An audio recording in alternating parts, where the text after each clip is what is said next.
We started with 12 of the world's finest teams, and now we're down to our final 4. Hello and welcome to day 10 of VALORANT Masters Copenhagen. I'm Golden Boy. Joining me on the desk to break down today's crucial matchups, of course, it's Bren and Jesco. This week, we've abandoned our old set. We've actually leveled up this bad boy in the Forum Copenhagen for the next 3 days. Not the first, it's the first day of crowd days. Guys, how you feeling today? You good? Yeah, I'm feeling good. I'm hyped, man. I'm hyped. Listen, it's been like almost 2 years waiting. The bedroom cash is waiting, sitting at home for this moment right here. And finally, we're getting into it. The nitty-gritty of the tournament, where really you're going to see the storylines manifest. My heart is beating at 1,000,000 miles per hour because the last time we had a crowd, or I had a crowd in an environment, was back in 2022. No, 2020, something like that. Now it's 2022. Yeah. It's been 2 years. Yeah. It's been a long time. And I have been living for this moment. I cannot wait. Yeah, it's going to be awesome. We're so glad that everyone's in here with us today. We have a packed weekend as well. So make sure you all just, continue to tune in each and every single day. But before we get to today's action, we have to talk about what led us here. Of course, day 9 of the competition in 2 crucial elimination matches. First, it was the #1 seeded EMEA Fnatic versus the #1 seeded Latin American team in Leviathan.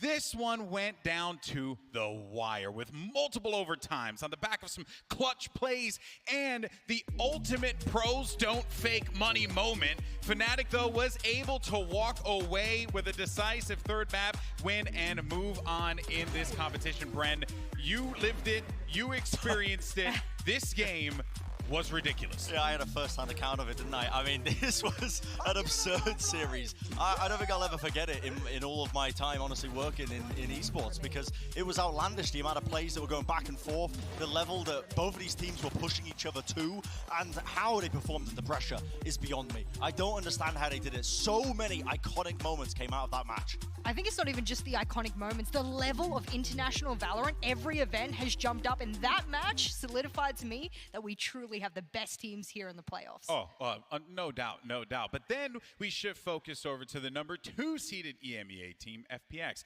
and they took on DRX. And, you know, unfortunately for DRX, history has a tendency to repeat itself, and they were unable to push forward, move on in this competition, having dropped 2 straight maps. And while I do agree with that statement, just that, you know, everyone is leveled up, I'm not going to lie to you. I kind of came into this hoping a little bit more from DRX, but, you know, they were a little flat. What a bad day of the tournament to have the worst day at the office. For DRX, that was one of their poorest performances, and FPX capitalized at every moment they saw a weakness. They struck, and they struck with full velocity. They deserved to win that match, and that is a full power FPX we have. No more subs, no more excuses. Oh, we've got the real FPX, baby. That's where we're at. Absolutely. I mean, these guys have really just salvaged every opportunity presented to them to make it to this point in the tournament. I'm so pleased that we've got this full-strength FPX squad now as well. And a little bit disappointed, like you were saying, GP, about DRX, because honestly, I'm this close, man, to stop just not talking about them anymore. Because they just keep choking at this point in the tournament. It's so frustrating to watch. That region has so much talent in the form of DRX. Hopefully, though, they are going to get one more opportunity, I believe, at Champs. So that's their shot. But we're not here to talk about that. We're here to talk about the teams that actually have made it through to the tournament to this point. And that, my friend, is the reason why they pay the big bucks. A great transition there, because now that you're all caught up, let's go ahead and check out the current tournament bracket for our first match of the day. By the way, it's going to be the upper bracket final between PaperX and the returning champions, OpTic Gaming. The winner of this heads straight to the grand finals on Sunday. Then it's an EMEA grudge match. Hell in a Cell, whatever you want to call it. Anarchy in the arena. It's Fnatic and Fun plus Phoenix facing off yet again. Feels like lightning does indeed strike at least 30 times. And the winner of this one is going to be moving on to the lower bracket final, a best of 5 that will determine who gets the shot at the title. Earlier today, though, Yinsu and I actually had a chance to talk with FPX's Angel and, of course, the coach Doombros about their Masters run and what's ahead in our second match. Let's actually go ahead and check that out. Hey, what's going on, everyone? GB and Yinsu here. We're actually joined by FPX's very own Angel and Doombros, as we're going to talk about, you know, all the things that have happened, you know, up until this point here. And it's a sweat lodge, you know. We're gonna have great conversations and sweat it out. You guys ready? Yeah. Yeah, sure. Nothing can possibly go wrong soon. Yeah, hit them with a spicy one. All right, hit them with a spicy one. The question you've been asked all the time, you know, because obviously you guys have had such a journey up until this point. You know, this is the first time you guys have really been able to be a team together on LAN and be able to play together. Did you feel like once the team all got together and was able to experience this, that this is where you would be right now, like in the top 4 of this competition, Angel? It's hard to tell because we didn't have enough preparation, I would say, because all the switches all the time. We wasn't sure who we were gonna play this tournament with. Yeah. So I wouldn't call it our like top form, but we definitely can like win this tournament. But did you feel like if everyone got together, that naturally this is where you would end up as a team, as with the whole unit, the whole squad together? It's like we feel super confident right now after everyone coming here. So I think like anything is possible. Yeah, anything is possible. Doom? I mean, for me, if we had enough preparation and could do what we usually do, like we win the event, like no questions asked. That's how much confidence I have. Same for the last Masters. Like if we got a chance to travel, no chance we're winning it. So for now, obviously, I'm confident we have our full roster, but our natural process and our system that we're used to working with has become disrupted a bit. So obviously, will be some like kinks and some holes, but I think a top 4 finish is good and expected for me, and anything else from there is just a bonus. But with enough time, we can make it. I know you've had some disruptions, but I want to talk about a constant, not just in EMEA, but it seems to be internationally. FPX versus Fnatic, Zip and Go Kill versus Summon FC back in the days as well. I actually have a tweet from you, Angel. I know you remember this. Back in the days when you used to play against them, you used to refer to Summon FC, who are now Fnatic, FPX on low settings. Now, you played them a hell of a lot of times at this point. You know, they've bested you a few times as well. Does that still stand? Do you think they're still FPX on low settings? No, actually, right now they copying our strats much less, and I'm happy that's so about nice. it. Yeah, but obviously they taking some ideas from us. But it's fine. It's like the same like process happening with us, right? Yeah. Watching some of theirs matches, some of other teams' matches, and taking some good ideas from there. I think now it's became much more natural than it was those times. Why do you both feel like this is a team that you haven't been able to overcome in stage 2? Because you've managed to kind of swat away everyone else except for them. It feels like AlphaJer gave them a boost, which they needed. It looks like it's some kind of, how it's called, honeymoon period, right? Like when teams are playing really good after a change, and at some point they stop playing that good, but no one knows when it's going to happen, right? So we'll see. I mean, for me, there's like two elements to Valorant. There's like the structure and the strategy, and there's the individuals and how good you are like skill-wise. And I think during this, like when we're facing us, like Dirk and AlphaJer, they turn up, they're really good individually, but we kind of match equally in terms of strats. Like maybe some team is better than the other, but in the end, they seem to always like edge us out in terms of like some important rounds and important clutches. But I think every game, except for when we had a sub, is really close, like 13-11, overtimes. So I'm confident in this matchup. We have our full team and, you know, 5th time's the charm, so. That's as they say. 5th time is a charm. It's Yeah. very true. We do have another tweet as well, because first line of my career, Yeah. I will enjoy and cherish every single moment of this. This is actually it's super wholesome, super nice. But yeah, I mean, you know, this is your first LAN. Yeah. Did you ever foresee it? Because yeah, every person always is like, I'm gonna go compete in LAN, compete on stage and stuff. Did you feel like this was a good opportunity for you to kind of give yourself that boost, that opportunity? Like here you are, this is it, you've made it. Yeah, I mean, for me, Valorant is my first real esport, so I'm like risen to the top quite fast. So everything for me is a new experience. Like even coming to this LAN, I realized I have to change some things up, like how your procedures is done, like how your structure is done, and I think I learned a lot. And I think for me, that's my personal mission. Yeah. At least here is just to get to experience it, get to play on stage, like see how it's different from at home. Get to experience the pressure, do interviews like this, you know, be on camera, meet everyone. And for me, that has always been my dream, like my whole life. So like to be able to do it and to try to do it good, you know, do it good, we will see. But to be able to do it and learn, like it's, for me, it's the best gift I could ever have. So Just real quick, but you've been to a lot. You've been Well, to quite a us few. two are like, not that many. You two are just like every LAN under the sun. Like I've been on some. You've been on some. But you feel like this is different? No. No? Just another day It's in like the office after training. like 10s LAN, big LAN attendance, like it all becomes the same. Like obviously there is some small difference which you need to adapt to. Yeah. But it's like okay. It's like okay. It's like, okay. That's sometimes you just gotta have the vibe like that, Brent. You Angel know? has got such a calm, intimidating vibe to him. I don't know Really what does. it is. It's like he's got easy access to my kneecaps because I'm so tall. It's like he's a dangerous guy. Wait. He's a dangerous guy. That's what you got to be watching out for, GB. If you Okay. So Angel goes for the kneecaps. Oh, Confirmed. I don't know. I've never fought Angel, but he was cool, calm, and collected in that interview. He's a scary. He's like, you know, listen, the guy was like another day in the office at the end. I mean, he's a guy who can switch from 20 different agents across a plethora of different agent pools. So if he can do all that and is cool, calm, and collected as that, then I'm going to certainly be scared of what he's going to pull out. Well, I tell you one thing, Fnatic better watch out for their kneecaps, apparently. That's a new thing I learned from Brent. All right, well, folks, by the way, if you're at home, okay, why don't you go ahead and tweet about the show? Let us know who do you think is the best dressed one up here? I don't know. Like, go nuts. The green. Go nuts. It's right? the green. It could be the green. Has to be It could be the painter's look, you know, or it could just be painter's my look. rebellious biker gang image here. I don't know. Let us know. Make sure you use the hashtag VALORANT Masters or hashtag VCT so we can see your tweets featured on the show throughout all today's broadcasts. Have fun with it, people. But seriously, I do want to know why I'm the best dressed person here. Also, if you're suffering from performance anxiety, why not just scan the QR code that's going to pop up on the screen? There. Damn it. Other Messed way. it up. I could have good, done it you're better, good, but I you're good. didn't do it that time. All right, take part in today's Twitter poll. It's a real easy question. Who do you think is going to win Masters Copenhagen? Is it PaperX, OpTic Gaming, FunPlus Phoenix, or Fnatic? Do we have any opinions? Wait, I'm just going to You're really going to scan this Yeah, right I now? know. Wow. Can you guess? Can you guess who I'm picking? I don't know. I have a feeling you're going to go for OpTic. Ooh, you got me. Yeah, because of the green. Yeah, I mean, that's why I'm wearing the green, baby. She's just trying to farm clout on Twitter. That's fine. I mean, that's the game. a smart play GB. to go. That's the I'm game. not Learned a lot posting from anything Mimi. about the optic.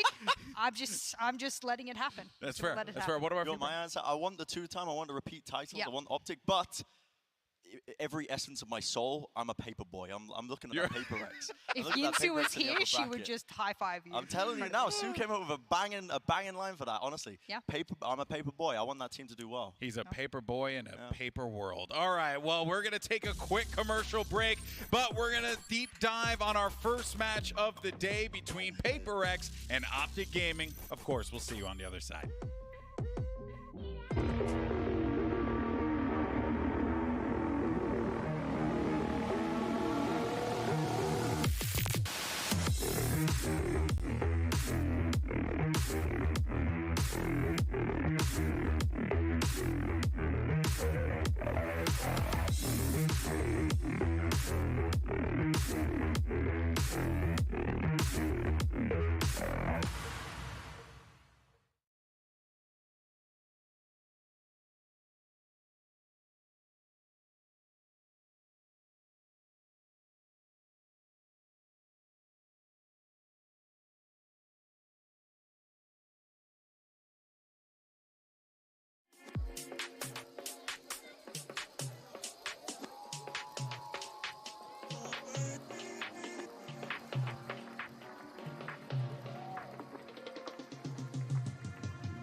My mind is always pulling strings above. What is real life simply had enough. I know it now, you have to call the bluff.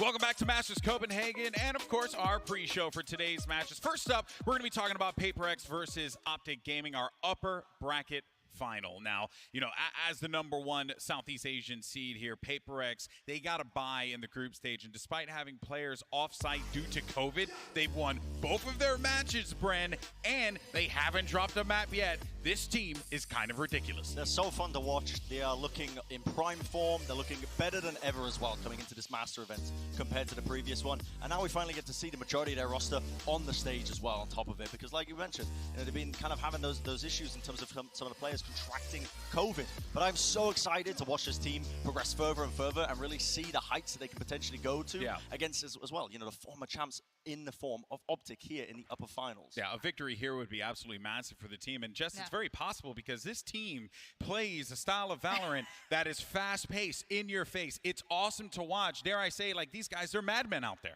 I think they have one of the most impressive attacking sides of Valorant that I've ever seen. And Need for Speed can sometimes be chaotic, but for this particular roster, they harness it in such a controlled fashion. They themselves have the fastest attacking time to plant spike of any team in the entire tournament. It's within 30 seconds. The round starts, and within 30 seconds, they have the spike down. Imagine that, just getting in, you commit every piece of utility, and before you know it, all of the teams surrounding you on site. That is an incredible feat to do as confidently as they do it. Yeah, and they have so many different interesting looks like this, so many little executes that you have to be ready for. If you're OpTic coming up against this, it's a lot to prepare for. When is Jing going to be double satcheling into you with a Haunt and a Flash? Well, it's probably going to be every other round, honestly, because they have so so many different looks. And I mean, Jess, I know that you really wanted to talk about these Euro particular moments as well that these guys are pulling out. It's unbelievable the kind of pairing that you can get from both Jing and Forsaken. The fact that he can take space in the matter of 10 seconds with those blast So packs, confident. and if he dies, it's traded almost simultaneously.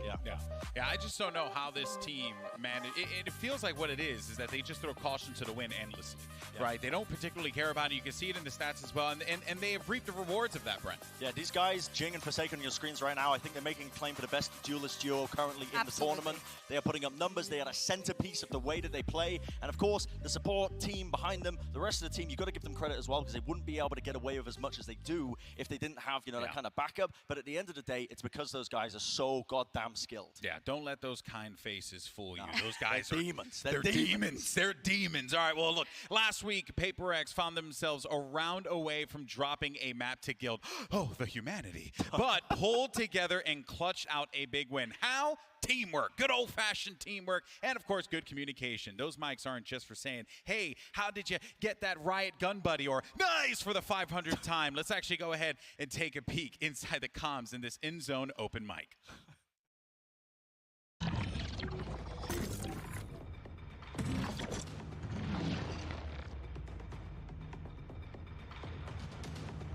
Half of Guild's maps so far in Copenhagen have gone to overtime.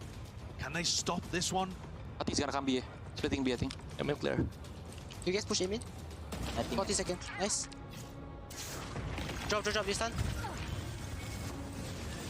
Second floor, second floor.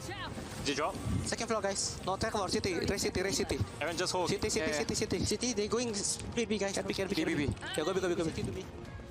Side one. Is up. Don't pick. Side, I'm flashing, I'm flashing. On the default. That side. I'm plan for city, tower. I'm plan city. I'm for city, boys. I'm plan for city. Play with him. Bombs on. Let's go, guys. Go together. Go. I know more wala. They're all in city. Capping together. Yep. 1, 2, 3. I'm stowing city, guys. Yep. Okay, wall. I'm walling. Molly me. Nice. I did. Wait, I can go. Canteen. One canteen on the right. We have a molly, Aaron. I'm molly him. Still on right. Can you tap D? Not there. City. You have to tap, guys. Half it. Can defuse. Two guy. Okay, go. You don't know. Nice. Let's go, boys. Let's go. Let's go. Well, I guess in that case, it kind of was for nice there to say nice. But that's good. All right, well, let's go ahead and move on to OpTic Gaming, our defending champs from Reykjavik. They had a bad day one, but that only seems to have awakened the beast within. Since that loss, they have won 4 straight matches, taking down Loud, Crew, Exet, DRX, and have made Jesgoat a believer of the green wall. I did. I converted. You saw me on, a few days in. I was like, after that trip and stumble, they got up and they ran faster than I've seen anyone ever recollect themselves. This is a team that is primed and ready for that 2-time spot, that champion to stand on the stage. And this man on your screen is going to help get them there. Absolutely. This guy has just gone from strength to strength. Early on, we mentioned it. Look at the statistics here on the left side, the groups, and look at the uptick in his performance when he's headed into the playoffs. This guy is a menace to society. I mean, how would you do this against better teams, arguably? When you get into the playoffs, you're playing against harder opponents, and yet his numbers are only increasing. And I feel like, again, there's so much pressure on this guy that he places on himself that we do talk about him a lot. And if he doesn't light the world on fire, it's an underperformance for him and for everybody else watching. But I just really want to highlight how good this guy has been as we've been progressing later and later in the tournament. And honestly, keeps his form up. They are looking like, once again, world beaters. Yeah, if he keeps playing like this, and it's also unfair too, because if he keeps playing like this, he's gonna, as Brent said, light the world on fire. But on top of that too, though, right, he's got a great supporting staff in him as well. Dare I say, Marv is probably just in the contention for one of the best players in the game right now because of his consistency. I'm glad you're saying that because I'm right on that particular train as well. I said I think he is the most consistent player in the world. I'll always stand by that. And look how close these stats are. This man is a control controller player. We're not talking about him being a duo with Ye as two sort of duelist players. He is one of the biggest and brightest support players we have in Valorant right now. He'll step on the stage and he'll show you what that's all about. It is madness, honestly. He's able to put up those numbers. I love that you mentioned as well that he's playing the smokes, he's playing the controller role, yet still just absolutely dominates. And there's so many iconic moments with him and Ye as a dynamic duo, even though you don't think of them as a duo. No. But often they're left in that scenario where they're picking up the pieces of the rest of their team, and they always come up with the goods. He is so consistent, so clutch, and honestly, the guy has had an uptick in his performance all tournament long. The guy is a true animal. You genuinely couldn't ask for a better matchup to open up the day here in Copenhagen.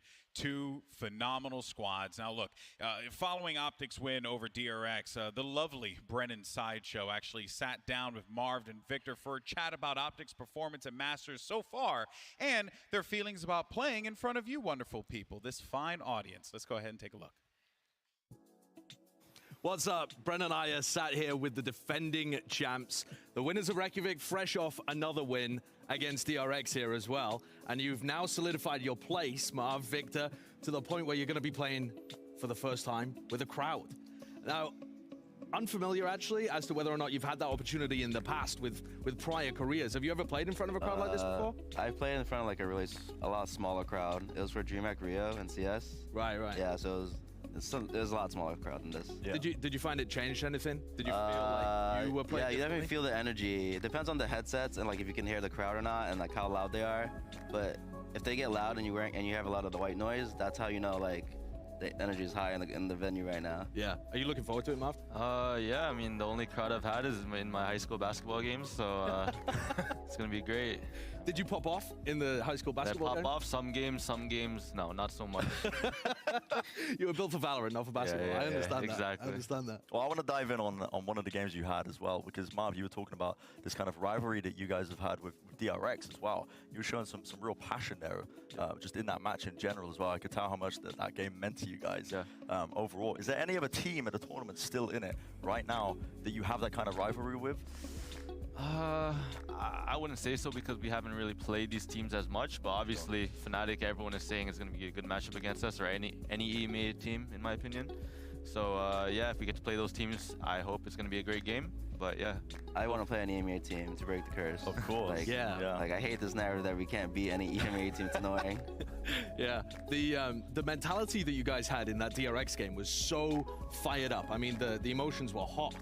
And you played some of the best Valorant that I've seen from you guys too. But on the other side of that, you had the loud finals at Reykjavik, where it was super chill, barely popping off, not like you just knew that you were going to win. Is there like a conscious decision to have a certain mentality? Do you try to flip the switch at some point? like I'd say we didn't come into the game knowing we were gonna have so much emotion, so it's kind of like in the moment. When we play DRX, every round we kind of got to grind out, and especially because they're yelling at us too, we kind of got to do it back to them. Yeah. Or else we're just, we're the beta. So yeah, we got to do what we got to do. I want to follow up too, because there was a moment that we caught on comms where Victor, you were saying, "Jean, don't punch me, don't punch me." What was going on there? What was happening? I don't remember exactly what the round that happened before, but I just remember he was so locked in, and we had to grind out this round. I think we were up a lot or something, and then they're coming back on us, and then we finally got around our way, and then John was just so locked in. I'm looking at him like, and he's like, and then when he comes to fist bump me, he just punched me so hard. I was like, "John, please don't punch me, man." that's how you know. And he's like, "Oh, I'm so sorry, Vic. I'm so sorry, Vic." Locked into the game. Do you ever find yourself getting carried away sometimes by those big emotions in the games? Like you go for a peak where you're feeling it and it just doesn't quite work. Those kind of things. So. FNS and Crashy sit next to me, and they tell me like whenever I sometimes in big matches when I fist bump them, I'm just shaking because like the caffeine's running through me. I was like, and then like Vic is shaking, and they calm, like at the freeze time, like Vic is shaking right now. It's so funny. So yeah. I wanna dive in a little bit on you guys staying on top, because you guys are the defending champions. Are coming off the back of Reykjavik. You've said in numerous interviews. I mean, I feel like we've interviewed your team the most at this event so far. I mean, you guys you play the most matches. You're winning a lot of them as well, and. What is it like for you guys in terms of your preparation? I know you focus on one game at a time, but what is that kind of workload like? Because as well, one of the things that you guys have spoke about as well is it's been tough to kind of staying innovating, staying in front of the meta all the time. I think I'd give a lot of credit to my coach for sure. He makes sure we stay on top of things and we don't kind of fall behind. He kind of knows when people are gonna anti-strat us, so we kind of like work around it and like how we can kind of one-up their move, you know, beat them in chess, I guess. And yeah, I mean, a lot of props to him and a lot of props to all of us for changing up our playstyles all the time. I feel like we're really good at adapting as well. So in game, it's always important. And yeah. Yeah, I have to give a lot of credit to Chet. Not just that, but like, right before games, he always tells specific players, for example, myself, like, Vic, you need to do this game, or play here this game, or Jake, yeah, you need to play here this game, you need to op here this game, they don't drone here, or they don't use their prowler here. Really specific stuff. Yeah, so it's a lot of credit to him. Yeah, well, that's great to hear. All of your matches have been hyper entertaining so far. I'm sure that's going to continue. Good luck to you in your rest of your games. Thank you for joining us in the interview, and we'll send it back over. Yeah, always interesting to hear, you know, from OpTic Gaming, Jess. I mean, this is a team that has had a lot of pressure on them up until this point, but it seems like, you know, when the going gets tough, the tough get going, but not these guys. They are always there. They're there to deal with the hard moments, and they have this tournament. I mean, I've been in TAC FPS for however many years now, and I put a lot of respect on the fact that Marv called it, you know, chess FPS, because that's what it is. Some of the best teams will play, some of the smartest play, so I love that. These guys caught me off guard as well. They emptied me the chills. I didn't realize they were chill like that. They got ice in the veins, remember? It's ice in the veins. I mean, I didn't say much in the email. I was just like, all right, guys. I mean, Josh was taking it away. I had an easy job that day. I'm telling you. It's a good time. It's a good vibe. I mean, that's all I have to do. I just sit here, you know, and and look great. And look great. And make sure you vote for me in the poll. And also do things like this. We have to take a quick commercial break. Vote for me. Sure, why not? We're going to have more from Copenhagen right after this. Don't go anywhere, and let everyone know on Twitter how good I look. Thank you so much, guys. I cannot fit in the boxes. Stop it, quitting was never an option. And you cannot stop it, nah, you cannot stop it.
I cannot fit in the boxes.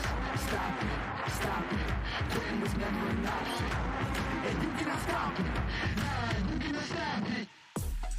Welcome back. It's time to get the results of today's poll question. Unfortunately, I'm not on it, but oh, hey, listen to that. We got some people in the building. Earlier, we asked you guys which team is going to go all the way to win Masters Copenhagen. And the results are in. Let's go ahead and see who wins today's poll. I'm genuinely curious. And April round. Okay. The people have spoken, Brennan. It's not just paper girl. It's not just paper boy. It's paper audience. It's paper viewers. The paper people. The paper people. That's what I'm saying. Oh, man. Thoughts on that, Brent? I mean, understandable. They're an incredibly fun team to watch. These guys are on fire right now. I mean, how can you not like this team? Yeah, you know what's funny? I didn't even look at the rest of the poll. I was so fixated on Paper X. That's it. It is what it is, baby. All right, well, let's go ahead and do it. That does it for our pre-show. I'm going to hand things over to Yinsu to get the day started, but it's our Final Four. And today, one team moves to the finals. One has to give up the dream. VALORANT Masters Copenhagen starts right now.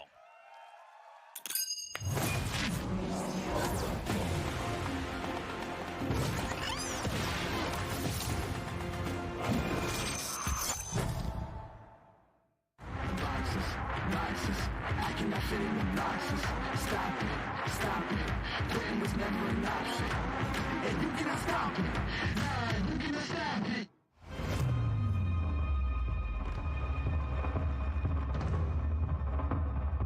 No one will knock us off the throne.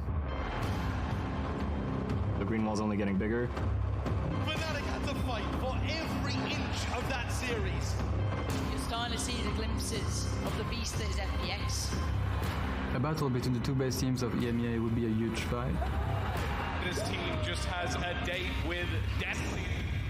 The true idols have arrived.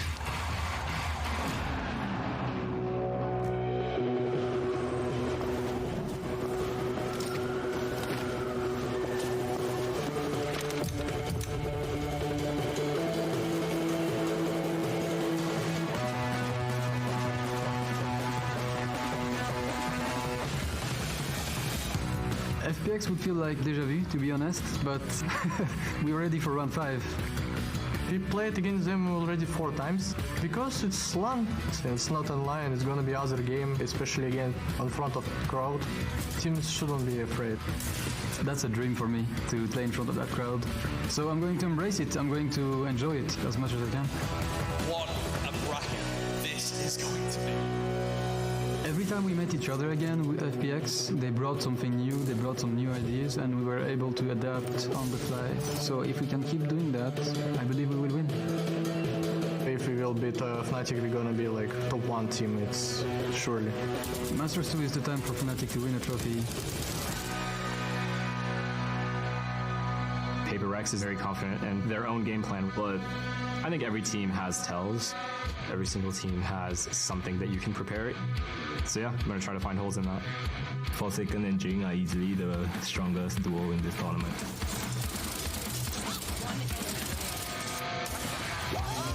We won the last championship, so yes, I think Ye and Victor have a chance to stop them. We're just very good at understanding that the game isn't over till the series is over. Nah, we're never ever gonna be in that mindset of already seeing us lift the trophy. So it's just one game at a time.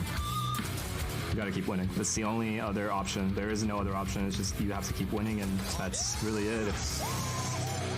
If my walkouts doesn't make you laugh, I'm gonna show you how to have fun in game.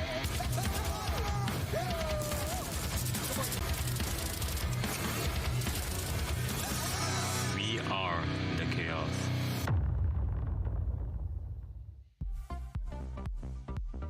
I heard someone was looking for a paper girl. Yeah. Yeah? Yeah. That's why I'm here. I think I've got a little minority on the side of the desk here. That's okay. Outnumbering with the bias now for Paper X when it comes to this first Yeah, match. we're paper pals. We're paper pals on the desk. And I got to say, though, Ben Kai there, if his walkout doesn't impress people, what are they going to do on the server is, I feel like that sums up that entire team. It's one super serious team against a really fun, playful team, and it's just 2 styles, both in personality and just gameplay as well. I'm so incredibly excited. Yeah, these guys, they bring the chaos every single time. Oh. I am so stoked to get this match started. Honestly, these games are they're gonna be absolutely fire. Yeah, you guys just saw an absolute banger of an opening tease today. We always deliver with the hype, but we have something pretty special for you as well. That is going to send our hype off the charts. It's time to reveal the championship stage here at Masters Copenhagen. Copenhagen even. Here we go.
Fnatic.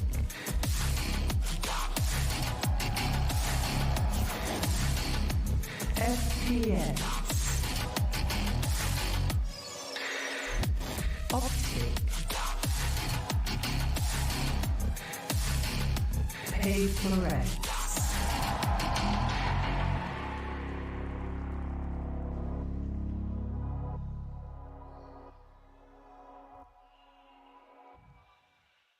We have some paper pals in the venue today. Let's go. Woo. How nice is that stage, though? It is unreal, honestly. They do such a good job every single time. I was getting chills, man, when it was lead it in. I mean, I was watching them set it up partially as well, so I got to kind of spoil it for me a little bit. But even still, like, seeing it all come together now as well, it just makes it all the more real that we're watching the finale of this tournament, really, the final 4 teams. I can't even believe it. I mean, the way the shockwaves with the bass and everything hit, I had huge goosebumps everywhere. So I'm going to need to just chill out a little bit as we settle into this match, because I tell you what, there was a lot of screaming when a certain team came up on the screen there. So yeah, I think we have a lot to talk about. I might have swung the bias a little bit. A little when bit. the Paper Yinsu. X logo came up. But who also would have known that these 4 teams would be the ones to make it this far as well? Yeah, it's quite unexpected, isn't it?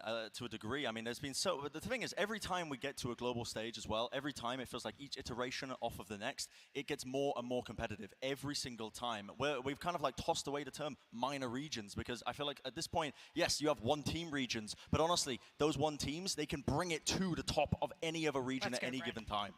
Of course, OpTic, they are the defending champions here. And let's honing a little bit on the map select for this matchup and see which 3 maps we're going to be going to. Both of these teams, it's going to be a lot of fun for us to watch here today. But of course, you guys have mentioned already the chaos. Paper X, they thrive in it. My question to you is, do OpTic dare to leave Bind open? Do they dare? We discussed this a little bit. Brett and I sat here and I said, you know what? If they have stuck by Icebox after that little trip and stumble, I think they'll continue to. I think there's something they really didn't like. And there you go. OpTic will commit to getting rid of Icebox. I don't know why. Because back in the day, I loved their Icebox. But they think they can rival Paper X on Bind, and that is almost certainly going to be a pick. It is so brave for them to do this. I mean, and very OpTic, I think, as well. It really does play into them as a team that they will just leave it open now. But they're going to select Haven as the first map. I think this is quite understandable, Paper X, in terms of what they play on this map. Most of the time, they end up running like a Jet Rainer composition, but they do have a comp that they pull out against Neon comps, like what OpTic like to play. Yeah. So when we get into the agent select, I'm going to be incredibly curious as to whether or not we're going to see Paper X running that more specialized composition that they're running. But I'm assuming it's going to be the Bind. It's going to be Bind. It's going to be Bind. I will put all of my life savings on that Paper X. You can't leave Bind open for them and then not to pick it. Remember, Benkai even said Fnatic are the only team brave enough in this tournament to leave Bind open. OpTic, they've just done it, Jess. It wouldn't make... Yeah, here we go. It would make sense for them to go there. You know what? If you want to be the best team in the world, you have to beat some of the best teams on their best maps. I truly believe that no matter the maps, no matter the pool, you have to be the one that comes out the better team on the day. And that is a statement from OpTic coming into this map, Veto. It truly is. I mean, I think right now as well, from what I've seen of Paper X, they are currently the best Bind team in the world. Yes. I had it in contention with them and Fnatic, and from what I've seen recently of Fnatic, I think I have to hand it to Paper X. They just play such a variety of styles, even with that one composition they play. It's not a one-trick pony like it is when, for example, FPX played a Euro comp on Breeze. It's not one-dimensional in that capacity. They have so much that they throw at it, and now the second round of bans come through. Ascent being taken out by OpTic is quite interesting. We're going to Fracture, surely. We have to be. Fracture. You got to think about a map that's a nice middle ground for both of these teams. If I had to put money on it, Fracture would be it. I like what I see from both of them, and in fact, some of the impressiveness I've seen from OpTic on the map as well, especially when we're talking about Neon and the likes. That's something I want to see come back should we get to the 3rd map. If Fracture happens to be it, and Breeze coming out of the pool, that solidifies it. Yeah, it's going to be our 3rd final map that's floated through. I think this is an interesting one for OpTic as well, because they've been given a bit of an option of what they wanted to play and what they lean towards. And Fracture has been a shaky map as of recently over the course of this tournament. Now, historically, it's been one of their best maps, but recently, I mean, I'm going off the recency bias all the way, because it's the only thing I can really go off of. And it has been a bit shaky, so how they're going to be adjusting and how they're going to be keeping up, I think, with Paper X is going to be interesting if it gets to that point in this match. I mean, we talk about pick your poison. In the past, when the team go up against Paper X, we're like, we're going to see either Bind or Fracture. You cannot let them have both. But OpTic, Jess, they are going to let them have both. I have said this only once in this tournament thus far, but if you take a risk of this level and you win that matchup, you have deserved to win through and through. So if OpTic do come out the victors of this particular matchup, they have done everything and more that is necessity to get to the finals, and I think that that is a statement in and of itself. Yeah, I mean, I think honestly that the thing is, OpTic is so good when it comes to rematches against opponents Yeah, that they might just want to go for the lower bracket anyway. They have a ridiculous record when it comes to rematching teams, and I mean, it feels like the bans don't even affect them. They just seem to level up. But this match right here is going to be two teams that have done tremendous amounts of prep work for each other. Yeah. They're going to be ready for each other, I hope, as well, because with the maps that we're seeing, if it's going to be OpTic thinking that they can counteract that second map of Bind and the Eurocomps that might get played, we're going to have a really intriguing series on our hands. They're a defending champion for a reason, Bren. We're going to take a quick break here, but when we return, we're going to be bringing out Paper Eggs and OpTic to the stage. Stick with us. I cannot fit in the boxes. Stop it. Quitting was never an option. And you cannot stop it. Nah, you cannot stop it.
I cannot fit in the boxes.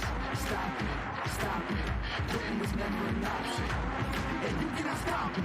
Nah, you cannot stop it. Welcome back, everybody. This is the moment you have all been waiting for. It's time to bring out Paper Eggs and OpTic and give them a warm welcome to the Copenhagen stage.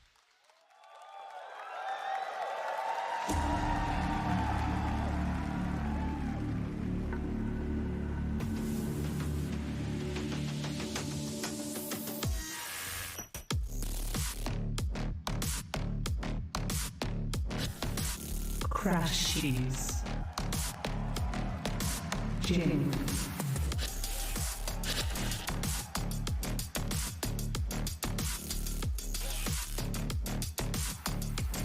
Victor. Forsaken.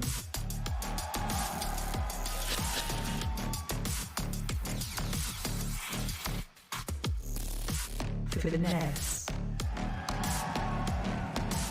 Divine.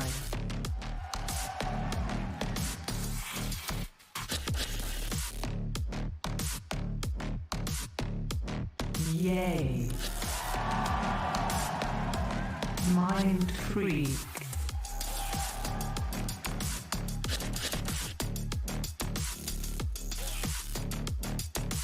Marv. Then Kai.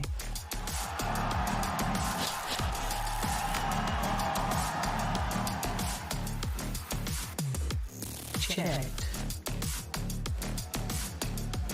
Alex.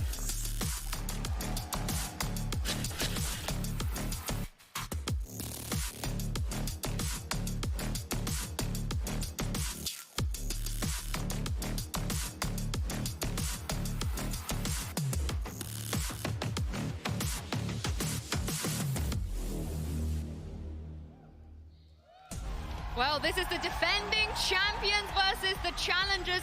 Both of them, they proved themselves already here in Copenhagen. But the question is, can they do this in front of that crowd? Yes, the crowd is such a factor that we haven't been taken into account as much now. I think they're on the side of Benkai now. This guy is just... I've been waiting for this moment for quite some time. He's always been coming out with funny walkouts. The big thing as well is that these players just set history. They're the first players to ever walk out in front of a crowd in VALORANT Esports Masters history, and that is something they can walk away with pride regardless of the outcome of this match. I'm excited for them, but there's two completely different stories to tell here, as you said, Yinsu. It's the defending champions, it's one who want to take that throne, and I'm excited to see who comes out on top. I will say that a lot of people were confused as to why Benkai wore a T-Rex onesie last time. I just want to clarify. Paper Rex. Oh, right. They got like T-Rex fossils. They got fossils on the jersey. Nearly like as the pattern of it. Yeah, nearly as old as Golden Boy, I think. Fossils up there.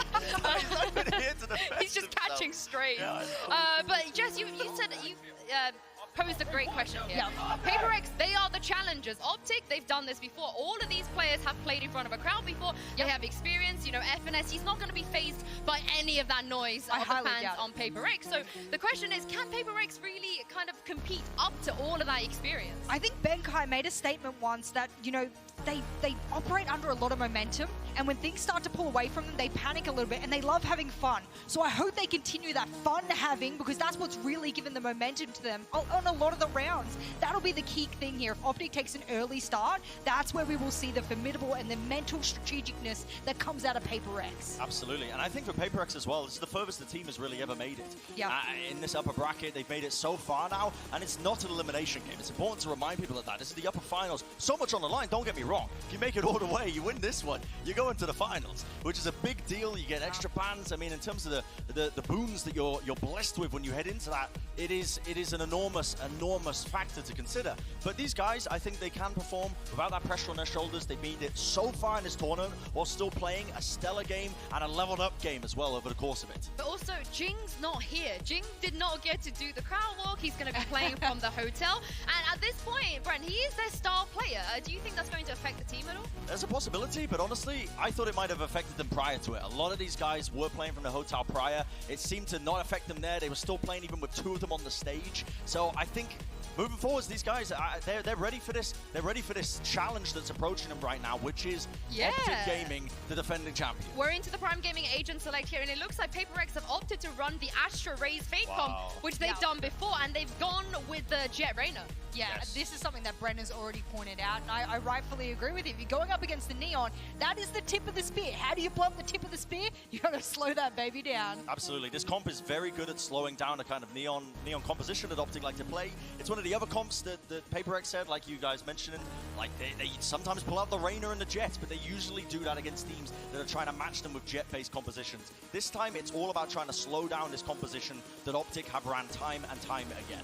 I also want to keep everyone to keep an eye on the controllers, because we have Marved versus Mindfreak here. The two big M's of the tournament. I love M&Ms personally. I know you guys see me, I'm pumping the M&Ms, but that's an M&M I can definitely sink my teeth into. Marved, Mindfreak. I said Marved is one of the best players in the world, but Mindfreak, when it comes to controller players, she's on the podium. Yeah, I mean, I can't disagree with that. These guys are so talented on either side. It's going to be interesting to see how OpTic are going to be performing as well when they are being, I'm not going to say directly counter-comped, because I've got questions about how Paper Rex are going to be performing with this composition that they don't run as often on Haven. Exactly. I mean, I'm not saying they're going to be underprepared, but in terms of just the official experience, they played a Jet Reyna a lot more than they do this specific composition that they are playing, and there's poor Jing, you know. He's going to be playing from the hotel room, but like I said he's previously... He's going to drop 30. He might, honestly, he might. He might like the quietness of it. He'd be like, you know, I love this. I can just sit here, I can just boom back in, I do all of my things I need to. But to quell your sort of fears here, Brent, the 3 times that they have run this composition, they've won every single time. I know it's regionally, I know they are the kings of their region, but maybe the Paper Rex fans can feel a little bit more rest assured that there has been success with this composition. I think the important thing here is if you look at the rest of the maps we're going to, Brian, OpTic, they have to win here. They have to. They have to. I would say I would completely agree with that. I think if you go into bind as well, PaperX should be favored there. And now I don't know what that notebook's saying. I mean, that guy's just revealing his notes. I think Alex is just absolutely posturing. Jin, He go was just kill. revealing his Yeah, notes. Taken, it go must have kill. been. I mean, these guys, they have so much whimsy about them. I love watching this team, but his Haven map is going to be, I think, a big indicator of which direction the series is going to go overall. Well, the players are in the server, and it's time to throw this over to your casters for today. Give a warm welcome to Doug and Bola. Welcome sa VALORANT Masters at syempre naman ang makakasama nyo lang naman para sa ating unang series para sa araw na ito ay ang FIL Duo. PaperX at OpTic Gaming nga maglalaban-laban para sa araw na ito. Kamusta ka naman, partner? Ganda ng stage, no? Oo eh. Hindi table to. Vita ito, men. Vita ito, men. May crowd na to, ladies and gents. So dito na magsisimula ang lahat. Mukhang mabilis mag-start ang match natin dito. At dito nga muna tayo lilipad. Papunta sa Haven. And the first kill already towards Yay right here. But the second one will connect as well. Mindfreak to secure the trade right here. Dalawa laban sa isa ang nakuha nila doong mga kills. But PaperX right now, 3 versus 4 situation sila dito. At kailangan nila mag-plant ng spike. Ito, Besa, this is gonna be a tough one for the side of PaperX. Kasi, pwede sabihin ng OpTic, they are the former Masters Reykjavik champion. Yung last time lang yun. Doon sila nag-champion nun. Pwede naman sa PaperX, at least they are the Asia Pacific champion. So, we're gonna get to see kung kakayanin ba ng Asia Pacific ang NA ngayon, partner. Pero nga si Jing, medyo hindi pa nga siya nakalaya. Parang sabi kanina ng panel kasi nga nasa ano pa rin siya. Totoo ba yung ano na yun? Totoo ba yung palakpak na yun, Bes? Narinig ko ba yun? Naririnig yung audience eh, no? Oo. Parang hindi ata Valorant pinapanood yung mga appear na gano'n. Parang concert ata yung pinapanood ko. Parang sa 2K ata yun. Parang NBA. Parang kapag dunk ka. Oo, di ba? Tapos yung ano, eh, no? Ewan ka ba, hindi ko alam. Bahala na sila kung tunay mo yung mga naririnig natin o hindi. Pero, hindi, naayos na nila yan, Bessie. Tunay yung naririnig natin. Nakita na natin yung mga viewers kanina eh. 1-0 OpTic has the upper hand here. And syempre for this round, makakabili rin sila ng kanilang mga barrel. And they opted for the Spectres. And may isang nakajudge dyan actually. It is Ye na naghahabang dito lang sa may doors.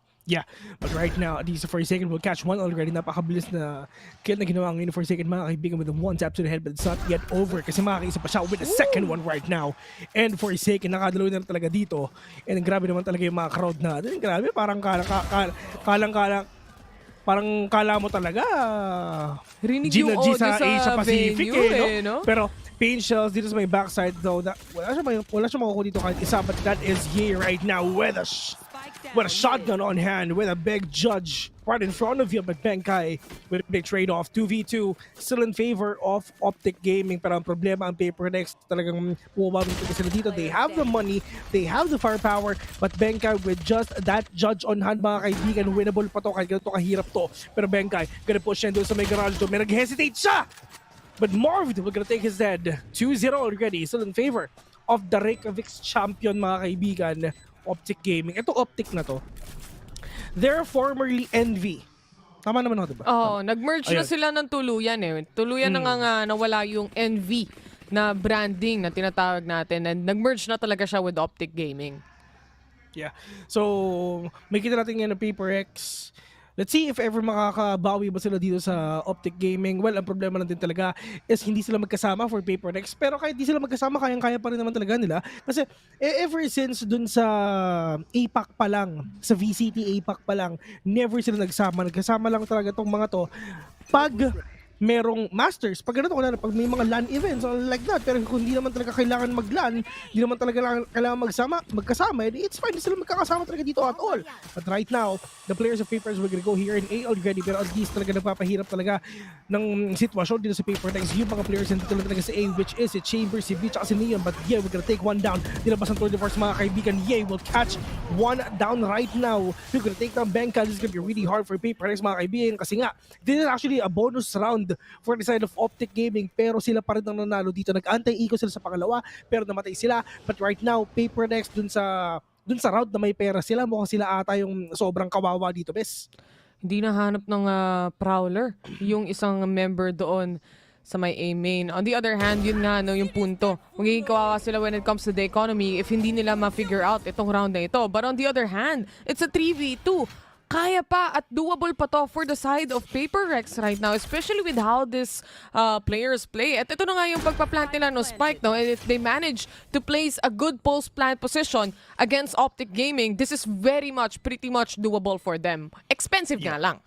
Yeah, napakamahal indeed. Pero at least si Yay, madam siyang Vandal dito para siya makabawi dito kahit paano if ever na talaga makakuha siya ng mga enough kills or whatsoever. Pero at least dito sa may A-Link mga kaibigan. Dalawa yung tao dyan, si Omen at si Chamber para syempre meron silang trade-off kahit paano if ever makupush siya. Pero Davai mga kaibigan will catch one. But this is gonna be the hunt being activated. Wala siya makikita at all. Mindfreak will catch one as well. So parang nilang mag-isa dito mga kaibigan. Once again, this is a 2v4 situation right now. But Marv, ladies and gentlemen, we're gonna shut down one. Pero Davai with that spray and break, Davai needs to go in. And Davai would deny the fuse na ginawa ngayon ni Marv. And that is the first point for Paper Rex. Sobrang costly na round para sa side ng Paper Rex. But still, a round is a round para sa team na to. Lalo na itong upper bracket natin, itong mga matches na meron tayo dito. Papalapit na tayo sa dulo eh. Ito na yung ilang araw na lang natitira para sa Masters na ito. And with the crossfire that was set up here in the post plant specifically, lalo na from Davai and Forsaken right here or the other player, sakto lahat eh. Kahit saan ka lumabas, mahuhuli ka. Especially kapag Spectre pa rin yung hawak ng dalawang miyembro. Sobrang aggressive na pinapakita ngayon ng OpTic Gaming. I mean, talaga nagpupush talaga si Sky at si Neon dito.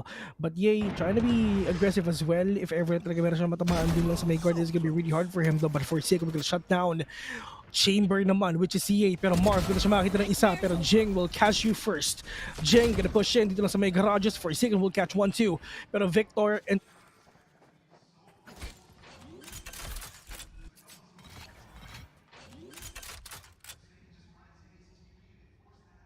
Spike planted.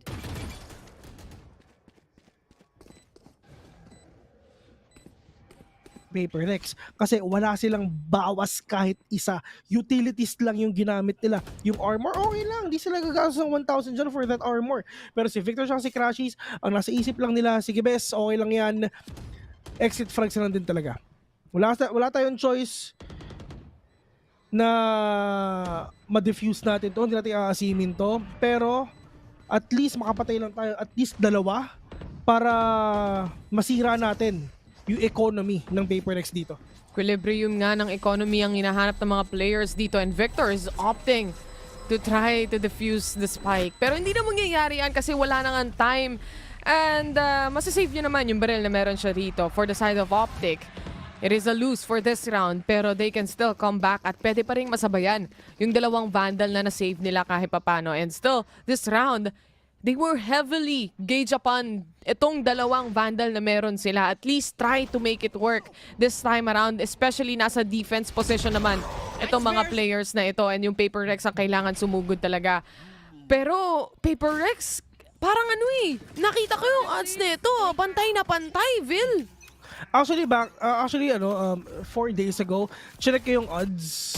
I mean, medyo malayo-layo. Pero ito talaga sobrang pumantay na. But Benkai, kitang-kita yung ulong ni Mark mga kaibigan. Shut him down. But si Crash all the way from garages. Pinches will be thrown out dun sa may CT. Pero not gonna catch anyone.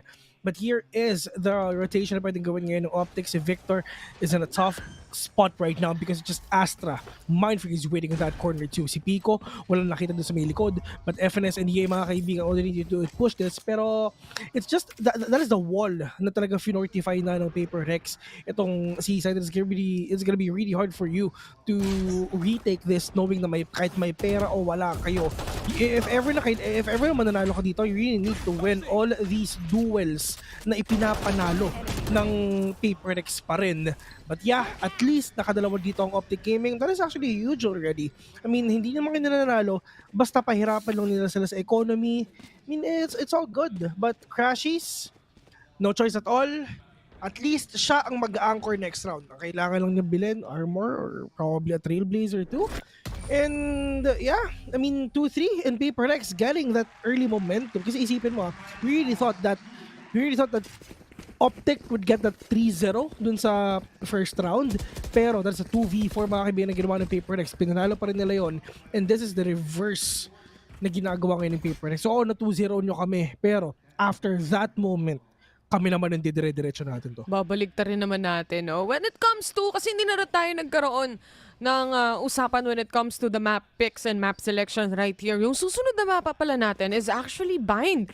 So hindi talaga nila binano kahit na nakita nila yung performance dito ng PaperX. But anyway, moving forward, we are heading here to round number 6 kung saan pumupush na nga dito si Victor sa may A lobby. Trying to see kung meron bang mga players or just trying to get any info. Kung wala man siya makukuha ang info, at least that's still an info in return na walang tao doon. Nasa B o nasa ibang site.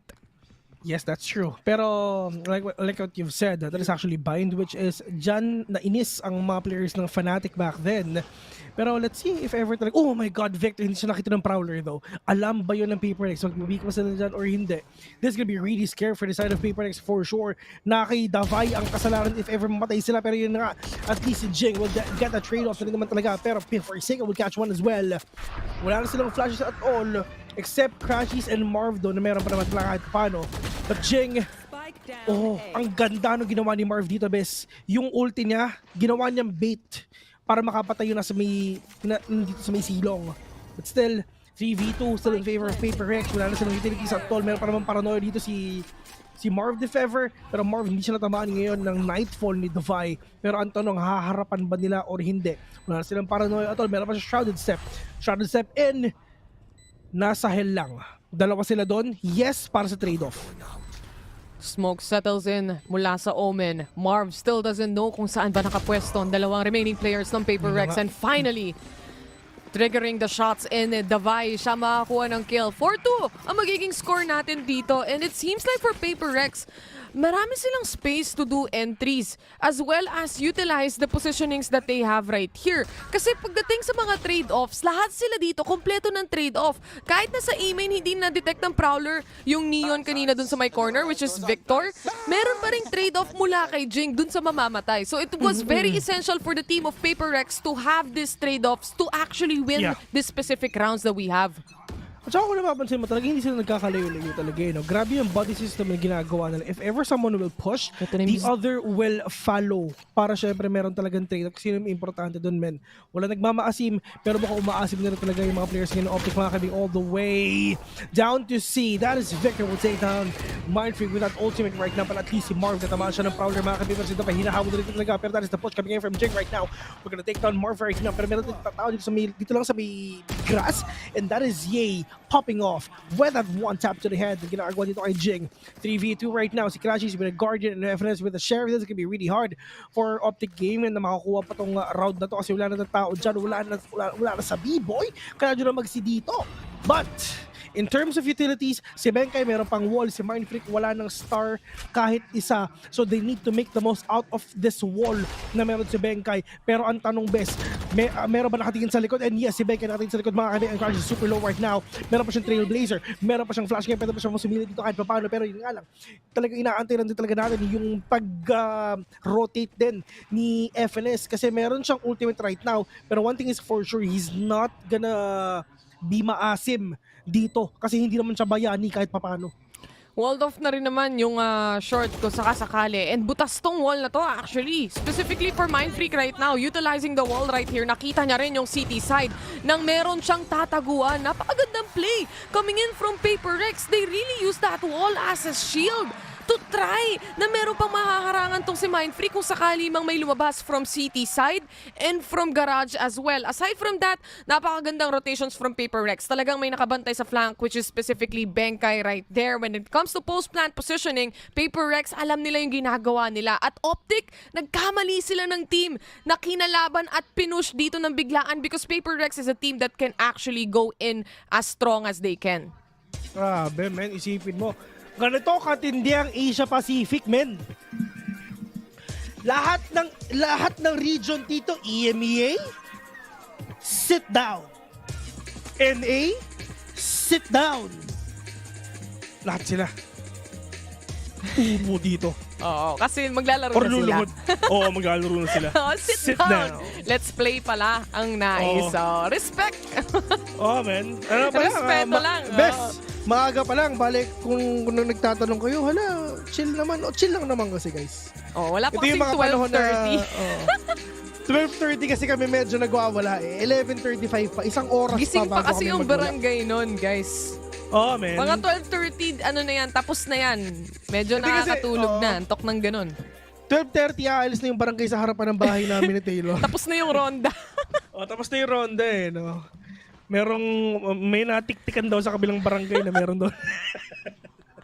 Tapos na rumonda, kaya pwede na kami mag-igay ng mga 12:30. But anyway, heading back to this match, after nung timeout na yan from OpTic Gaming, 3 rounds na nga yung advantage na meron dito for the side of Paper Rex. And this time around, yay, kakapitalize niya na lang yung tour de force niya na meron siya. And maraming sa kanila dito may utility or ultimate, like the Seekers. And of course, yung Rolling Thunder available din. Grabe naman yung ginagawa dito. Grabe naman yung connection dito ni Jing tsaka ni Bengkay. Napakatindi naman yun. Sige, wall mo, satchel ko. Ganyan ang ginagawa. Tapos mamaya naka-tech post na, no? On mamaya naka-tech post na. Ano yung ginagawa nyo ha? Bawal yan ha? Mga ganyan eh, no? Pero hindi, feeling ko naman pwede. Pero at least Angels will connect on to Marv right now. He's super low on HP. Pero tamang shot set lang dito sa may pakanan para lang syempre to catch them off guard. Pero Mind Freak, ano yung gagawin mo dyan? Pero yung nakita siya ni Pico doon lang sa may cubby. But right now, they need to repossession. They need to take cover because alam na nila na hindi nila mapapasok dito ang C. This can be really hard if ever finish pa rin nila to. Kailangan mag-move on na kayo. Nilabas sa kanina lahat sa C pero pwedeng fake back to na pwedeng gawin ng Paperless ngayon. So talagang pwedeng kabahan yung OpTic Gaming kasi what if biglang nag-B ang Paperless or biglang nag-A. Pero I think it's gonna be C instead. Pero kung napapansin mo yung galawan ni Davai dito, naghahanap na siya dito ng mga pwedeng mapatay and probably nag-iingay lang siya para akalain ng OpTic na mag-A sila. Not only that, throwing in the Prowler there, hindi binibigay yung info na, walang tao sa A, it's gonna be C or B. And ito na nga yung pagpasok ng Paper Rex, the swing from Jing, but this fault line will connect definitely. At ito na nga rin, yung Rolling Thunder na nilabas on the CT side. Victor coming in, he gets the kill. And of course, FNS was able to secure one as well. Davai going down, and it's gonna be on OpTic side. What a retake kahit hindi pa napaplant ang spike. Yun na nga yung yun na nga yung talagang sinide ng Paper Rex na mag-fake back nga sana sila. Pero syempre, ano yan champion ng Masters Reykjavik yan Sobrang sayang din talaga kasi hindi nakita ni Jing yung CA, yung nag-chamber dun sa may A-long. Pero at least a damage is a damage na pwedeng i-check ng mga referees. Referees. Check yung referees, pwede ba yan? But at least, Hunt will gonna be denied and they know it already na merong nagmamaasing dito sa may B. Isa pang napakagandang setup nila dito is actually having one initiator with a heal. Kagaya nung sitwasyon kanina na si Marv, 6 HP na lang at hindi pa nangyayari yung engagements, pero na-heal pa rin siya nung Sky a while ago. But anyway, flashes on towards mid. Jing, gusto ko ma-advance dito. Ang kaso nga lang, siya yung nakapitalize, siya yung namatay. He's gonna go down in the hands of Victor right here. Pero may isa pang nasa A-long. Op versus Op. Oh my God. Hindi na alam na dito si A, mga kaibigan, pero kailangan nila mag-pick out! Oh, Diyos ko po! Hindi mo na tinama, pero at least Victor will gonna take him down. Victor all the way dito sa may backside, mga kaibigan, pero kalasingin nandun rin. Pero Bengkay being revealed already, hinati ngayon ang mundo. Tama, magandang ginagawa ngayon ni Bengkay, at least getting the verticality, getting that hanger with a Sage Wall. But you get a 1v1 right now, Initiator versus Initiator. Wala nang Prowler si Crashes, pero hindi alam ni Crashes, at hindi rin alam ni Davai. Nandun lang din siya. And Davai will get your head. 3-6. Still in favor of Paper Rex. Ice in his veins. Sheesh! Yan hindi planado yun. Hindi planado yun, guys. Nakita lang, nangyari lang. Pero anyway, 6-3 ang score natin dito with the last engagements from Davai right there. Nakuha niya pa rin yung shot. Kasi it was a 50-50 in the end. Parehas sila, hindi nila nakita kung saan ba yung rotations ng isa't isa, no? And to be honest, OpTic had the upper hand there. Nasa loob na sila ng site and wala talagang info at all si Davai after planting the spike. Grabe naman sila may ginagawang bangkay yung mga players ngayon ng OpTic Gaming.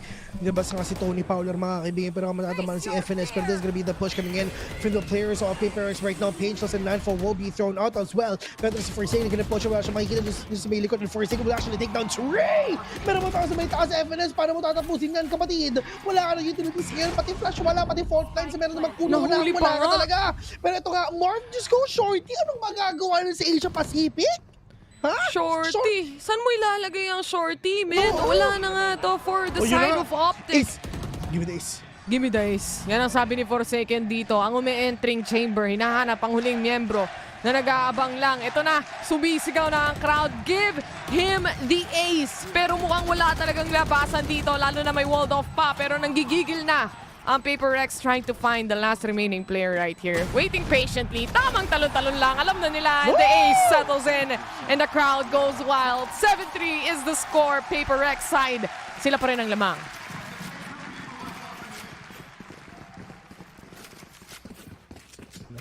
Pero yeah, I mean, at least 'di ba nakita na natin yung first official Riot event for Valorant na may audience mga kaibigan na international, not just Korea and Japan. Ganito pala yung feeling. Isipin mo guys, yung mga tao sa loob ng stadium na yan, more than 90% nun nagbabalorant. Ito na naman, gagawin na naman nila yung wall off dito at satchel play. Wala atang makikita si Jing on long A, kaya babalik na lang din tong mga players na to. Ito doon sa ginagawa ni Jing tsaka ni Benkay, sobrang mahal nung round na to na ginagawa nila kasi magkano yan, 400 pesos sila. 400 pesos ang isang wall. Tapos halos 200 pesos ang isang satchel. 'Di ba? So magkano yun? 650 down the drain agad. Pero, kailangan nila makapatay ng isa if ever. Pero mga gano'n naman kasi high risk, high reward eh. Kung sakali man walang makapansin nun, tapos dalawa yung nasa A-long, well, sulit na sulit. ROI na ROI, kumbaga. Actually, grabe si Forsaken eh. No, siya ang pinakaunang nag-A sa Masters na may crowd, di ba? Narinig niya yung hiyaw at palakpakan ng mga tao, di ba? And syempre, dito sila naglalaro sa mapa ng Pinoy, Haven pa, di ba? Dito nilalabas yung Burkum time, Bessie. Oo, man. Victor! Huling-huli sa aktong nagro-rotate. Forsaken, he might spawn one here on the corner. Hindi niya nakita si Crashies. He's gonna go down. Meron pang guiding light. But this gives the opportunity for Paper Rex to clear out Heaven. Alam nyo na may tao din dyan. And on the other hand, OpTic is already ready for the retake. Positioning themselves. The flash settles in. Nagpop na rin yung smokes dito. Pero meron pa rin slow coming in from the stage. This is gonna be quite a difficult retake for OpTic Gaming right now. Kasi ang ganda ng posisyon ng mga players ngayon ng Paper Rex, mga kaibigan. Meron ng chup-chup pero pag pitches ngayon, pero kailangan na talaga pumasok ng mga players ngayon ng OpTic Gaming, mga kaibigan. Pero kailangan, Becky, let's see if ever makakobos siya isa. Pero at least si Mindfreak just waiting on that corner. Wala na talagang mga utilities at all yung mga players ngayon ng Paper Rex. Pero this is now the push coming in from Mindfreak, ladies and gentlemen. Pero Yay is waiting! Not enough pero time. Hindi na half ni Yay! Just go! Nilalaro sila ng Paper Rex dito. Nako. Grabe, isipin mo, itong crowd na to, they're rooting for Fnatic. Kasi pag nalaglag na ang Fnatic, mga kaibigan, wala nang manunood bukas. Kasi nasa EU yung event eh. Tingnan mo tayo. Ilan viewers natin? Nasa 600 plus. Wala namang Pinoy team dito. Feeling ko sa Masters, Manila na yung susunod eh. Oo, at saka isipin mo ba ito? Isipin mo, lahat ng mga teams na naglalaro dito sa Masters, lagi sila naglalaro sa mapa ng Pinoy. Oo nga. Which is lahat yun. Ilagay dito sa Pilipinas. Ginagamit si Neon. Filipino agent din naman yan. Pinoy yan. Bias pa rin hanggang ngayon. Pero yung shot niya nakatuhog pa nga na maalam dito si Mindfreak. And this is a 3v4 situation right now. Wala nga lang sila smoke for the side of Paper Rex. And Benkay is also dead para sa kanilang mga heal and yung walls nila to cover the post plant. 3v4 right now and Jen gonna push in dito sa may A pero nagbabalin talaga si Crashies together with FNS. Hunt, not gonna catch anyone dito sa may heaven, but they need to go in. Pero yun nga lang, ito talaga yung pag-push nila dito. Pwede nila i-counter isa though. Pero, they're just actually waiting for that timing na pwede nilang gawin. Oh, they know it already. Oh my God, natamaan pa! Here comes the party! Not gonna catch anyone, but they're low. Marv is super low right now. Pero tamang wall bang lang. Diyos ko po, kung saan hindi ka na pumasok. Pero 1v3, winnable from the side of Davai. Oh, hinusin na rin na napakadaming tao. Kaliwa! Pero Dio nakawisa, pero pa isa! Diyos ko ba, let's go! Davai! Ginawang bangka yung mga kalaban niya! Pinapalakpakan siya ng Europe! Grabe, ang sarap manood na may crowd pala, no? Naramdam mo! Grabe! Yung iba parang nanay pa ata ng hindi ko alam kung sino! Hello sa'yo, mama! Sinama ang buong pamilya! But what a clutch coming in here from Davai himself. Ang laking opportunity na kuha niya dito for that post-plant position. Pero napakalaking factor ng ginawa doon ni Jing. Yung spray down niya from Link itself. Kapag hindi niya at least nabawasan yung mga players na to, mahihirapan si Davai to clutch that moment. But because Jing was able to punish some of the players' HP, naging nangyari yon para sa kanila. Anyway, let's hear the thoughts right now of the panelists. So passing it on to them.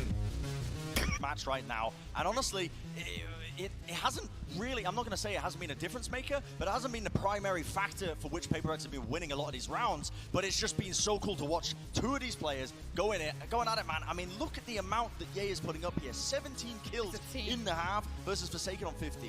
I mean, if you look at the round differential as well, you just can't even expect that Ye is trying his best. He's got the backpack on. He knows as a chamber main what it is his role is to do on this map, and they are just battering him even though he's putting up such huge numbers. Forsaken on the other side though, how is he behind enemy lines every time I look at the minimap? And this is what you're going to watch out for with PaperX. If there are holes in your defensive protocol, they are going to be exploiting it all the time. Forsaken was getting so much value on these lurks in the mid-rounding, finding openings, getting the first kills for his team, and it sets up PaperX for these 4v5 post-plants every single time, of which they are always favored. Their post-plant positioning is so good and so clean the way they play crosses with each other. It's funny you talk about post-plant because there's another guy I got to give a little bit of a nod to, other than Devi's perfect clutch there, Mind Freak, the flank control that he has as a solo player.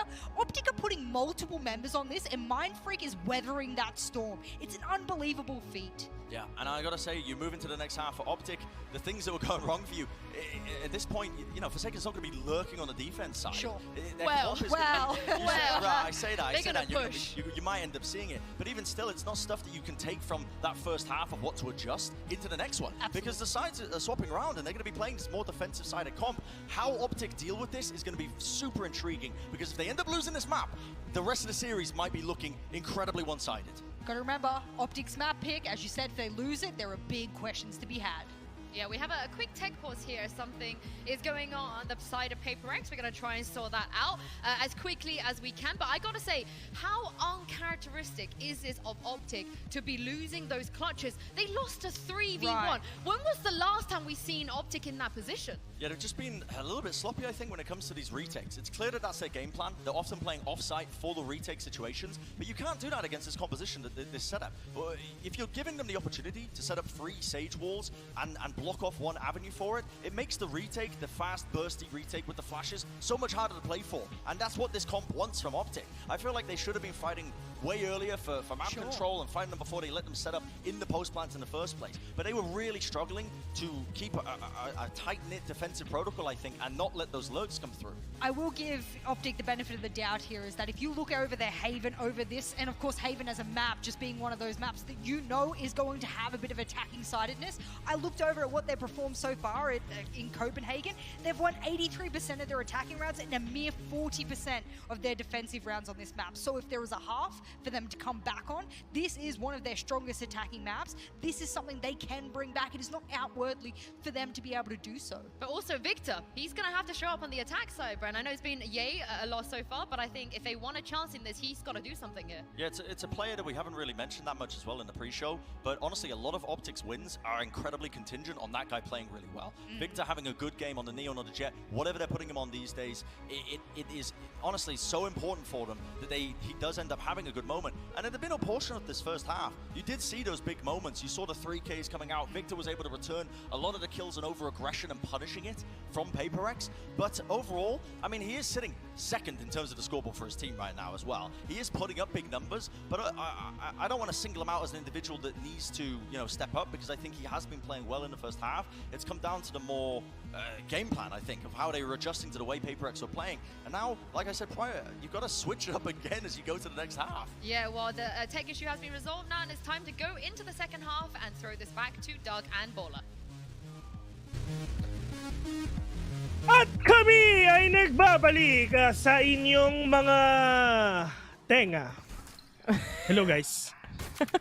Welcome back! Kami na naman ito. At nandito na nga tayo sa second halftime natin. At syempre, dito na nga iinit ang bulalo dahil pumapasok na agad-agad si Victor. Nakungkas ang kanyang sarili. Prowler comes out. And syempre, another concuss coming in from him to try and force out kung sino man yung gusto. Pumush sa A-main. Pero mahuhuli nga dito ni Forsaken. Unang kill, Marv agad. Oo. Wala na smoke. Tsaka, yung, alam mo, bes, ito si Forsaken, mga kaibigan, tandaan mo. Itong Masters na to para sa kanya. Alam mo kung bakit? Bakit? Kasi nakalagay na sa pangalan niya, for sa akin. For sa akin. Para sa akin. Para sa akin. Totoo, no? Sinulat na. Diba? Pero mainit na naglalakad sa mid. Itong mga players ng OpTic, pero nag-slide in! Sa kamatayan! Pinchos coming in here sa may garage to force the last player. And they're all gonna be dying here sa kamay ng PaperX. 10-3 ang magiging score nila dito. Partner, mahirap to para sa side ng OpTic. Sila pumili ng mapa tapos double digit na. Wala pa rin silang score masyado. 3-10? Ano yung 9-3 curse? Hindi yan pwede sa Pilipinas.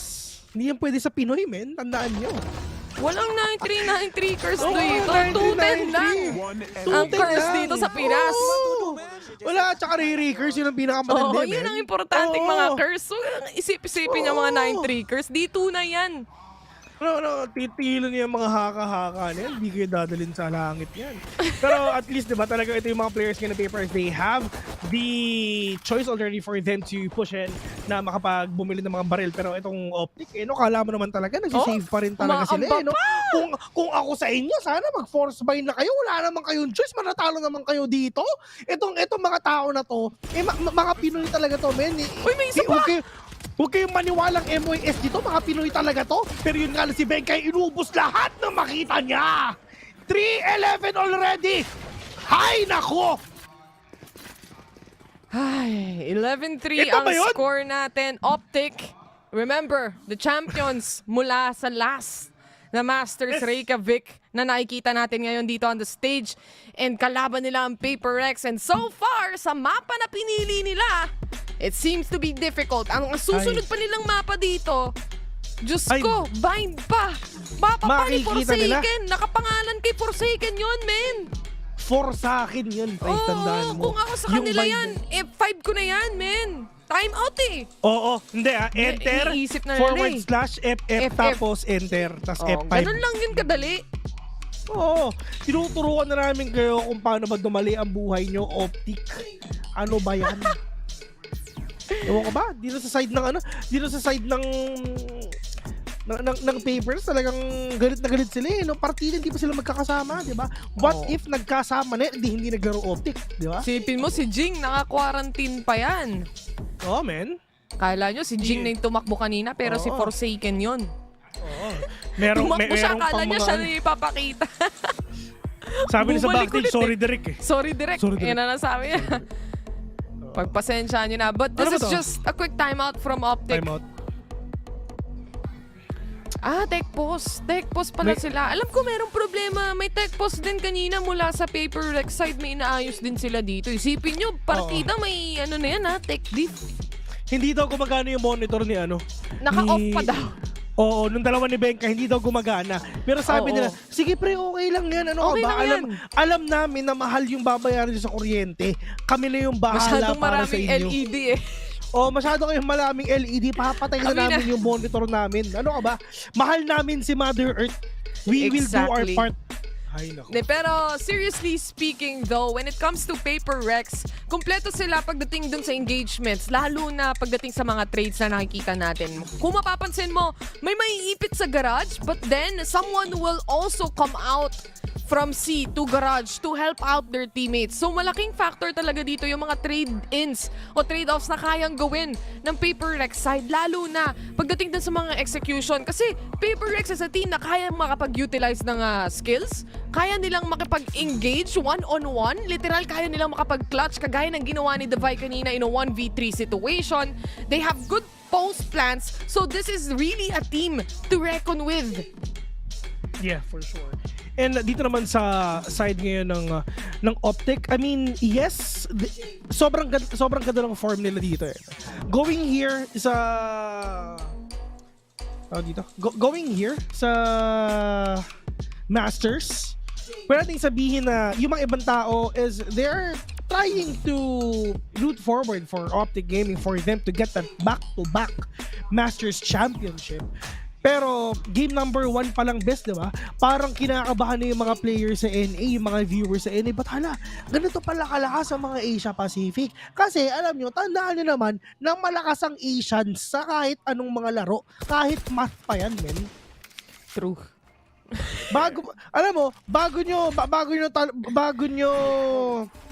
ligawan yung mga anak ng Paper Rex, talunin nyo muna yung mga tatay nila sa Valorant. Oo, 1v1. Oh, ito na, overdrive. Tamang swing-swing lang from Victor, pero he's all the way to CT side already. For sure, narinig to ng Paper Rex. Benkai was already able to spot 2 na pumupush. Problema ngayon ni Victor dito, maipit siya sa side kung sakasakali man. Mindfreak, really aware. On the other hand, siya rin yung mamamatay. Dalawa ang makikita niya dito sa garage, and that's gonna be a swing from Jing. Gaya ng sabi ko, the trade-offs is there, and Paper Rex will win the engagements for sure. Ay nako, game number 1. Ay nako, tapos na 3-12 doon sa mapang pinili ngayon ng OpTic Gaming. Diyos ko po, you don't want to mess with an Asian people sa mapa ng Pinoy, ha? I mean, Haven pa to, ha? Ay nako, dito sa OpTic Gaming kailangan nyo mag-isip-isip kasi mapupunta kayo mamaya dito sa lower bracket. Pero basta, if ever manalo dito ang Paper Rex, they're gonna go on straight papunta sa grand finals. It's gonna be on Sunday. So really can't wait for that. And one thing is for sure, itong Paper Rex at saka Xerxia, matik na yan silang dalawa talaga mapupunta sa Champions, men. Pero walang Jing, oh my God, Davay, sinampal ng Odin sa mukha si Yay. Tikman mo ang Odin ko. Tikman mo ang Odin ng Asia Pacific, mga kaibigan.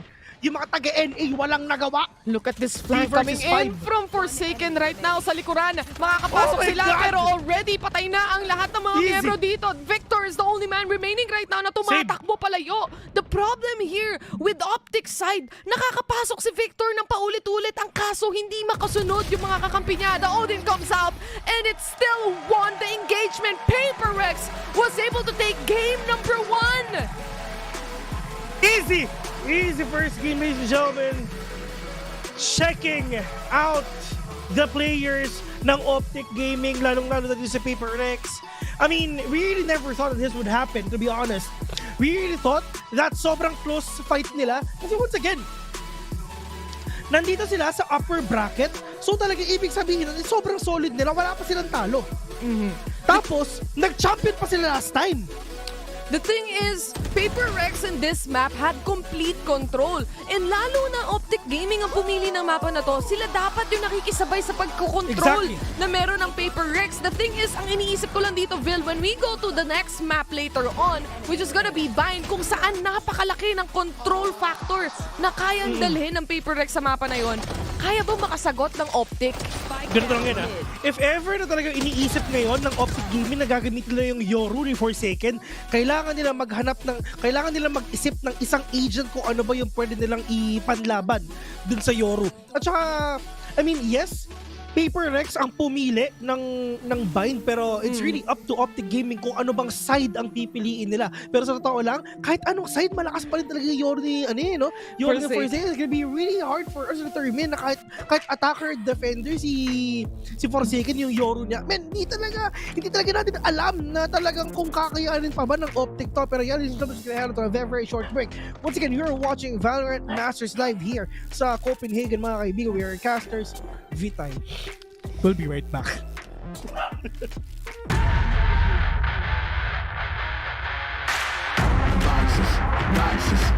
cannot fit in the boxes. Stop it, stop it. Quitting was never an option. Exhausted, exhausted. This passion is never exhausted. And you cannot stop it. Nah, you cannot stop it.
Do you feel the weight of time? Why does it hold so strong?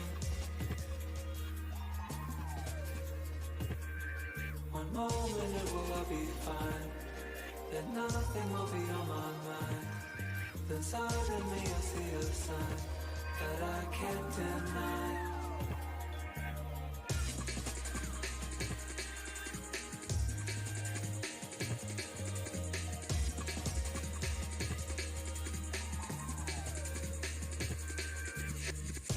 See the clouds that are floating over me, and the blossoms falling from the autumn cherry tree. I hear the voice in my head to let me, but there's always more to. Boxes, boxes, I cannot fit in the boxes. Stop it, stop it. Quitting was never an option. And you cannot stop it. Nah, you cannot stop it. It is a great day to be a paper girl here in Copenhagen, Denmark. I'm back on the desk with Brent and Jess. I know, Jess, you're repping the Green War here. Yeah. But OpTic, they have just suffered the biggest defeat they have ever faced here on the international stage. Have you been swayed? I'm not yet a paper girl. I still wear the green with pride. I still think that there is possibilities. And this isn't a knockout match, so the copium is really strong for me right now. Yeah. I respect that. They've never lost in the rematches. So.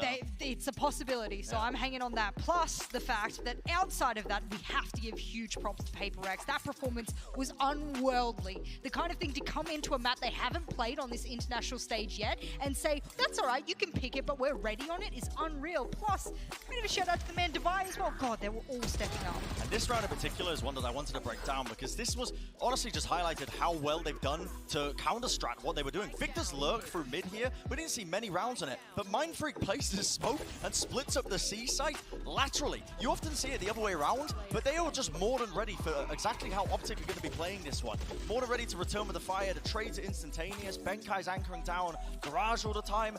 They came into this map with an incredibly strong game plan of how OpTic were going to play, and it showed in the scoreline. I mean, 13-3 is absurd. Yeah, as you guys can see on the MVP powered by AWS there, that Jess, Ye got 18 kills when his team got 3 rounds.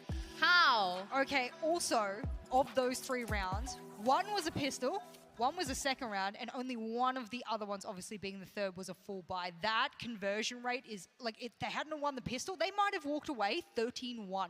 Think about that possibility. Obviously, it hurts my heart to talk about this and the fact that we're saying that, but that's an unbelievable scoreline for OpTic to have. I kind of like it. You love it. When one of the best teams in the world gets stomped, because it shows that, honestly, you've got a fundamental outclass going on. You're so sadistic, I am a bit you weird are, like that. we got to watch out for you. Listen, Doug and Bar as well are going to be annoyed at me saying that because I'm sure they wanted a close map, but overall, when you see an absolute dominating performance like that on the stage. This is a team that came ready and here to play. They have counter-stratted, and now we're going into their home territory and bind. I mean, what else are we going to see? Yeah, before we move on to that, let's check out this Verizon high-speed moment of the match. Of course, Divide, yes, look at him here. Did you know he had 100% impact rating?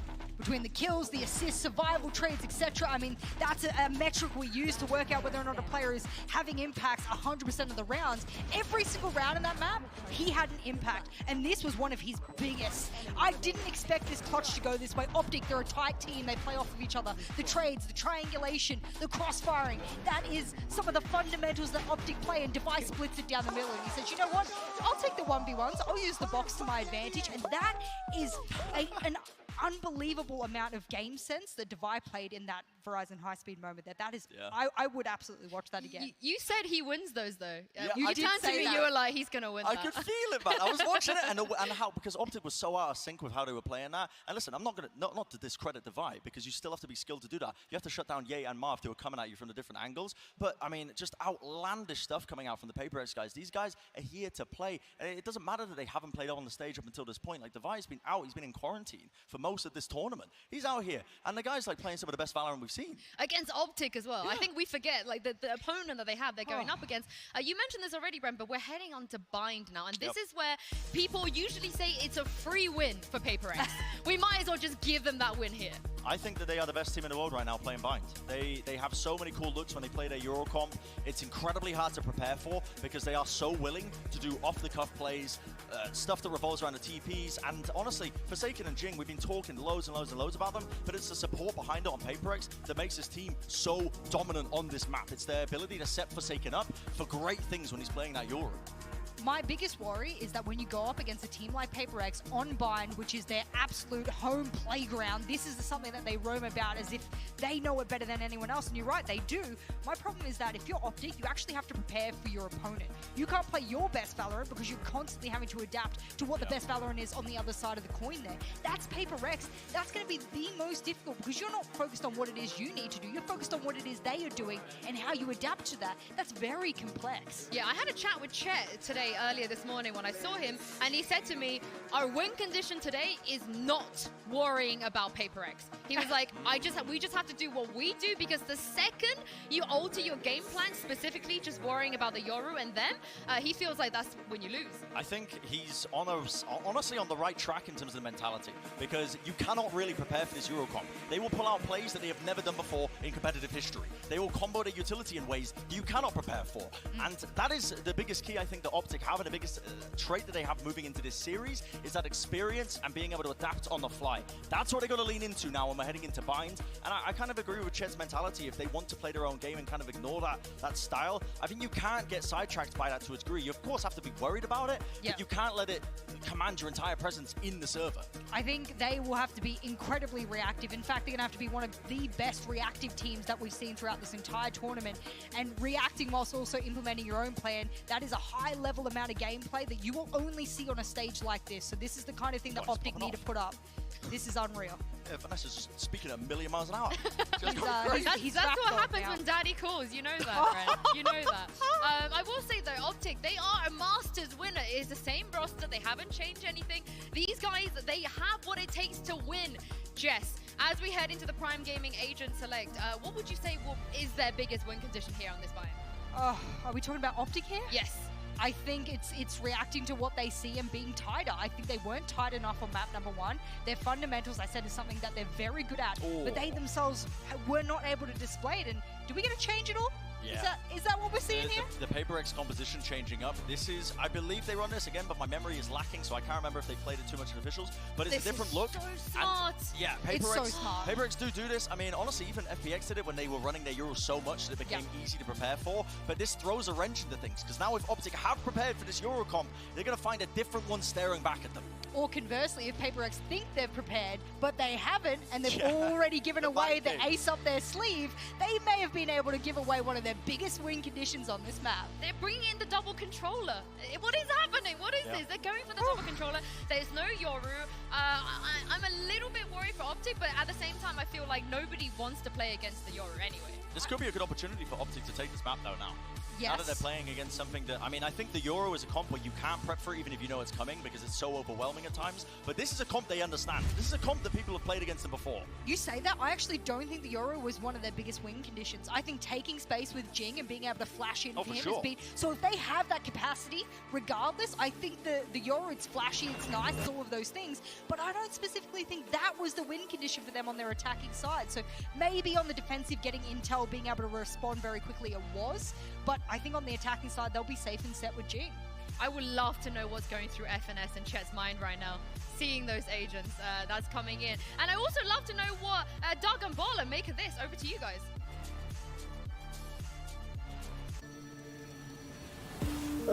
Hey, what is up guys? Phil here together with me, speaker right here, ladies and gentlemen. Kasama ko rin si Eliza Taylor nandito ngayon sa gilid ko.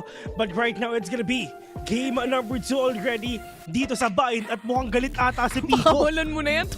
Malapit na siyang tumahol, Bill. Galit ka ba, Ibigay mo na. boss? Nagalit si Bossing, pero nandito na nga tayo sa pangalawang mapa natin. A Paper Rex pick right here, which is gonna be bind. At kung ang ini-expect ng OpTic dito at pinaghandaan nila, yung Yoru composition, umpisa pa lang, masasayko na sila. Dahil Paper Rex si Forsaken, mukhang Chamber ang pinili niya dito. Oo nga, debated! Yung mga players dito ng OpTic Gaming, akala nyo magyoyoro ako? Hindi! Nakalam ko, Diyos ko po, Crashes nakachamba ng 3. Biglang naging chamba nung naka-triple kill. But it is gonna go on OpTic's side. Nakita ko na to nung mga first rounds natin. During game number 1, sila rin ang nakakuha ng pistol at pati na rin nung second round natin dito. Kaya mag-alala, mawawala din yung pangalan namin dyan. Konting antay lang. Hindi guys, para malaman nyo talaga kung ano yung pangalan namin, di ba? Kung sino yung casters. Kasi may nagtatanong daw Guys, don't forget to follow us, yun yung socials na. Follow us guys, yun yung socials namin. Okay lang yan, para makita ng tao kung saan nila tayo i-follow.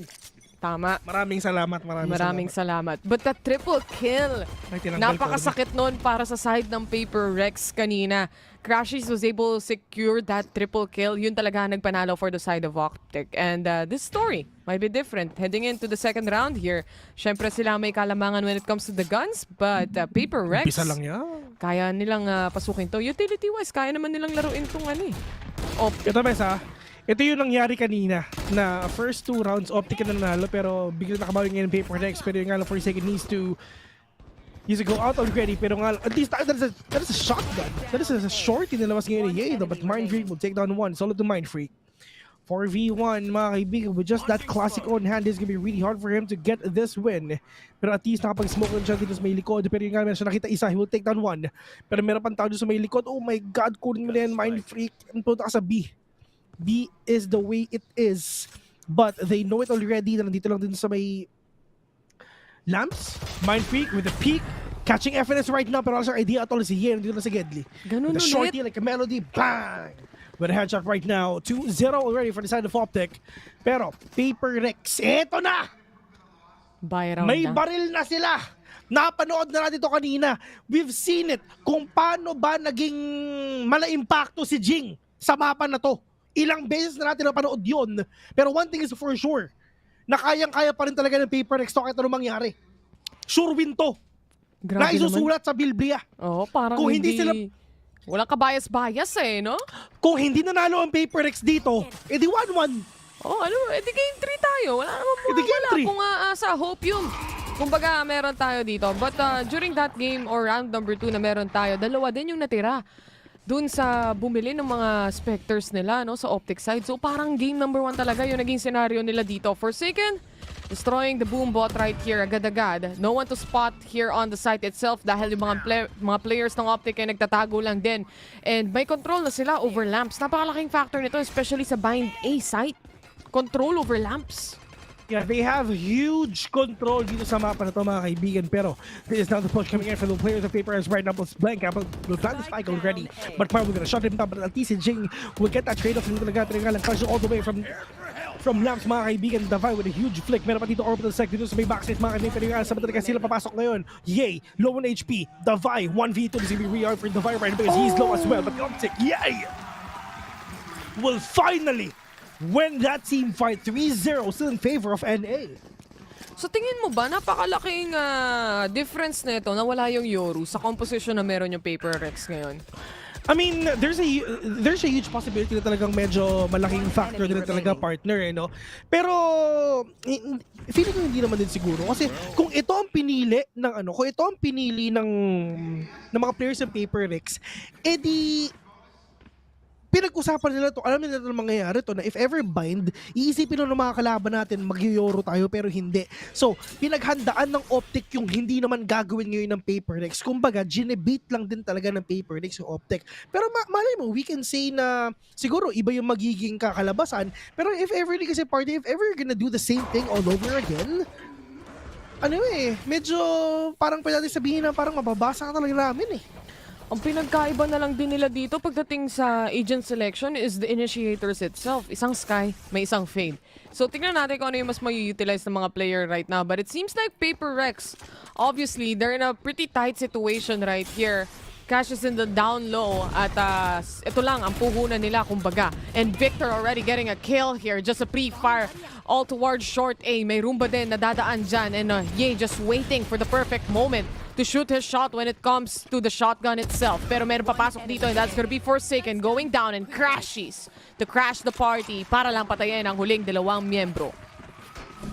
Matinding pagka-crash yung mga players na to sa OpTic Gaming kasi talagang bumabawi sila. And for Paper Rex, they need one more win na lang for them to go there sa Grand Finals. Pero at least OpTic Gaming, they found their groove already and might as well push it to a game number 3. And if ever hindi pa manalo dito ang Paper Rex, mga kaibigan, mas mahihirapan pa sila makakuha ng comeback. They need to win this round for them na maging 4-1 if ever. Pero inaayos na ni for Coach. sure, pinaghahandaan din yan ng mga players ng OpTic din syempre, di ba? I mean, for sure, gano'n na nangyayari dyan. I mean, yes, pinaghandaan nyo kami, pero syempre, paghahandaan din namin kayo. Give and take lang, kumbaga. Just a quick timeout mula sa side ng Paper Rex. Syempre, as much as it's still early, ayusin na ang dapat ayusin dito. Lalo na they're having a hard time when it comes to actually making a play here. Tsaka, ito yung yung next round kasi na meron tayo is officially the buy round that they're gonna have. So, kailangan, meron na silang nakaset dito na plano, kumbaga, on how to take in on a site itself and all the other entries that they have to do. Especially, si Jing ang kailangan nilang gawa ng space dito. And I just want to reiterate yung sinabi kanina nung panelists natin, no? It is important for Jing to have space to actually do entry. Kasi nga mahirap mag-entry sa bind. And si Jing nga lang yung magiging duelist nila dito. So dapat meron talaga silang space, the info, and everything in between. Malaruan nila around Jing. Mm-hmm. Yeah. Pero syempre, it's not gonna revolve around this player lang din, di ba? Pero it's really up to them kung paano nila talaga gagawin to. Pero yay, popping off already, will take down one. Crashes as well, nakaisa pa.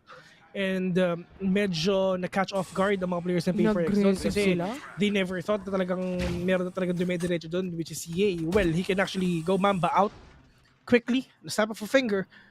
Kasi he's a chamber anyway, but right now, 3v5, they need to make this work. They still have smokes, they still have AoE damage, and they still have an initiator, which is the Vi. Haunt will be activated, pero Jing gonna go in, catch one. Pero at least si FNS nakapatay, at least si Jing nakadoon na rin dito kahit paano. But right now, 2v3, winnable for the side of Paper Rex. Marved. Oh, sakto muli lang din. Masakit para kay Jing. Umakyat siya. Pumasok si Jing. Ang ganda ng molly na ginawa ni Marv.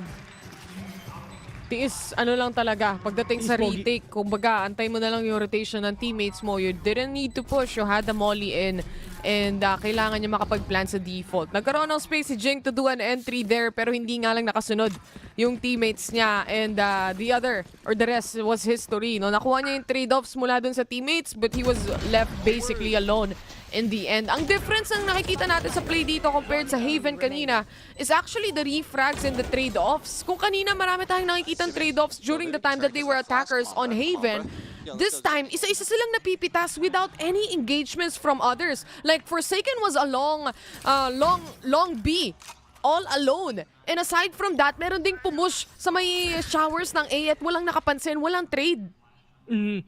yun yung isang problema din talaga sila, no? I mean, dito naman sa side ng OpTic, yes, they're trying to be aggressive kasi gusto nilang ma-catch off guard yung mga players ngayon ng PaperX. It's fine kahit dry peeking yan kasi syempre aggressive nga, di ba? Pero at least si Victor na kayo sa dito kahit papano with a showstopper again with the second one right now. OpTic Gaming, mga kaibigan, will get to already, which is si Benkai at si Jing. Yung dalawang napaka-importanting agents ng PaperX pa ang nawala. Wala na silang entry, kulang na yung isang smoke nila, pero it's all to forcing it if ever they're gonna go in. But FNS, mga kaibigan, was catch do. Mindfreak, the only man remaining. Meron pa siya molly, wala siya smoke. This might be a save for Mindfreak. Wala na siyang no choice dito, men. Pero mukhang lalaban ata si Mindfreak dito para patay-patay sila ng baril. Mindfreak still gonna peek right now. He will see FNS, but he will gonna go down into the hands of that guy. 6-0 already sa Etomac. Mukhang map pickers ang nakikita natin ngayon dito kung sino pumili ng mapa. Sila ang natatalo, but this showstopper was definitely a way to stop the players from PaperX doing an aggressive move towards Showers or rather Hookah right here. Dahil naipit talaga dito yung raise nila. They threw all the utilities right here. May Prowler, merong Viper Snakebite, merong mga Roomba from the raise itself. Pero hindi pa rin talaga nila totally na-punish at sila pa nga ang napatay because of the showstopper right there. Anyway, moving forward, eco round to para sa PaperX. Eco round it is. They need to make this work though. Nakita na nga si Trailblazer dito, mga kaibigan, pero they need to back out. But yay, onto that corner will catch Benkai right now. I mean, if ever is speedrun ng OpTic to, they need to do it really quick for us to go to Fracture if ever. Pero Fracture partner, sa totoo lang, 50-50 ako dun. Kung sino bang mananalo, pwedeng PRs, pwedeng OpTic, really up to them on how can they pull it off. But right now, EA in a very good position. If ever na talagang sisilip yung mga players dito ng PaperX, kailangan muna nilang maglabas dito ng utilities. Might as well get that Roomba palabas para syempre mahirapan pa yung position ni EA dito if ever. Pero nagbabatay lang sila, nag-gather sila ng enough information, ng enough timing before they're gonna go in. But right now, nag-jump pick yung isa, but Jing will go down. But at least, si EA is super low. But, man, there's no way that na maipanalo pa to ng PaperX because of the utilities nila na sobrang limited lang din talaga. Pero mali mo, it's winnable. Hindi pa naman tapos to. Mali mo, kakayanin pa rin talaga because of Forsaken. Meron naman siya tour de force dito kahit papano. Pero nga, 3 bullets na lang ang natitira dun sa tour de force niya. But yeah, gonna push in. But Crashies and Marv will do the job though. Will take down 2. But Tavai getting that head. But Marv, mga kaibigan, will end this round. 7-0 already sa side ng mga na. The difference when it comes to compositions na meron sila, nakikita agad natin kung paano makapag-entry ang PaperX. It was proven quite difficult lalo na sa long B dahil yung utility base nila dito pagdating sa initiator is just gonna be gauging on the fade itself. And ano ba yung mga kaya niyang iba to? A Prowler and a Hunt, and still that can be immediately detonated, kumbaga, nababaril agad-agad yon. Compared to having a Sky Witch, you have a Pop Flash, for example, to play around with. Mas malaki ang possibility when it comes to the entry to have an engagement na mas papabor sa inyo. This is quite difficult per PaperX aside, but still doable. The Vi, kailangan niyang bumalik dito. Naghahanap lang talaga sila ng space sa unang puntos nila. They're really confident to push in already sa side ng OpTic Gaming dito. After all, this is 0-7 scoreline. Still in favor of OpTic. So talagang they have a lot of rounds to lose. Men, isipin mo, si Victor, FNS, tsaka si if ever matalo sila dito, men, isipin mo, 9,000 pa rin ng pera niyan. Napakadami yung pera niyan, men. Pero yun nga lang, yung makakuha ng unang kill ngayon, but they need to go in. But this is the Nightfall already. Will catch FNS right now, pero Hunt will actually catch 1-2. But Mindfreak, mga kaibigan, nagkakapatay talaga dito. Mindfreak nakadalawa na. Pero ito na yung pag-push ngayon ng mga players ngayon ng OpTic Gaming, mga kaibigan. Pero si Marv mamamatay rin talaga dito, mga kaibigan. Pero 4v2. Pero this is now the orbital strike. And they need to go out already. Pero at the end of the day, Victor makakapatay this yung isa. 2v3. Ito na ata ang tsansa sa PaperX para makaputos ngayon. Crashes with the swing. Wala siyang idea na meron tayo sa may likod niya. And that is Mindfreak already. Will catch 1. Pero yun nga, Victor magtanggol. Nakuha niya yung isang round dito for the side of Paper Rex. Finally, we're seeing a point right here. 7-1, nahahanap sila ng paraan para makapasok ng site, no? And the first idea right here is actually detecting that chamber and killing that chamber. Kahit na vulnerable ang ibang members ng Paper Rex dito, nakapasok pa rin sila sa site. May konting delay when it comes to the orbital strike from OpTic, kaya hindi rin namatay yung mga players dito kahit na finorce nila yung ulti on hookah. May delay ng kahit papaano, and that just diminishes everything. A domino effect pagdating sa side ng Paper Rex and basically open up the site for them. Now moving forward, kailangan pa rin talaga nilang hanapan ng paraan to. Lalo na, gusto nila ngayong i-hit is actually a site. Isa-isa sila nawawala ngayon. Pero Diyos ko po, hinabot si Ian Tony Fowler. Mga may battle si Chen gonna go in! Oh, what? Hindi naputok! Hindi man lang niya napindot yung left click para makapatay na isa para malabas yung showstopper niya. Sobrang sayang naman nun, man. Painting Lumbay, nangyari pero kala natin sa Forsaken makakuha ng isang ngayon. Meron pang Vipers sa may loob ng A. 3 first for mga kaibigan. Mindfree will catch 1-2. 2v4 rather. Crashes in FNS. The only men remaining for the side of OpTic. Pwede silang sumugal dito, man. Marami silang pera. They have a lot of rounds to lose. It's actually 6. Might be 5 though because of the win ng Papers pwedeng gawin dito. Crashies. Ito na, namarkahan ka na ng mga players ng PaperX. Nasaan ka, Crashes? Alam na nila kung saan yung positioning ng huling player dito and Crashes. Diyos ko po. He still managed to get 2 kills here pagdating sa exit frags, but still, hindi pa rin mangyayari yan and finishing everyone off. 7-2 ang magiging score natin dito. PaperX, nagamit nila yung Viper Spit to actually make a play here pagdating sa post-plant positioning, make everything safer for the rest of the team. And so far, nakakasagot na sila dito sa mga rounds na binibigay ng OpTic at dito sa depensa na hinahawakan nila. Pero sayang talaga yung showstopper kanina. But yung rotation naman ni Forsaken, sinalo naman ni Forsaken yung kakulangan na yun. Oo. I mean, hindi ako makakapag-Yoro, pero meron naman akong tour de force. Ito si Forsaken no? Parang siya yung bunso mong anak na hindi mapalagay sa bahay. Yung gusto galaw ng galaw. Oo, men. Yung magugulat ka na lang. Bawat 10 minuto, penging piso sabay sa takbo sa sari-sari store. Para sa candy. Wala, I mean, mahirap talaga mabasa kung nasan si Forsaken dito eh. Yung tipong iniwan mo lang siya sa gilid, tapos pagbalik mo, may kasama na siyang iba. Oo. Mahirap bantayan si Forsaken dito. Bumamano sa kabila eh. Biglang lumulutang ng ganun eh. Oo. Pero kung hindi mapipigilan ng OpTic tong sunod-sunod na rounds na naman ng Paper Rex, magiging 7-5 tong score na to or probably an 8-4. I would say. 8-4. Yeah, 8-4. Most likely, that's gonna be it. Siguro, malay nyo. Malay yung ganun yung mangyari dito. Pero, kung nabasa ng Paper Rex yung play na pinapakita. Tsaka, kailangan talaga ng OpTic makapitalize tong mga operator nila. Kita naman natin from the first 6 rounds, yung 6-0 yung scores natin dito. Si Yay, talagang nakakapita siya with the operator when it comes to the entry of Paper Rex. Kaya hindi nakukuha yung mga rounds na meron. Kasi nga, wala na, kulang na yung kanilang dito, agent picks. Composition. Pero, this is now the push coming in for the players of Paper Rex right now. Pero yung nilabas na nila yung Snakebite plus that Prowler as well, pero wala silang nakita dito kahit isa, but Crashies. Nagulat na sila na meron lumabas doon sa may labas ng hookah mga kaibigan, pero Crash is gonna go in, he will catch one. Benkay onto that corner, Crashies nagbabatay lang sila kung sino ba talaga makakakuha ng killer, pero yung the timing of Crashies, na muntik na siya makita ng Benkay, but he knows it. Onto that wallbang mga kaibigan, nakakuha pa ng isa. Yay, all the way from the backside of the map right now, FNS will catch one, but Forsaken with a big trade-off right now, patay sa FNS dito. Yay. Oh all the way to the corner, kita na yung barrel. Oh my God, pero Forsaken! Diyos ko, kitang-kita. Oo, mahaba yung baril, pero iba yung pumutok. Sabay TP! Jepited ang mga players ng OpTic dito. Dalawa sa kanila nag-rotate all the way to B, and now, the rotations are moving towards A. Isang nasa City at isa namang nasa A short, pero binasag na ang trademark. Ibig sabihin, alam na nila. They're already on site here. Mark versus Benkay, and Benkay's breaking down! 7-3! Paper Rex was able to secure it and plant a spike para lang din sa ekstrang pera. Atin to. Nag-whiff. Isipin mo naman, Bes. Nagulat siya eh. Biglang nawala yung wall, Bes. Gulat match siya eh, no? Wala siya nagawa eh. Sabi niya, ay, Kinumit na lang niya eh.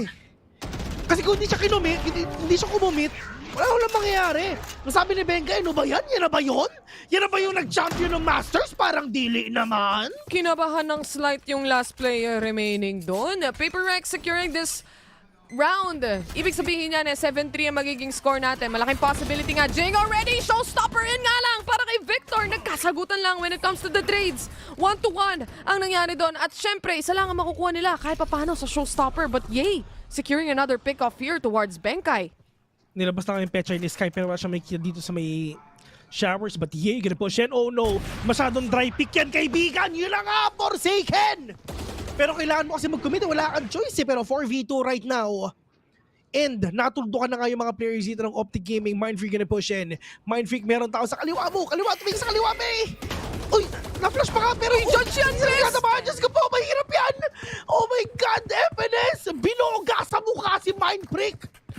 Ang nakakapagtaka lang din doon, no? Hindi ginamit ni Mindfreak. Kahit na may control na siya sa lamps, hindi siya nag-smoke at all towards the site. Maybe trying to get at least a little bit more info, a little bit more space. Ang kaso nga lang, hindi niya alam na nakaabang na pala yung judge dun sa Gedli. Nagulat na lang siya pagka-flash na ganun. Eh, judge pala mga katapat niya. Paper Rex, wala silang dito, kompletong buy. Kala-half buy lang ang makukuha nila for this round. Pero baka, 8-4 nga ang mangyari. O baka gano'n talaga pwede mangyari dito partner pero medyo mahirap pa din talaga kasi si Benkai naka-frenzy lang siya and syempre kailangan pa niya dalawang ultimate orb para makakuha dito ng Viper Spit daw. And wala rin talagang ultimate sa mga players dito ng Paper, so this is gonna be really hard for them to pull off an 8-4. Pero if ever mangyari, a nice one, pero nga lang Morph makakuha pa rin isa with that operator on hand. Siya ang umahawak ng operator, hindi si Ye. Kasi kailangan namin na pumasok. Tsaka meron naman siyang tour de force anyway, pero hindi ko alam kung bakit nila hinahabol ngayon si Morph mga kaibigan. But Victor, nakachapa na nga ng isa dito, pero dahil si Ye! We're gonna take that one. This is gonna be a double upset na ginagawa ngayon ng mga players ng OpTic Gaming. But now, it's up to Benkai and Mindfreak. Pero hindi tumama si Marv ngayon, pero Mindfreak knows already na meron tayo sa may backside, dito sa may triple. But Vector with a swing, gonna take him down. It's all up to Benkai. Let's see if kaya ba niyang gawing bangkay yung mga kalaban niya o siya yung mapupunta sa hukay ngayon. Pero nakita niya na nga si Yai and syempre, he will just be punished here. Kahit mapatay niya si Yai dito, meron din namang trade-off na magiging kasama dyan dahil nakaabang na rin yung isang member dito ng OpTic Gaming. Anyway, this is gonna be a 9-3. Hirap talaga ang Paper Rex pagdating doon sa entry nila. Kasi first of all the dry peaks we're seeing right here, Raze is just walking towards lamps like that. And dahil nga wala silang mga flash dito or anything play around with compared dun sa sky flashes na kayang ibato ng isang OpTic Gaming na kailangan heavily gauge upon pagdating doon sa smokes, pagdating sa pagpo-force out ng utility, pagdating doon sa pagpo-force out kung saan nakapwesto itong mga members ng OpTic. And if yung mga corners na hinahawakan nila like showers for example, and even towards hookah, ganun ka-tight, mahihirapan talaga dito ang Paper Rex. OpTic is just playing it too good. Anyway, let's hear what the panelists think about this match so far. Kaya ipasa na natin sa kanila. They're uncomfortable to a degree. Like, they want to play fast and loose, and when they are controlled, when they're running the double controller, the double smokes, they have to play at a bit of a slower tempo to take map control, and they are struggling because of it. They are struggling so much. It looked like it took 7 rounds until they were confident enough to take those opening jewels, to take space on the map. That being said, the man on your screen right now was one that was denying them a lot of that space. I think OpTic had a perfect read on the power positions on the map, and this man, we spoke about flashes and the likes of getting Jing in. Conversely, OpTic had one of the best flashes in the entire server, just going, you can't have it, you can't have it, this is my spot, don't come in. But I loved how hard OpTic were fighting over this map control. The entire time, Showers was being denied, Hookah was being re-cleared. They were always taking opportunities to essentially punish and play with complete confidence. You've just got flattened on map number 1, and you've come back in, and you're playing with this much confidence, this much gall to be able to take the fight to Paper Rex. I mean, they are just honestly a world-class and a different team. This is what experience affords you, is opportunities like this to not, just fall quietly into the night. You will fight back tooth and nail, and the fact that it's 9-3 is absurd, but there was adaptations towards the end. Forsaken ended up capitalizing, re-clearing the space, taking it back again as we saw in that final clip.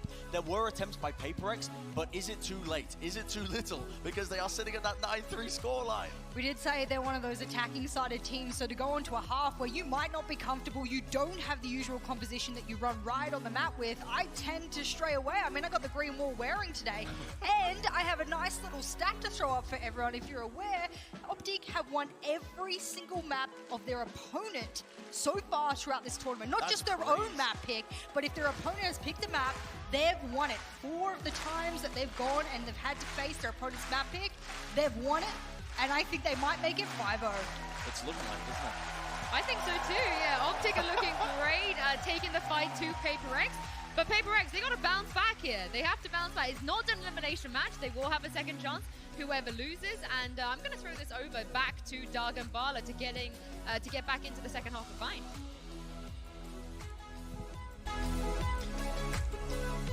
At kami ay nagbabalik sa inyong mga screens and mga tenga, mga kaibigan. Once again, there's gonna be a 9-3 curse activated in favor of PaperX. Ito if ever ni 9-3 ang PaperX, na PaperX yung lamang, walang 9-3 curse. Pero pag lamang ang kalabang sa 9-3, yun may curse yun, matik yun. Pero Victor, dito talaga siya na nakapush dito because of 4 seconds. Oh my God! Nagulat na lang din talaga yung mga players dito ng OpTic Gaming na meron pala tao sa may likod, but Mindfree will catch one right now. 4v3. FNS is low. Walang heal si Crashes ngayon. Oo, natalo ang PaperX dun sa attacking nila, pero in terms of their composition, mas maganda ang composition nila na pag sila yung defending dito. Kasi lakas sila May double control kasi sila dito. Aside from that, play for info talaga ang meron because of the initiator they have as well, like Fade.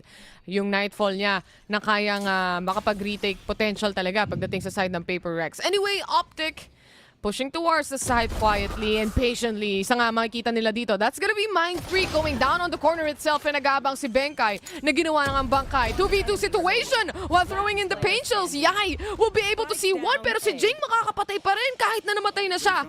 Davai, the last player remaining here. 1v1 right now. Davai, meron pa siyang hunt dito kahit papano. Pero they're gonna go there in B and Z. Makakasabay ba siya? Pero nagbabatay na naman dito si Davai. They have no idea at all na si Ye talagang umiikot na rin talaga. Planted for CT it is. And Davai, meron ba siya idea? I think wala. Hindi alam ni Davai na planted yan for CT. Hindi kita yung bilog ng spike. One bullet so sa wala yan sa headhunter? loob if ever. Yeah. Kailangan itama niya ito kasi if ever hindi tumama to kay Ye, mahirap to bes. Uy, oh my God, nakalahati. Natamaan sa katawan no? Boom, 50 HP. Panimula lang talaga yung headhunter na yun At ito na nga ang makukuha nila. Nakuha nila ulit yung pistol round against PaperX. And pagdating dito sa duo na to, itong dalawang teams na to, talagang when it comes to the pistol rounds, mas nako-convert talaga ng OpTic Gaming yung mga pistol rounds na meron sila. Anyway, this is gonna be a 10-3. At ngayon, lumalaki na nga ang score gap natin. Kung ano yung nakita natin sa game number 1, parang posible rin ata mangyari dito sa ating second map. Yeah. It's gonna be really possible if ever gano'n mangyari dito, partner. Pero for second, getting that verticality, getting that high angle, pa siya makakuha ng isang ulo dito. If ever, pero yun nga lang, napakaganda ng wall. Biglang nag-up nung biglang dumaan si Crashes ngayon. So, well-coordinated for the side of OpTic Gaming, yes. Pero for the side of PaperX, I mean, siguro, partner, we're gonna see game number 3 if ever. Pero dito naman sa PaperX, wala silang choice. Nag-force buy na sila because they need to win this round. Exactly. So OpTic, they have a lot of rounds to lose, mga kaibigan. Davai forcing out that Sheriff, pero at least si Benkai at si Mindfreak dito and Jeng, they have all these Spectres and Stinger for Benkai. So for OpTic, they have an idea already na baka talaga bumili ang PaperX dito kasi double digit na ang OpTic no? Yep. Hindi na talaga pwede matalo dito ang PaperX, pero at least Jeng will take down one already. Victor, andun sa may loob. Mindfreak, nakakadaw rin talaga, pero yun nga lang, makakaisa pa ata sana si Victor doon, pero it's really not in your favor. FNS is low. Meron tayo sa may gilid mo, which is Benkai. Napakagandang timing na ginawa ni Benkai. Nakuha niya si FNS doon sa palabas pa lang niya ng baril. Ang ganda talaga ng ano dito. Ang ganda ng takes ng Paper Rex. Lalo na kapag may trade-off sila. Kung mapapansin mo, dalawa naman dun or majority of the players on the side of Paper Rex were low on HP. But because they can do trades right here, naguguluhan pati yung mga miyembro ng OpTic kung saan sila titingin because there's just so much players from Paper Rex overwhelming them as well. At gumana nga yung anti-eco or rather, yung kanilang pagsagot dito sa bonus o sa buy round sana ng OpTic Gaming. Deadly positioning from Forsaken right here. He sees one in the rendezvous. Comes out, repositioning himself. Nakadalawa pa siya dito. Susubok pa sa pangatlo, but he's gonna finally die right here. And Benkai spots one on Showers. Dalawa na lang agad ng titira for the side of OpTic. Victor and FNS with a Sheriff on hand. Pwede ba siya maka one-tap sa ulo dito if ever? Pwede siya makakuha ng Spectre ni Forsaken pero nasa may backside yun. Benkai will catch one. It's all up to FNS. He will catch that pain shells. Buong buo. Alam mo ba? Ito ang gusto ko sa ano eh. Ito yung gusto ko sa tawag dito. Sa Forsaken Jing combi. Forsaken na Spectre. Yun yung gusto ko sa Forsaken ng baril. Press down. Kasi Forsaken na skin? Oh, Forsaken na skin. Yung yung white variant, yung white variant, hindi yung green na. Yung gold na variant, yung white gold. Gustong-gusto ko yun. Bakit? Mini-mention mo si Forsaken dito kasi sa Paper Rex. Kasi kitang-kita mo yung bullet trails. Ang daling spray kasi kitang-kita mo yung bullet trails. Lalo na pag Spectre. Share ko lang. Share ba ako eh. Pero right now, itong mga players ngayon, OpTic Gaming, gonna push into na delikado nga talaga isa. Pero Mind Freak will catch one down. Pero meron pa siyang, alam na, marami pa talagang nagpupush dito sa may B. Pero that is Jing. Waiting dito sa may Hoka. Ye is in a tough spot right now. Nalapasan. Alam na rin Jing mga kaibigan. Alam na. Pero Ye will catch him off guard. Davai? Pushing it. Oh my God! Muntik nang matuhog dito ng Forsaken. Nilabas ang Headhunter pero no, sayang! Siya pa yung namatay. This is the buyout of OpTic if ever. Benkai with that Spectre on hand. Winnable. Maliit yung chance. But it's still there. The chance is still there. Snake bite being thrown. Trying to reposition kung meron mang kalaban dyan. Pero meron na siya makikitang isa. That's gonna be Ye. But of course, the swing from the other players remaining on the side of OpTic will come out as well. Malinis na 11-5 ang magiging score natin dito. And Paper Rex as a team is just so much stronger when they are in position pagdating sa mga trades. Kapag wala talaga silang magkakasunod na trades dito, lalo na dun sa nangyari sa Hookah, ito, nakita na ni Jing eh. Pareha silang nakatingin dito sa corner ng Hookah na to kanina pa. But the Vi was peeking and trying to see if someone will come out from long. Kaya siya na busy doon at hindi niya na-tradean itong si Jing doon sa Hookah kanina. Anyway, it happens. Yeah, it happens. It really happens talaga if ever na nagmamaasim ka talaga dito sa mapa na to. But right now, this is the Trailblazer na meron ngayon si Crashies, but at least he will catch him. Catch him dead and gone. If ever meron dito ang OpTic mga kaibigan, it's gonna be the match point for NA if ever. But Benkai, tinamaan siya dito ng Roomba. OpTic Vector mga kaibigan will catch two. And that is a mobility na meron ng isang raise mga kaibigan. All the way from Bats now. Waiting from heavens above. Waiting for Jing. Waiting for that swing na pwedeng gawin ngayon ng Jing. But if ever he's gonna do that, medyo maasim na yan. Feeling ko save. Kailangan mo talaga mag-back away. Mag-save ka na talaga. Gayahin mo si Mind Freak. Huwag ka nang pumush. Gusto pang umexit frag eh, no? Ito ito yun guys tandaan nyo. Pag 2v5 o 1v5, huwag nyo nang asimin kasi hindi naman kayo bayani. Knowing na wala namang bawas sa armor nyo, huwag nyo nang asimin. Okay? Mag-save na lang kayo. Alam mo ba kanina, best share ko lang Share or badge Naglaro kami kanina nila Vincent. Yung nag-ayos ng GPO. Basta yun. Naglaro kami kanina. Ay, sa Japan siya ngayon, di ba? Naglaro kami sa Japan. Inis ako, inip ako. Sobrang matagal sila maglaro doon. Sobrang chill maglaro, men. Kakaiba maglaro ang mga players sa Japan eh. Oo. Ikaw yung maiinip. Pop na nga. Alam mo yun, talagang sobrang tagal. Tsaka ito talagang na-justify yung sinasabi natin na ang Japan talagang textbook place. Walang maasim. Ang mga tayo lang naman yung mga maaasim. Sa paglalaro hindi sa in real life. Si Taylor lang yan, guys. Wow, dinamay mo pa ako. Nananahimik na nga lang. Anyway, match point na pala. ang OpTic Gaming dito for this specific map. Like I said, we might be going to game 3 here. But isang mabilisang isang push from Paper Rex's side ang nakikita natin dito. So they are quite aware na walang tao sa B. Lahat to magiging A-stack kung sakasakali man. But there's a trademark na kaya silang bantayan kahit papaano. He will need to reposition himself. Very low in HP is Benkai. Still an opportunity to get a kill. Oop!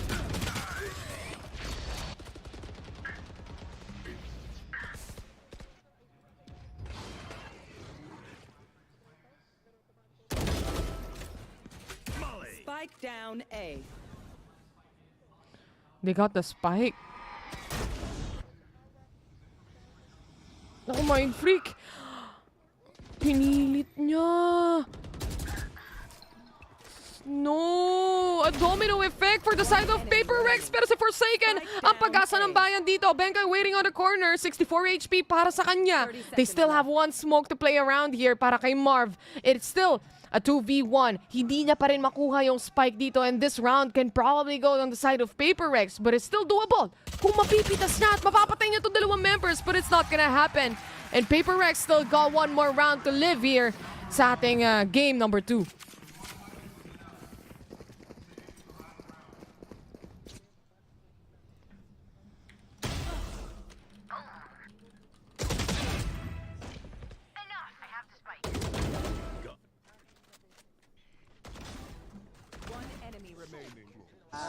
Let's go, boys. Let's go, boys! Let's go!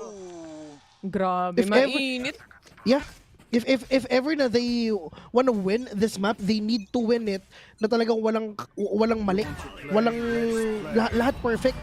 Uy, ang dami yata madedetect with the hunt. Ito na ang laro ng Paper Rex. Yet again, playing on the utilities right here. And an explosive gameplay from Paper Rex's side. Eliminating one in each of every member. Ang natitira na lang dito ay si Ye. And he still has a play around his shoulder. And still, nakababa pa rin yung spike and he needs to pick it up.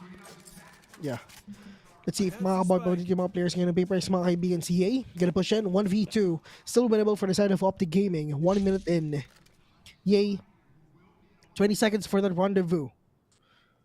Pero kailangan nila maghati-hati dito. One from A, one for B. And that is the Vi, siyang first contact talaga. Kasi syempre siya lang mag-isa dito. Inaantay pa nila yung pagpitik ni Ye dito sa spike before na umikot si Benkai if ever. Pero just checking all the corners if the coast is clear. Ye, saan ko talaga pupunta? B ba or A, pero hindi alam ni Ye na mayroon tayo sa may elbow. Oh, he's gonna make some noise. Nakakarinig na nga, alam na. Pero that is the swing from the Vi, mga kaibigan. 12-7 it is. 5 more rounds na hindi nagkakamali dito ang Paper Rex. We're gonna push it to an OT. Supposed to be. Wala naman silang space to create mistakes right now. Again, OpTic is already in match point and they really played around the smoke here. Aside from that, sinadya talaga nila to, and the hunt as it settles in, nabigla din yung mga players ng OpTic. Kaya na-punish agad-agad. Nakasagot lang talaga si Ye doon actually. On the other hand, alam nila kung saan sila pupwesto pagdating sa pag-aantay kung saan magpa-plant na site. Yeah. Parehas AB meron. Tago lang talaga. We're gonna get this, mga kaibigan. Meron pa rin pera yung mga players ngayon ng OpTic. Napakadami nilang pera ngayon, pero the Vi needs to back out. There's the Nightfall already. We'll catch everyone sa side ng OpTic. Napakagandang Nightfall. 5 yung natamaan, but the Vi will catch 3 with a spray. It's all up to Ye again. Ye gonna go out, and that is the Vi again with a 4th one. Tinago sa box, ginawang regalo para ibigay sa NA, para ibalik sa NA.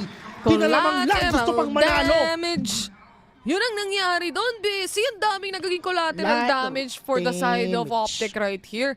On long, ang linis lang ng pagkakalaro ng utilities talaga dito. Labasan lang ng util hanggang mapunish yung mga players, hanggang ma-force out sila sa positioning. And obviously, Ye being the only person on hookah habang yung iba ay pumupush sa long na namatay lahat, wala na talagang pag-asa yung nasa hookah, bes.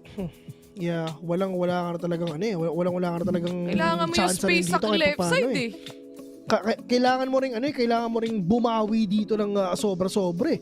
Knowing dito sa OpTic na they're only 1 win away in order for them to push it to game number 3. Hindi ka pwedeng magkamali dito. Anong score kanila best? 12-5. Di ba? Nabaliktad Now na down to 12-8. Ito na yung Wala pa ito na ata yung silang greatest pera comeback. for Wala silang pera the ngayon. next round. Oo. Oo. So, Bigay na sa akin yung number nyo. Gcash ko na lang sa inyo. Oo. Bibigyan na lang kayo ng arep ni Tropang Vil kung sakasakali man. But anyway, OpTic, after that timeout, they need to figure out what they wanna do here. Gaya na sabi ko at na-mention ko kanina, no, napakahirap umentry sa mapa kagaya ng Bind, especially in a pro player setup like this. Kompleto recados yan, kumbaga, pagdating sa mga play at stratbook play. At syempre, kailangan mo ng brute force, kumbaga, kung ganito, yung Bind na meron ka. Kumbaga, mamain mo yung mga kalaban mo. Ganun lang yung talagang, ganun ang gawin na pa rin lang. Forsaken! Pero, grabe naman si Crush, nakapag one tap pa. Pero at least si Viper sisilip na rin talaga dito sa may showers. Pero ito na si Pico, mga kami, wala siya makikita isa. Pero that is Crashies being revealed already. Mindful will catch him down all the way from B. Pero this is now the orbital strike. Is he gonna pull it off? Probably not. Meron pa dito sa may short, which is si Marv and FNS dito lang sa may U-Hall. But right now, Forsaken, maganda yung position niya. Pwede siya makita na isa, pero Forsaken will get your head right now. Marv, the only man remaining. Hindi ka pwede magkamali, kapatid. Isa na lang kailangan nyo. Panalo na kayo. Marv will catch one. Tara ko 1 second from right now, but Benkai waiting on that corner. 12-9 it is. Bumabawi! Layo nung op. Grabe naman sila, tita. Oo, tamang palakpak lang. Kumbaga. Tsaka, yung nanay ni Jing, napaka-supportive, Bessie. Yun ang #1 supporter ng Paper Rex, si Mami Pearl. Pearl ang pangalan ni tita eh. Grabe, isipin mo, pangalan ng nanay mo, pangalan ng mapa, di ba? Pinanganak ka, talagang tunay na Valorant Pro. Kaya nga kaya pag ikaw, Taylor, pag nanalo ka, nagkaanak ako pangalan, Breeze. Hindi, Bandal. Bandal, Phantom, kompleto lahat, no? Pag eco round, meron ding Ghost. Ha! Gusto mo shorty. Oh, man. Nahuli si Jing dito sa may showers, Bessie. Ngayon, the orb. No orb contest ang nakikita natin for these two teams that we have right here. For both Paper Rex and OpTic anyway, kahit na nagpalit na tayo ng sides. And Forsaken is gonna take control of showers right now. No movements yet mula sa side ng OpTic and they wanna play it slow. Pero ito na. Let's go Paper Rex, sabi ni May. Forsaken with a swing. Huhuli niya si Crush. Yes! Anong ginagawa mo dyan? Bakit nilalabas mo ang pechay mo? Huli sa akto eh. Huli sa akto! Caught in cam, caught in 4K. Ang nangyari, orbital strike towards A. No one to catch off guard here. And still, OpTic, gusto pa rin nilang pasukin itong A site. Makakasalamuhan nila dito si Forsaken na nasa corner kung sakasakali man. A slow peek right now from Ye. The wall comes up. Unsure pa rin kung nasaan si Forsaken dito. And he still has a big angle to cover here. Forsaken. Ang ganda ng wall dito. Pero Forsaken will catch one. Meron pa tayo sa may U-Hall, mga kaibigan. Forsaken knows it already. Pero sasagot pa siya. Oh my God, FNS! This is right there in the corner. Will catch your head. 3v3. Winnable pa rin sa side ng Paper X to. 13 seconds in, mga kaibigan. This is now the retake na gagawin ngayon ng Paper X laban ng OpTic. Vector and together with the other players of OpTic Gaming is locked and loaded already. They have the possession, they have the counter, they have the information kung nasan ba ang Paper Rex. Pero right now, Ye needs to make the most out of that operator para syempre makakuha siya ng mga kills dito. Pero that is the seize already, nakakita pa ng isa, pero ito na yung showstopper, meron si Victor makatagol, pero makakuha pa siya ng isa, probably not. At kailangan talaga mag-back away ang Paper Rex ngayon. Ang ginagawa ng Victor is kumukuha lang siya ng maraming oras para syempre talaga marami sila dito sa round na to. Pero ito na yung pagpasok din ngayon ng mga players ng Paper Rex. Maybe this is gonna be a game number 3 talaga. Wala na silang choice. Pero si Benkai pinupasuan nata. Pero meron tao sa likod niya. 13-9 already. And we're gonna go sa fracture. We are heading to the map number 3. Kung akala nyo dito na matatapos ang lahat, OpTic Gaming was able to secure this next round that we have, or this map that we have right here. Nahirapan talaga ng sobrang Paper Rex, lalo na sa attacking side nila dito. They were doing dry peaks all the time. There were no engagements kung saan maganda yung trade-offs na nakuha nila. And aside from that, they were playing too quickly. Knowing na wala naman silang kind of Yoru play to put into action, especially in this map that we have right here. And knowing that they have to play out safely and more slowly. But that didn't happen, and OpTic just showed complete control over the attacker side of Paper Rex. Pero naman dito sa Paper, at least they tried though. Hindi dumating sa panahon na sobrang lugbok sila. Hindi dumating sa panahon na sobrang baba ng score nila. Nakabawi naman sila, yes, pero yun nga lang, dito naman sa side ng OpTic Gaming, all they need to win is just 1 point na lang din eh, no? Isa na lang ang kailangan nila.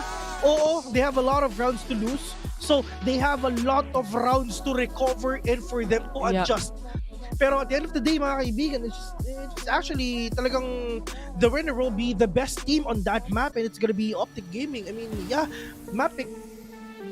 Exactly. Map picker sila nangyari. Lumiwanag, Bessie! Sorry. Pero yeah, mga kaibigan, it's gonna be, once again, it's gonna be game number 3. Pupunta tayo sa mapa ng Fracture, mga kaibigan. Once again, we are casters. Devil, hindi Vitay. See ya. Boxes, I cannot fit in the boxes. Stop it, quitting was never an option. And you cannot stop me, you cannot stop me.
I cannot fit in the boxes. Stop it, quitting was never an option. And you cannot stop me, you cannot stop me. What a response from OpTic. They take down Paper Rex on their map pick of a Bind. I'm Yingsu and I'm back here with Jess and Bren.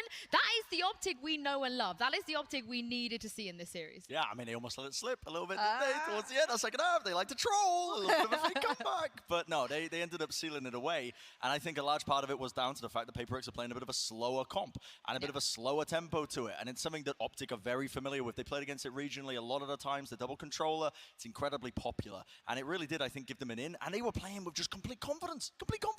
It's like they knew parts of the map to pick and prod and what parts not to pick and prod. It was like they just knew the game plan before they'd even jumped in, which probably goes to the whole prep argument of, you know, Chet, the likes of Finesse and stuff, stepping up and knowing exactly what it is they would be going up against on Bind. If you let it fly, you know it's going to be picked. And OpTic have not yet, this entire tournament, lost their opponent's map pick. That's 5-0. That is an unbelievable stat to be able to hold as a team like this. Do you feel like it was a mistake for Paper Rex to change their game today? Yes, I do. Yeah, I would agree as well. Yeah, I think the Euro is, you can't really prep for it too much, but this particular round as well, Jess, you highlighted a really interesting question. Watch this round. If I don't show you who's what team, would you have guessed after what Victor does now? Which team is this? Do you think this is Jing? Yeah, I think this is Jing. I think this is Jing. I think this is Paper X. The fact that they can give Paper X a taste of their own medicine in attacking strategy is nice. It wasn't as formidably fast as we know Jing to be, but it gave me flashes of what Paper X were known to be great at when it comes to bind, and now, well, it's OpTic's playground now. Yeah, we're going into Fracture, and I mean, I've got some big questions, I think, largely about, what OpTic are going to be doing in terms of their preparation, how they're going to be turning it back, because their Fracture's been up and down. It's a map that I think they would consider to be one of their best ones, but maybe not so much these days, just off the back of the fact that, these guys did float Fracture as a map in this pool. But one play in particular I really wanted to highlight is Ye, because this guy, we said it, we got a little bit of a listen in, he said he's locked in. Locked in? He looks great today. I mean, Jing's been a bit quiet, but Ye has been having the performance of his life. A lot of people criticized him in the beginning of this tournament. I don't think that anybody is criticizing him right now. No, I mean, the guy is just on fire right now. And honestly, it's a dangerous element. You're heading into the next map. If he keeps this moving forwards, this kind of form, this is world-class, world championship caliber, which we already know. These guys have achieved it in the past. Yeah, I think Ye being on the tip-top of his game is great. There's also another player we have to highlight if we're speaking about Fracture. Victor. Going to be another linchpin of their attacking and defensive strategy, of course. It's just going to be the whole game plan for OpTic now. They know they can do it on the best playground of Paper X. They can wipe away that fear a little bit. Now they go into a bit more of an even playing ground. Yes, the DRX result worries me a little bit, but I think there's an opportunity to reset. This is a brand new environment for them to sit on there and prove that the Fracture isn't wishy-washy for them always. How even is this playground, though? I mean, I know we want to ignore what happened against DRX, but it feels like we can't, really. No, I mean, honestly, I think Paper X are a team they're going to be probably coming into this next one with a lot of confidence. They started off this map with not a lot of confidence, which was surprising. They were really uneager to trade each other out, take risks and make plays as well in the early portions of bind, and it cost them heavily. They got to be coming in with a bit of a reset mindset now. I mean, it has to be a core takeaway. And for OpTic, I don't know. My brain's empty. My head's empty. I got no thoughts. Isn't it always empty though, Brent? It's always empty. Yeah, I'm absolutely the desk Simbo, and I'll defend that title to my dying breath. But yeah, I don't really know what to expect from this team because they've been just so up and down on Fracture recently. Yeah, I mean, let's talk about Fracture a little bit more. This is a decider. I think I was definitely quite surprised that OpTic let through Bind and Fracture, but after seeing Bind, they have a plan. They have a plan. Look, you can look at the stats, and I'm usually, you know me, I'm the stats-heavy girl. I will go back and I will say, well, they've only ever lost once on this map. They have a perfect international record on this map. This is a map that, Paper X should win through and through. But I don't think the stats fairly dictate the variables we have on stage right now. You've got an OpTic that have won their opponent's map pick, one they thought themselves they would win, and you're coming into an environment where that's stood up against DRX, lights fires, under very formidable teams like OpTic's butts. They're going to be sitting there going, we lost that against DRX quite heavily, and we've learned a lot of lessons from that. That's a dangerous opponent to go up against. We're talking about OpTic in rematches. I'm talking about OpTic on the micro level of rematches against themselves on maps. Do they lose? Not very often.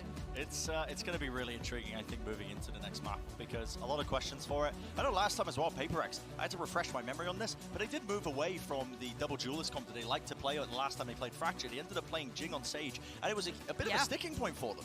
So I liked it. When we get into the later, I think it limited him too much, personally. You think? Yes, okay. Because normally he's playing the Raze, and normally he's hyper-aggressive, and he's able to set up a lot of the plays. I want to see them return to that, because to me, it speaks that they are playing with confidence, and they're coming into this with confidence, which was, I think, one of the things they were massively lacking at the start of Bind. They found it towards the end of the series, but it's too late. They weren't afforded a buffer. You didn't have any more opportunities to give, any more rounds to give. It was a bit of a comeback, but it was a fake comeback.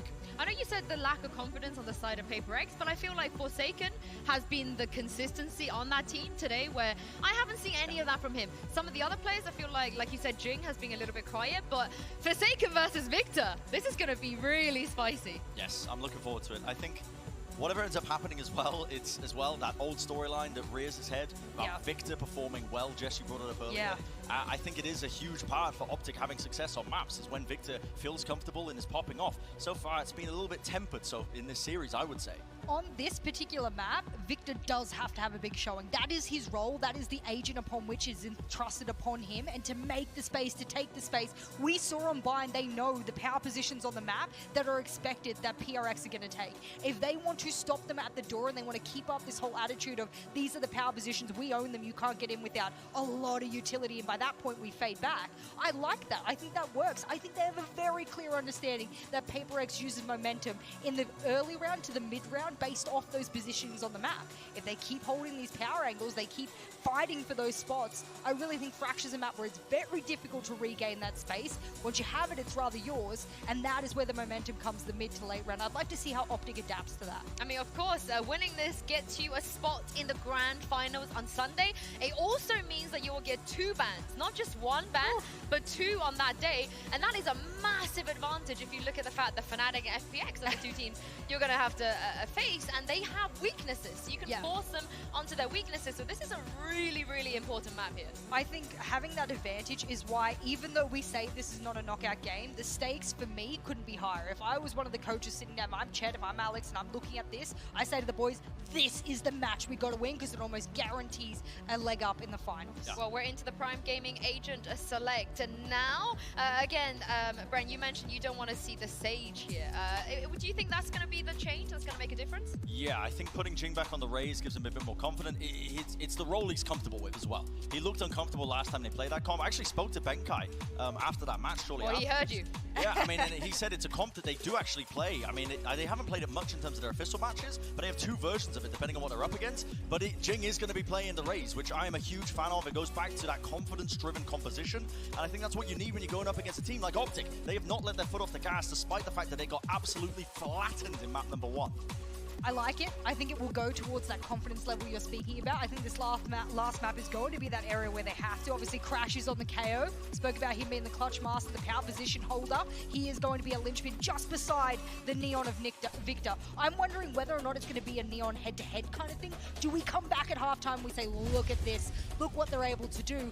I'd like to see that, but I think that there's so many key stakeholders in both of these teams around the map that I'm yet to be fully sold.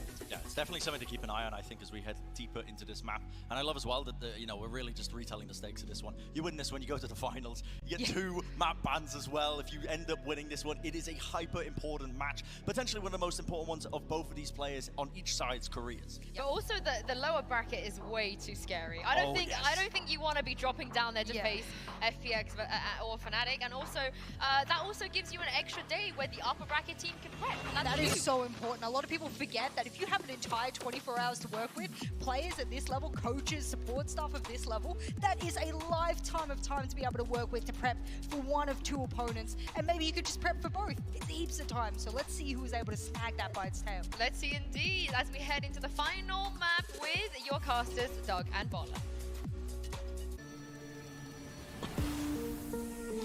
Hey guys, what is up? Phil here, back then again with this new tournament and syempre, new game, new map, which is game number 3. We're casters.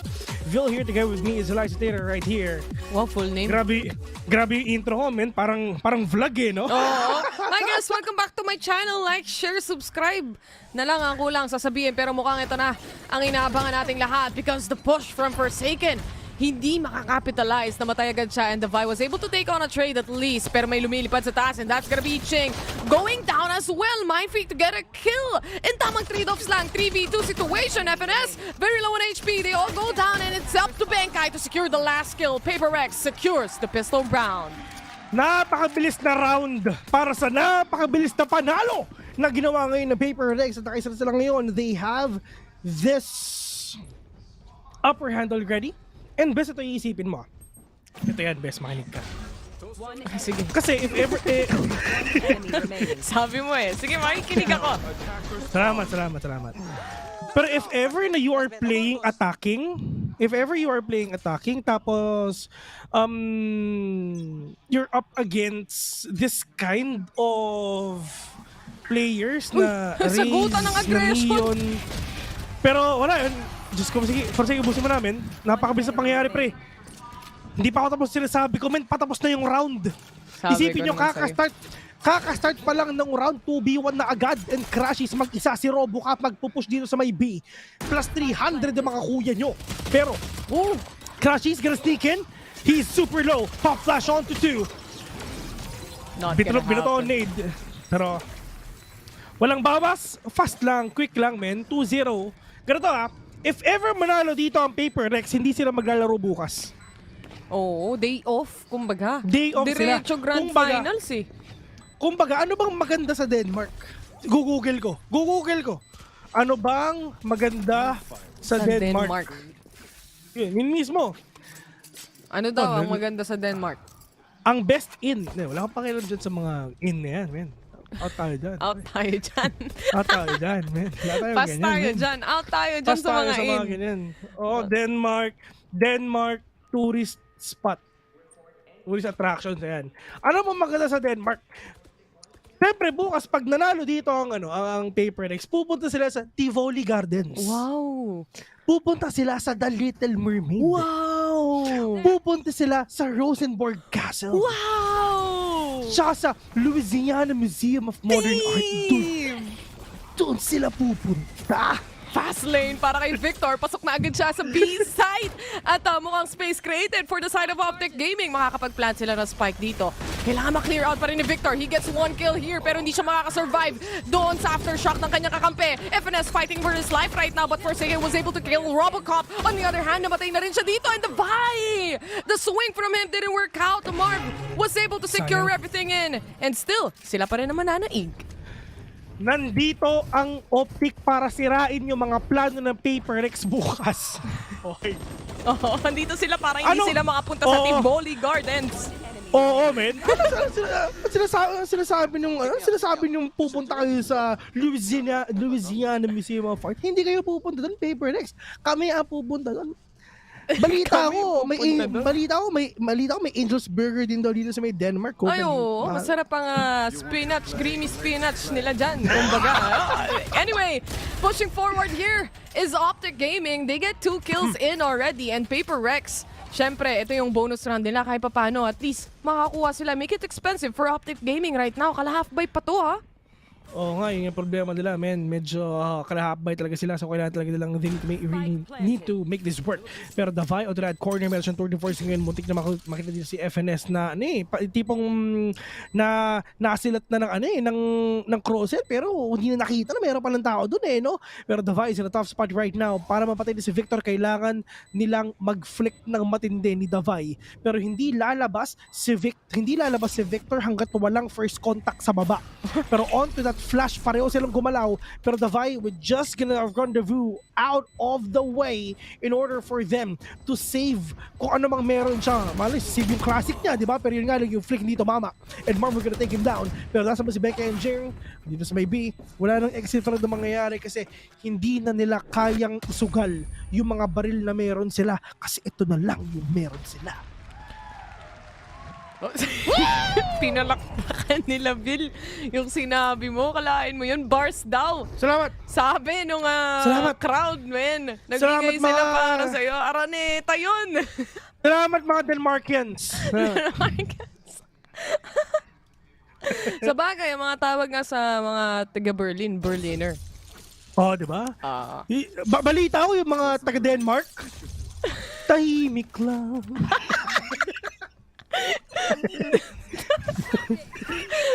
Mukhang pupush na naman ang kanya-kanyang mga neon dito. Pero ito na nga factor na kayang dalhin ni Forsaken as he gets 1 kill on towards Overdrive. On the other hand, Victor will be able to get 1 kill as well. Tamang trade-offs lang. Pero indirect yung mga trades na nakikita natin. Yeah, pero eto sila. Crashies with that flash. Medyo malayo pero Victor. Literal na dumikit yung crosshair niya sa ulo ni Davay. Wala siya nagawa pero Forsaken all the way from the backside right now. Ito na si Leon Guerrero mga kaibigan. Ang taong humahati ng bala sa dalawa. Forsaken. Just right there behind the players of OpTic right now. The clock is ticking. They need to pull it off. Pero yun nga. Forsaken catching one. This is actually a really good start para sa players ngayon na Paper Rex mga kaibigan. Nakakuha na sila isa pero makakuha sila ng dalawa. Crashies will deny the possible win na ginagawa ngayon ng PPGL mga kaibigan. Once again, that is the operator meron sa Forsaken. Kailangan na talaga niyang i-save ito. Pero if ever na talaga ipupush nila, kailangan muna makapatay yung sheriff ng isa, which is si Mindfreak. Pero Forsaken gonna push yun, nakakita dito ng bandal mga kaibigan ng Aquarium. Pero Forsaken still gonna push it even further. Pero meron tao doon sa may likod mo, pre! Ay nako, delikado ka, pre! Wala silang choice kung hindi labanan na lang din talaga. Wala silang choice kundi pawin yung operator meron si Forsaken. Tinakbo eh. Wala na silang magagawa doon. Unfortunately, the plant or the post-plant positions here of OpTic Gaming, saradong-sarado yung sites para dito sa dalawang natitirang players ng Paper Rex. Especially, they have an operator right here na gusto nilang iligtas o i-save para sa susunod na round sa makikita natin dito. Pero kung makikita mo at mapapansin mo, no, the aggressiveness on both sides, not only, kasi alam naman natin si Forsaken, kita na natin maglaro yan dito sa mapa na to, napakatagal na at talagang aggressive yan. But OpTic, obviously coming from a different region right here, nakakasabay sila sa momentum. Oo, ito yung momentum na talagang meron sila, no? I mean, di ba si Coach? Galit na galit si Coach Ansay, eh, no?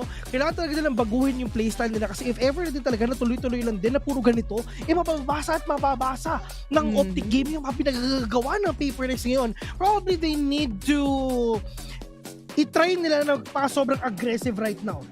Itatry lang naman nila eh, no? Hindi naman nila talaga, if ever na merong ma-peck off, edi nice. If ever wala, edi balik tuloy tayo next. Sorry, di ba? O F5, ganun na lang, wala siya ng choice. Pero bagong lahat, shot muna. Kampay sa lahat pare. Sa side ng NA. Mga shoutouts nga pala sa mga nanonood dyan, live from Denmark. Hello sa inyo guys. May sana live viewers na. Sana masaya silang team. lahat. Naririnig. Kung may naririnig kayong pumapalakpak at sumisigaw. Dahil sa amin yun. Dahil sa amin yun. Gano'n kami kalupit. Gano'n kami kalupit. Nagre-react sila sa cast. Sa tingin niyo ba dahil yun sa ano? Sa mga... Sa nangyayari sa mismong game? Di! Mga jokes ni Billion, guys. Bakit? Bakit sila mag-aano dun sa live? Bakit? Dito yun dahil dito, men. Dahil kay Taylor. Let's go. Ito na ang Rolling Thunder. Magko-connect sa ibang mga players. But yet again, babalik o aatras lang naman yung mga players dito kasi hindi naman sila masyadong nagpakasagad na aggressive. Ayaw nilang isagad bes eh. Kasi sayang yung ult. Ginawa nila yun. Oo, sobrang sayang din talaga yun. Pero at least ginawa nila yun na force to back away. Force to back out yung mga players ngayon ng OpTic Gaming if ever. Pero Forsaken still gonna push in. FNS and Crashies, pwede sila mag-trade off dito kahit papano. Pero si Crashies medyo marami tinitignan. If ever na sumilip si FNS dito, pwedeng matay pats to. Victor, all the way from sewers, Forsaken, is he gonna push in or not? Oh my God, medyo malalim sa Forsaken mga kaibigan. Yun na nga. Masyadong malalim si Idol. Maganda actually yung positioning niya dun. Siya yung may first, may advantage eh. Pero si Benkay, meron pang isa nasa baba. Hindi pa rin nila pinatay kahit na namatay na yung isang kakampi nila. Walang nakatingin at all and still, this is gonna be a kill on Mindfreak's side. Isa-isa, napapano sa mga players. Sumakto ang flash na yan. Pero still, the kill on Ye right here. It's still a 3v2 situation. But the kill from that operator will connect and completely shut down ang OpTic when it comes to the end. 3-3 ang score. Kailan pumalakpak ang crowd sa OpTic? Wala! Sa PRX lang. Itong mga Denmarkians, feeling ko mga Pinoy talaga to eh, no? Sabi nga nila, di ba, let's go Forsaken, proud Pinoy here. Pinoy naman tayo si Forsaken eh. Yung ba nagsabi hindi Pinoy yan, men? Poser lang yan, taga-MYSG pero Pinoy talaga yan. Pinoy pride lang sa kalam. Oo, men. Nag-change race na siya, pre. Magbasa kasi kayo ng patch notes. Nag-patch si Forsaken, nag-iba na ng identity. Pero may lumalabas sa Getty. That's gonna be Jing. Medyo pumasok siya doon nang walang ka-trade at walang kamalay-malay. At namatay nga siya, agad-agad. Malamang. Wala nga lang siyang nasama. Yun lang problema. Wala siya nasama sa hukay pero Benkay delikado ko dyan kasi nga mayroong nade ngayon binabot si Crashies pero wala silang idea at all si Benkay nasa likod lang din pero Benkay Manfred will get that kill on these players dito sa side ng OpTic. 4v3 mga kaibigan, si Victor meron siyang finger up net dito. Let's see if ever makakaisa pa siya pero Badavay ang ganda ng posisyon! Diyos ko po, namarkahan yung isa! Pero meron pa isa doon pero muntik na tumama pero si FNS! Well, a spray and Prey will take down 2. Mindfreak. with a swing. Magsiswing ata, pero Mindfield will catch one, pero Forsaken will gonna end the day with a win. Mga kaibigan, it's already 4-3. Isipin mo, tignan mo naman, NA! Nearest airport! Ow! Wow! Agoy! Diba? Agoy! Agoy ka talaga! But sa PaperX, ano sa kanila? Wala. Bes. Oh, PaperX, Pinoy Rang Strong. Pinoy Rang Strong. Yan ang ibig sabihin ng PaperX. Alam mo kung nandito tayo, malamang sa malamang. Talaga, hihiyaw tayo, mas malakas pa dyan. Oh, Pinoy really strong. Yan yung ibig sabihin talaga ng hindi rang really pala yun, sorry. Na-typo tayo doon ng saglit. Pero wala eh. Di ba? 4-3, isipin mo. Ito na ang pagbangon ng Asia Pacific, ng IPAC, ganun. Alam mo, sa totoo lang, malaking bagay if PaperX is actually a team na manalo dito sa Masters na to, no? At least shed some light pagdating sa region ng Asia Pacific. Kasi kung mapapansin mo kahit dun sa mga panelists nila, di ba? Si Yinsu lang ang tunay na believer. Oh, man. Paper girl.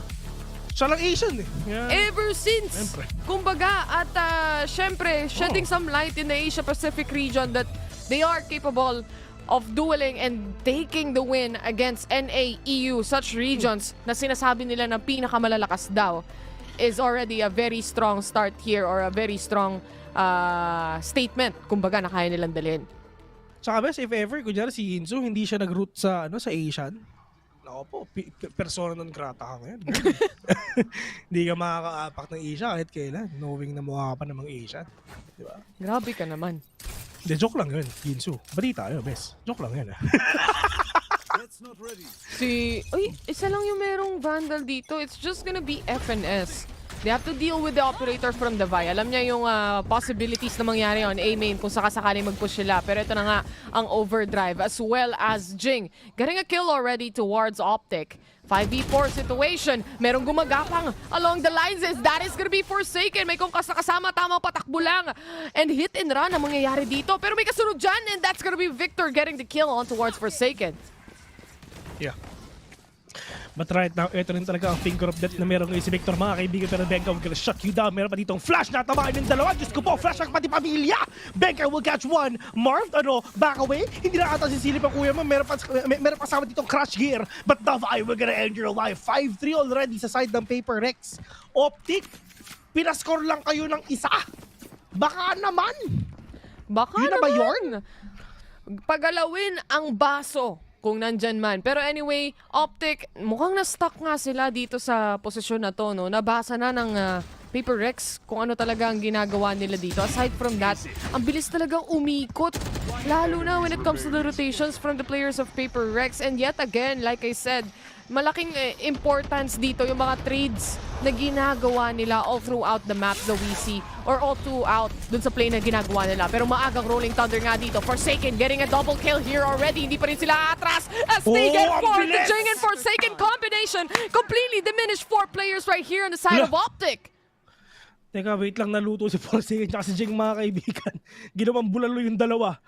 Pero yay, the only man remaining dito sa side ng OpTic, 3v1. Oh my God, Davai, natuldukan pa, namarkahan na. RIP sa'yo, kapatid. Davai. Ang sabi kay Yay, bye-bye. 6-3. Tumaas no? Nahabol 4 na sunod-sunod na rounds na ang nakukuha dito ng PaperX. And OpTic was just able to punish them on 1 round. After that, of course, answering to an eco round of PaperX as well. And that's finally it. Yun lang, basically, mga rounds na nakuha nila dito. But the aggression na pinapakita ng PaperX, especially on the defense, yan talaga ang nagiging overwhelming factor ng OpTic. Mahirap rin talaga kasi isipin mo talagang ginawang sisig yung mga players dito ng PRX, si Forsaken at si Jing. Pero at least, this is gonna be a really good take para sa side ngayon ng PaperX. Gonna take down 2 already. Crashes and Victor is now down. Once again, this is the pride of NA. This is the only chance of NA na pwede makabawi ngayon. Pero at least, si Forsaken medyo hindi talaga nagkatamaan here with a 2K. Pero the Vi, scoping, doon sa may B main. Pero not gonna catch anyone but Mindfree. Oh, ang ganda nung pag-ikot nung dalawa! Oo, pinatay nung dalawa namin. But right now, ito yung pagbangon ng api. Yay! Oh my God! Sandwich ka dyan, boy! Alam nila kung nasa ka ba, pero at least, oh my God, takbo sa ako ka, pre! Sa stopper yan, oy! Napakaganda ng ginawa ng ginawa ni Jing dito, forcing out that showstopper. Pero, they're gonna go here in A. Kahit The na clock is ticking, flank. Sheriff lang ang gamit niya. Wala na. Bessie. Bes. If ever nakapatay siya ng isa, meron siyang Rolling Thunder. Pero sabi niya, anong Rolling Thunder pinagsasabi mo, Bill? Manahimik ka nga. 7-3 na to, Bes. Nakuha pa rin ng Paper Rex talaga yung round na yun sa pag-iipit lang ng mga players dito sa OpTic side, especially not knowing na meron nag-aantay sa CT. That is gonna be the Vi with an operator. And using a showstopper as well para ma-force out lang yung takbo and repositioning ng players ng OpTic is just a good idea for the side of Paper Rex. Anyway, yung unang kills dito, akala ko OpTic can make a space for the entry that they wanna do and continue. But unfortunately, yung Forsaken Benkai combination sa may arcade kanina hindi nag-work out. Buti na lang nasalo nung ibang mga members ng Paper Rex. Buti na lang merong umikot sa kanila, diba? Exactly. Hindi ina-expect ngayon ng OpTic Gaming, pero ito na, Pain Shells, mga kaibigan. Ito na si Pastor Chamber, ladies and gentlemen. Naghahanap na ng mga kasapi niya. The aggression here on A main can actually gain them the idea na wala ng tao, walang magpupush sa A. Pero kailangan muna lang sagutin yung nag-aabang sa flank. Nakakongkas ata si Mark. God, muntik na. Holy cow. Bes, isipin mo, diba? Talagang they're actually trying to think na, what if meron nagbabantay dito sa may city? And yun na nga, talagang nangyari na nga, pero Mindfree will gonna go down, pero Benkai will catch one, pero meron pa siyang flash dito, Davai, all the way dito sa may canteen. Oh, Davai will catch one, yun naman sa headhunter, pero Ye will catch him. Instead, FNS, the only man remaining, mga kaibigan, FNS, ano finesse, pero Benkai just right there in the corner. Kala ko, mauhuli pa siya ng knives out dun eh. Pero hindi mangyayari yan. At least namatay siya ng lumalaban dito. Still, 8-3 scoreline right here. Paper Rex on the defense. Lamang na lamang sila. And knowing na yung composition na meron dito ang Paper Rex, lalo na kapag nag-swap tayo ng sides, is also very powerful. Ang laki ng opportunity nila dito to actually win this game. They have a lot of rounds to lose. And few rounds to win na lang, Bes. 8-4 or 9-3. Parang yun nangyari na ng game number 1, pero yung papahirapan pa talaga ang buhay ng OpTic dito kasi nga merong Viper Spit. Si kaibigang Mindfreak ngayon, at kahit ilang beses mo isuppress yan, hindi yan suppressible. Hindi mawawala yung Viper Spit na yan kahit maspatan mo kumbaga. Pero anyway, Ye, just waiting patiently on the corner here. Concuss coming in, sumakto pala kay Ye at nahuli na naman sila. Tamang out lang para sa kanila, pero ito na nga ang overdrive and the nade kills him off. But still, Jing is trying to punish the remaining players. Tamang reload lang, pero the swing coming out crashes instead, and they're all gonna be punished on the hands of Paper Rex. What an engagement and what a round!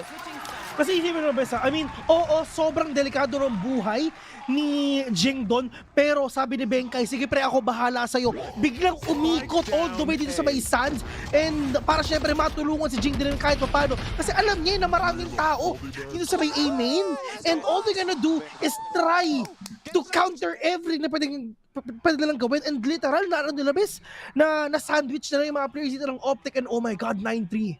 Ito na ba? Yung nag-champion ng Reykjavik.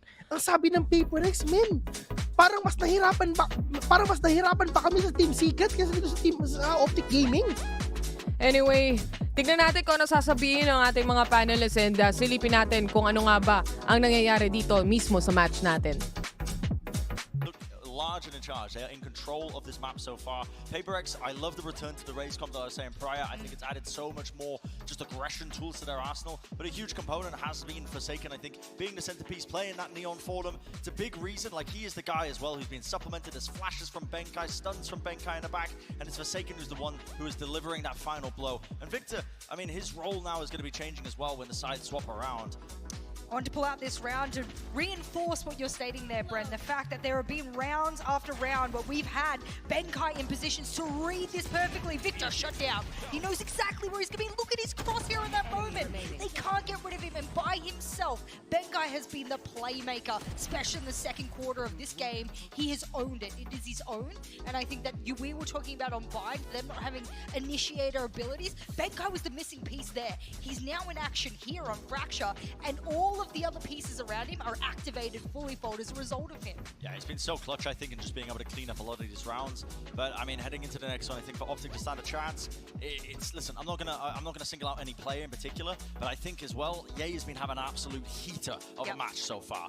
And right now, you need to just see an extra element to keep up with him because it's not enough for him. It's not enough, and they have to come back into this some way. Obviously, starts at the pistol round, but a difficult tall order, I think, when you're playing against a PaperX who are not slowing down. They're not playing with no confidence anymore. They're on their comfort compositions, and they look just primed to go into the finals. What I will say is that OpTic, they have responded already in the series. They do have a chance to respond here because they have to if they want to lock in the grand finals today. Dag and Bala, I'm very, very excited for the second half. Anyway, nandito na nga tayo sa ating second halftime. At syempre, para sa mga kaka-tune in lang, this is game number 3. PaperX versus OpTic. 9-3 ang ating score. At ang OpTic, magaling sila pagdating sa pistol rounds, di ba? Oo, man. Magaling. Doon nga sila nanalo sa pistol rounds. Yun yung mga rounds na nakuha nila actually. Pero hindi naman to forever pistolan, di kawawa ang OpTic dito. Pero let's see if ever makakabawi pa ba ang OpTic Gaming dito. Talaga tatapusin talaga ng PaperX ito kasi 9-3, yes, marami nagsasabing curse to. Pero this start sa PaperX para syempre na talagang pumasok na talaga kasi hindi mo naman best isipin mo they have two agents sobrang solid in mobility because of that Raze and syempre with that Neon as well and sasamahan mo pa ng mga utilities si Rebecca literal na mahirap talaga pero si Victor mga tinamaan dito ng 4 times right now pero that is the swing na ginagawa ngayon ni Victor pero siya pa na talaga nakapatay ng dalawa pero at least it is open. This is actually a really good opening na ginawa ng PaperX pero it's just hindi talaga naging result for them to get that win. But right now, the only man remaining, wala siyang choice kapatid, medyo malayo pa siya. Tumatakbo pa kapatid pre. Nag-uubos na lang yan ng oras para syempre tamang extra frags ang pwede nang gawin dito. Pero I think that's not gonna be enough because Ye will gonna get his head right now and what a hold na ginawa dito ng OpTic. So, I really thought na pwedeng mabata dito si Victor pero at least meron siyang frenzy, no? Talagang ginamit lang niya yung skills niya, yung mga utilities niya para mas mahirapan pa sila na mahanap kung nasan ba talaga si Victor dito. And right now, Victor will catch one and ito mga isa na dito. And ito sabay-sabay binato ng PRX yung lahat ng utilities nila. Nakongkas pa nga si Victor Pero syempre ilang seconds lang naman yan, di ba? And nag-buy time lang din talaga ang OpTic hanggang makarecover si Victor magtanggol dito.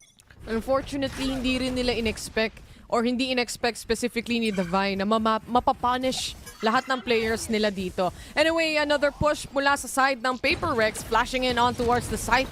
Pero ang sasagot sa kanila is of course the nade coming in from the KO itself. 71 HP para kay Forsaken. Hindi niya napansin na merong nasa corner and that's gonna be Marv getting a double kill already. Here on B-Main, nagkamali when it comes to the molly itself. Pero still, it's gonna be on OpTic's side. This is gonna be really fast round sa side ng OpTic at pwede pa maging 6-9 to. Pero sabi ng PaperX, wala nang nice one baby sa amin, men, tatapusin na namin to.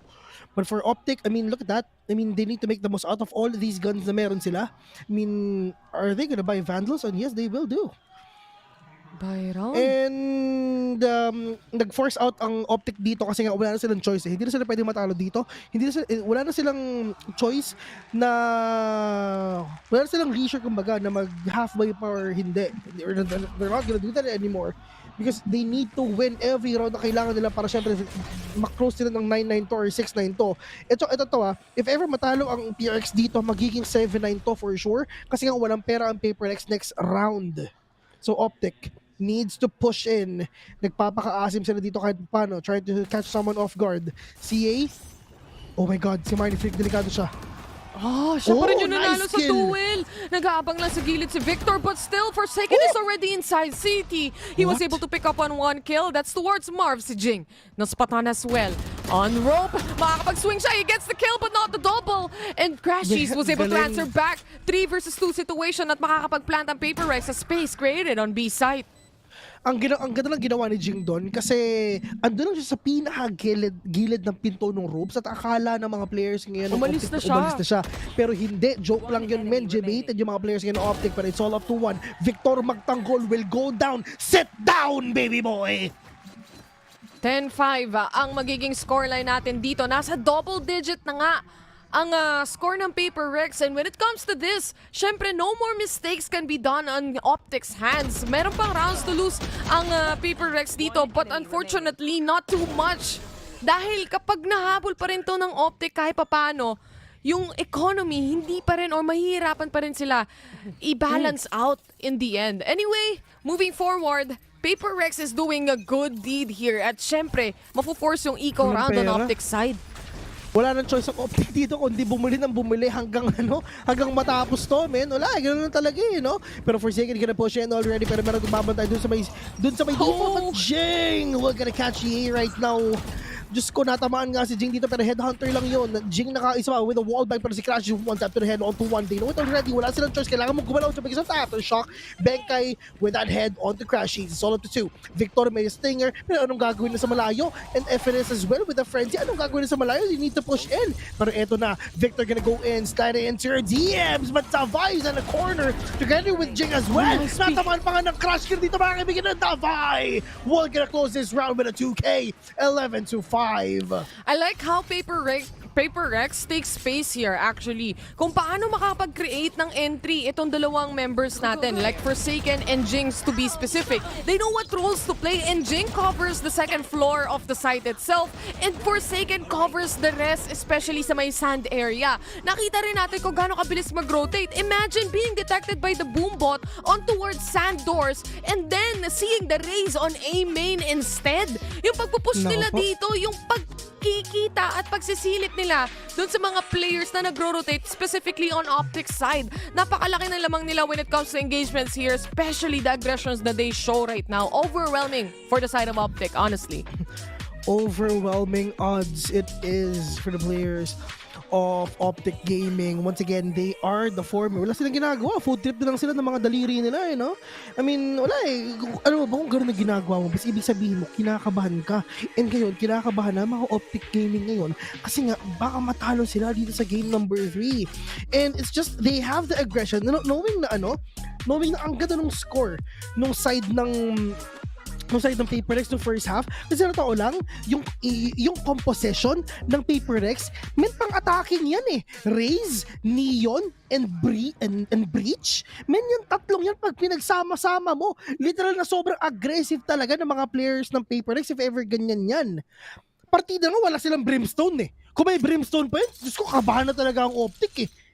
Buti nga, Viper nilagay dyan eh. Partida na yun, men. They really opted for that double duelist setup that they have dahil alam nila yung capabilities to overwhelm, especially dito sa OpTic side. Anyway, pumapasok na sila using the fast lane. Kaso nga lang nahuli dito yung nagde-let's go. Na-drop ang spike and Ye was able to get on a triple kill already here. Marv just answering or really taking in yung molly na yan. Tinakbuhan ang isa na nasa loob ng dito, tower. Oh, ang ganda, Crash Gear sa mukha. Pero walang matatamaan ng kuya mo. Pero with that jumping, mga kaibigan, meron siyang idea na nandito na talaga sa Jenny. Nasa Jenny na yung mga laban. Pero dahil showstopper already. Oh my God! Nakapatay pa na isa. Naging 2v2 pa nga. Oh no! Oh my God! What? Once again, nasa 2v4 though. Yay! Mag-isa. Yung spike, dadamputin na rito ni Jing. Kailangan niyang umakyat. Kailangan nila makaposisyon ng maganda-ganda. And of course, the rotations from Ye still holds the operator as of this moment. And still, a quiet moment pagdating dito sa loob ng site na nakikita natin. Ang tahimik nila, men. Ginedebate na nila si Ye. Going in eh, oh. Pero balik si Ye, no? Wala, men. Mag-jogging ka dito, men. Dito sa city, dito sa base nyo, paikot-ikot ka dyan, Brice. Walkathon ang maumpisahan niya dito, pero magandang crossfire na. Ang paglabas mo sa wall, insta-kill yan eh. Kasi maunahan ka talaga when it comes to the peeker's advantage. He'll wait for the wall, and still, the peeker's advantage is on towards Mindfreak. He knows the timing, at alam niya kung kailan siya sisilip. Already a match point towards Paper Rex. Isa na lang ang kailangan nila at makakapasok na sila sa Grand Finals. Isa na lang mga kaibigan, and the first ever na galing sa atin. 3v2 na baliktad galing Asia Pacific na mapunta 3v2 to 2v1 real quick ang sitwasyon na nangyari doon. 2v4 bes. 2v4 ba? Oo, 2v4 yun. Shocks talaga. Shocks. Ito na ang huling pahapyaw. Paper Rex up for the win right now. Up for the grabs. ang ating Grand Final slot, but still an orbital strike already. Let's go ang Sabe with the Rolling Thunder coming in and still Forsaken. He has the overdrive. Papasukin niya itong isa. Tamang visit lang, pero FNS, tamang side swing lang din para sa kanya, and he still managed to survive. Victor to C1 and get to 1 as well. Hindi nga lang siya makakuha ng dalawa doon, and still a 4v3 is happening right now. Oh, OpTic. look at the rotations. Look at the rotations, mga kaibigan. Akala nila sa A pupunta, pero joke lang yun. They're gonna go here and be instead. Pero ito na, napakagandang smoke na ginawa dito ni Marvd. Just to cut off everyone na lilipat dito. Marvd has that position already. The Violet, see if ever makakasili pa siya ng isa. Siya ang opener. If ever, muntik na si Emma. Oh my God!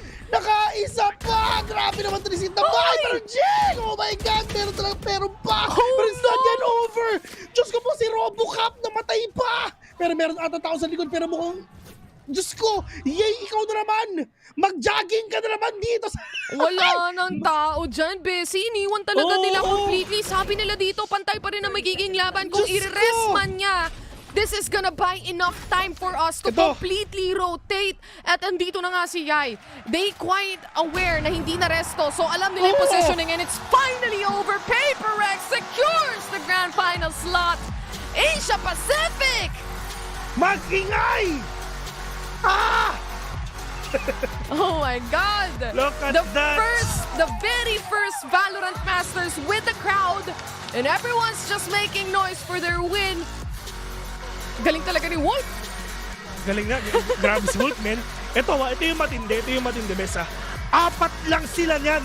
Oo, Bes. Hindi pa kasama sa stage yung isa. Isipin mo, kailan sila naglaro na kompleto sila? Well, naglaro na sila, oo. Pero dito, mostly, yung playoffs nila, men, kulang sila. Grand Finals, kulang ng isa. Alam ng niyo tatlo. ba? Diyos ko! Kung sino magkakas ng Grand Finals. Secret na yun. Secret na yun. Secret na natin yun. Abangan nyo na lang kung sino magkakas ng finals. Pero PaperX, isa na nga sila sa mga pasok na teams dito. Ibig sabihin, bukas, saan sila pupunta, Bill? Tivoli Gardens. Museum. Pupunta sila sa sa Louisiana Museum of Arts. Hi! Pupunta sila sa Luneta. May Luneta sa Denmark. Saya ni Beng. Kayo. Men! Ito ba ang Masters champion ng Reykjavik? Yun nga, di ba?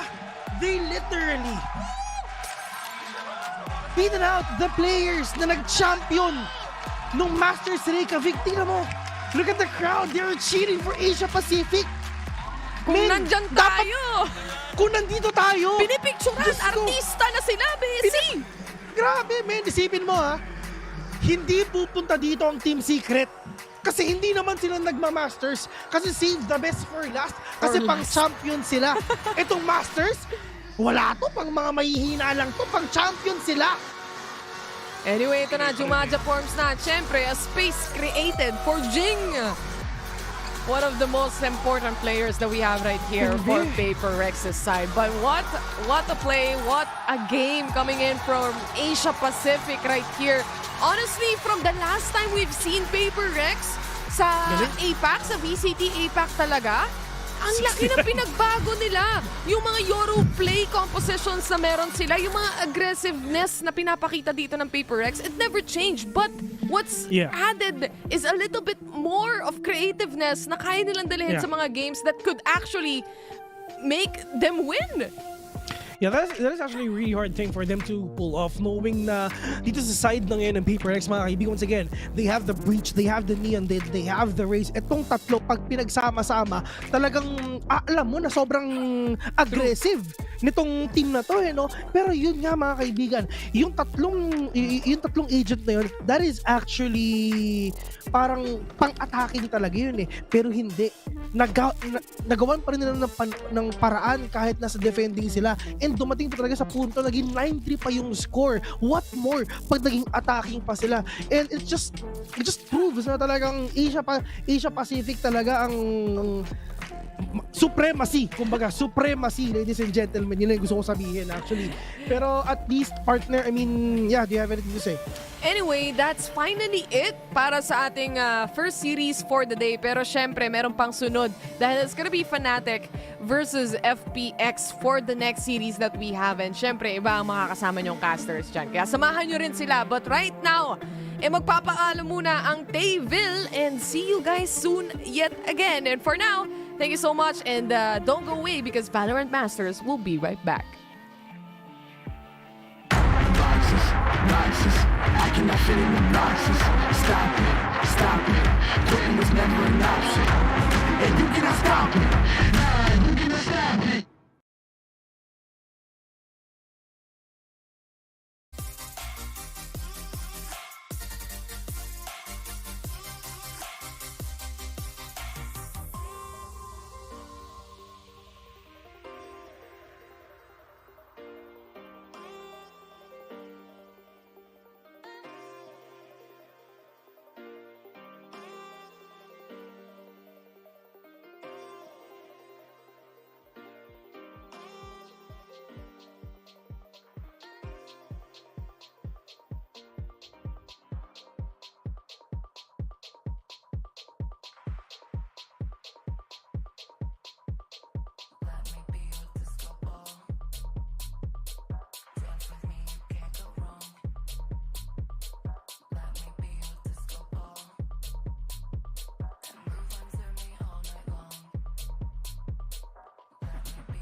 Boxes, I cannot fit in the boxes.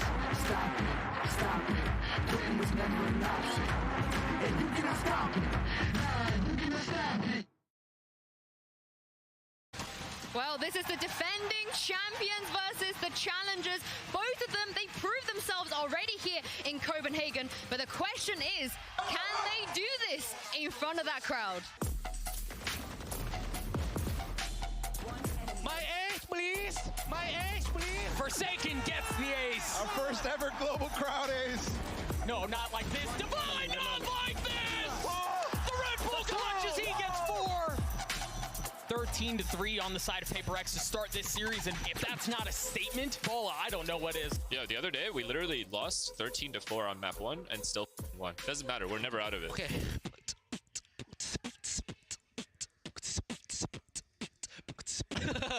We have lift off, and it's a no-fly zone!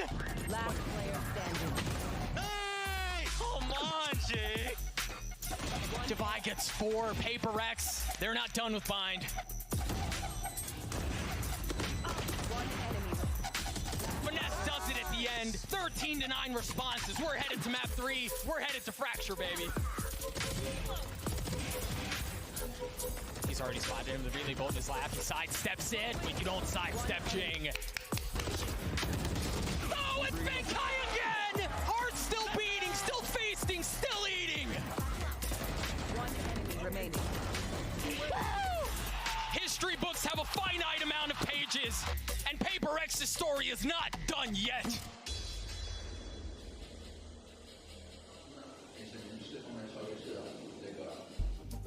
And that was the Prime Gaming post-match highlights. I'm back here with Bren and Jess. We have just witnessed history being made. Paper X, they are the first ever APAC team to make it to a grand final of Masters. I wasn't gonna say it, but I told you so.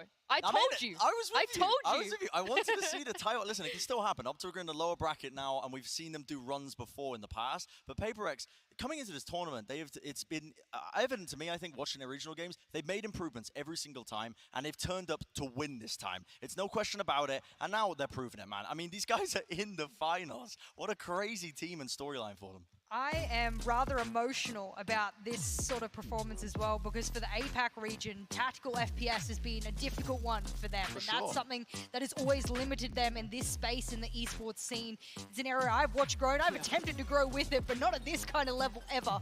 And I get to sit here and proudly say that APAC has risen to the APAC level that I know it could be, to the international global stage where they're able to come in and show us exactly what APAC is made of at the top level. This, in tactical FPS, is history, and this is something now Paper X holds. That's incredible. I think it's the fashion in which they reached here, right? They were dominant every single time we saw them, and they have their own style, Bren. They don't have to adapt to anyone else. Everyone else has to follow them.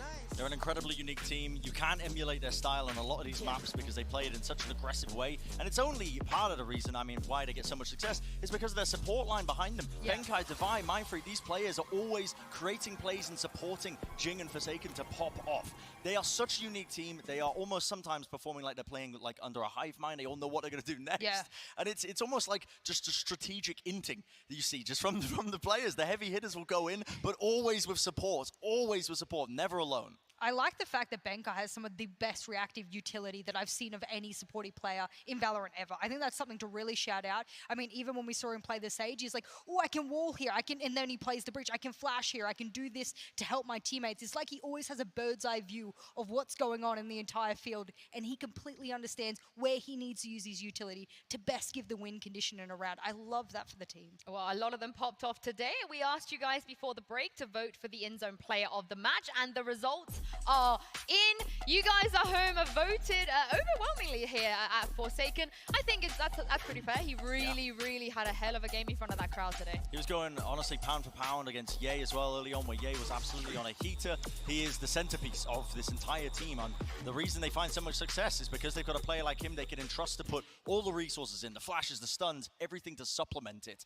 And yeah, I mean, I love the guy, honestly. His play is just sublime across so many different maps. I was really worried for OpTic because there was something that the boys said on the casting desk. They said, you know, this was something that OpTic had pioneered, the neon on Fracture, and I'm like, yeah, but you're the missing piece is the fact that you're going up against Forsaken that pioneered speed, and neon was built for speed, and there was no one that could take that map control away. Yeah, very well-deserved win here from Paper Rex. And I do have one of the finalists here at Masters standing by right now with Golden Boy in the Verizon post-match interview. Yes, indeed. We have Mind Freak here. Congratulations on the win, man. How you feel? Yeah, we're feeling really great, and yeah, it's grand finals time, baby. Grand finals time, baby. I love it. All right, first, let's talk about the series overall. We were excited when we saw that bind went through, but then we were sad because we didn't get to see Yoru. Did you guys plan that out? Did you feel like maybe OpTic might have had a strategy for Yoru, or are you just saving it for later?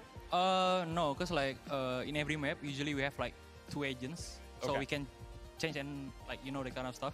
So like today we kinda like don't want to show the Yoru, because last time we got anti-strat a lot, and we learned from it. So yeah. Yeah, it makes sense, right? You have a bunch of options, which is also just incredibly impressive for a team.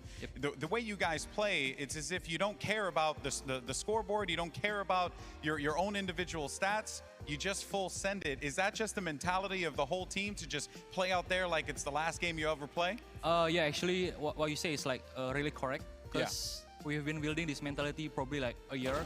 Because last time we get tilted like really easily. So we kind of like built this mentality for almost a year, and it's kind of showed up. Yeah, I mean, it's playing very well for you guys, and I love seeing it. Now, I have to ask you something, okay? Because when I saw that your name was Mind Freak, okay, it made me so happy. And I need to know, was it inspired by the magician Chris Angel? Was that where the name came from? Yes. Yes! Absolutely true, yes. Yes! There it is! Look at you right there! We did it! We did it! Oh man, dude, I just want you to know, thank you so much. You've given me a lot of justification. 2, suck it, desk, all right? That's right, okay, everyone making fun of me, calling me a boomer, only sometimes. But in any case, though, back to you know, the matchup at hand, or at the very least, you being in the grand finals. This is a historic opportunity for you guys. You know, I mean, how does it feel, man, to just be playing in the grand finals of Masters and potentially winning the whole damn thing? Actually, like every time we come into the tournament, we always say to ourselves, like, don't expect too much. And this Masters, we hit our goal already, which is like qualified to this Copenhagen and qualified to Champions in Istanbul. Yeah. So actually, like this event, we just like trying to have fun like as usual. So that's it. Yeah. Okay. One last thing. Do you think Paper X might be the best team in the world? Not yet, maybe. Not yet, maybe. But who knows? It could be possible. All right, Mind Freak, thank you so much, my friend, for the time. And of course, you know, so much going on over here. We actually wanted to check in with our 2 casters for our next game. We actually have Mitch and Tom standing by to get us up to speed on what we're going to be seeing next. That is a great question, actually. Are Paper X the best team in the world? I think they definitely are. Most certainly. I have a question for you though.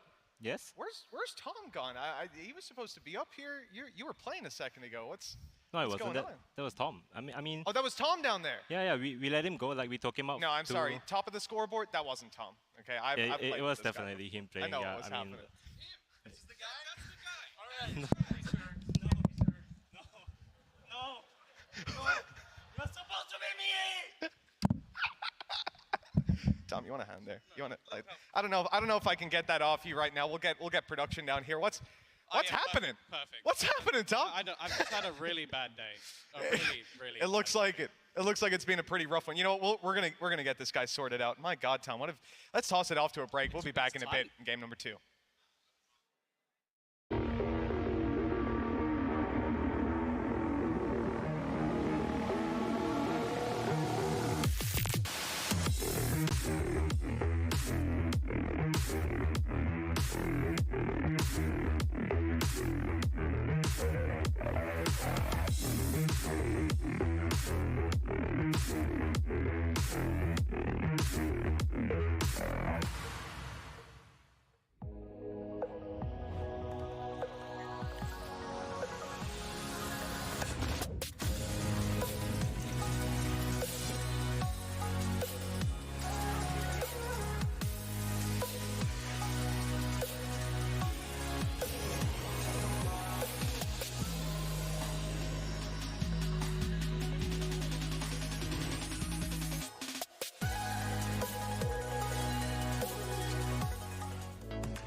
feeling obnoxious. Stop it, stop it. Quitting was never an option. And you cannot stop it. Nah, you cannot stop it. Welcome back to Masters Copenhagen for our lower bracket semi-final match. I am once again joined by Jess and Bren on the desk. The next two teams we're about to see are very, very familiar with each other. Oh, yeah. Fnatic, FPX. This is an age-old tale of the EMEA rivalry. But I feel like this is where it all counts. It doesn't really matter who beat who in the past. Right. Because, Jess, this is the most important game they're both going to face against each other. Yeah, I mean, you just saw the all-time record there. 6 towards Fnatic, 3 towards FPX. The only thing we can pull from that is that Fnatic has had a way better time against FPX. But when you're on this stage, you're in this environment, you're a fully fledged roster now at the side of FPX, things are a little different. So maybe you're right. Maybe that record won't stick this time. Yeah, I mean, what a hell of a path for both of these teams to get here. The fact that FPX made it all the way here with Cider for a good part of it, playing with a sub, buying time for Sugetsu to come in. I mean, Cider had some incredible moments to keep them into this and locked in.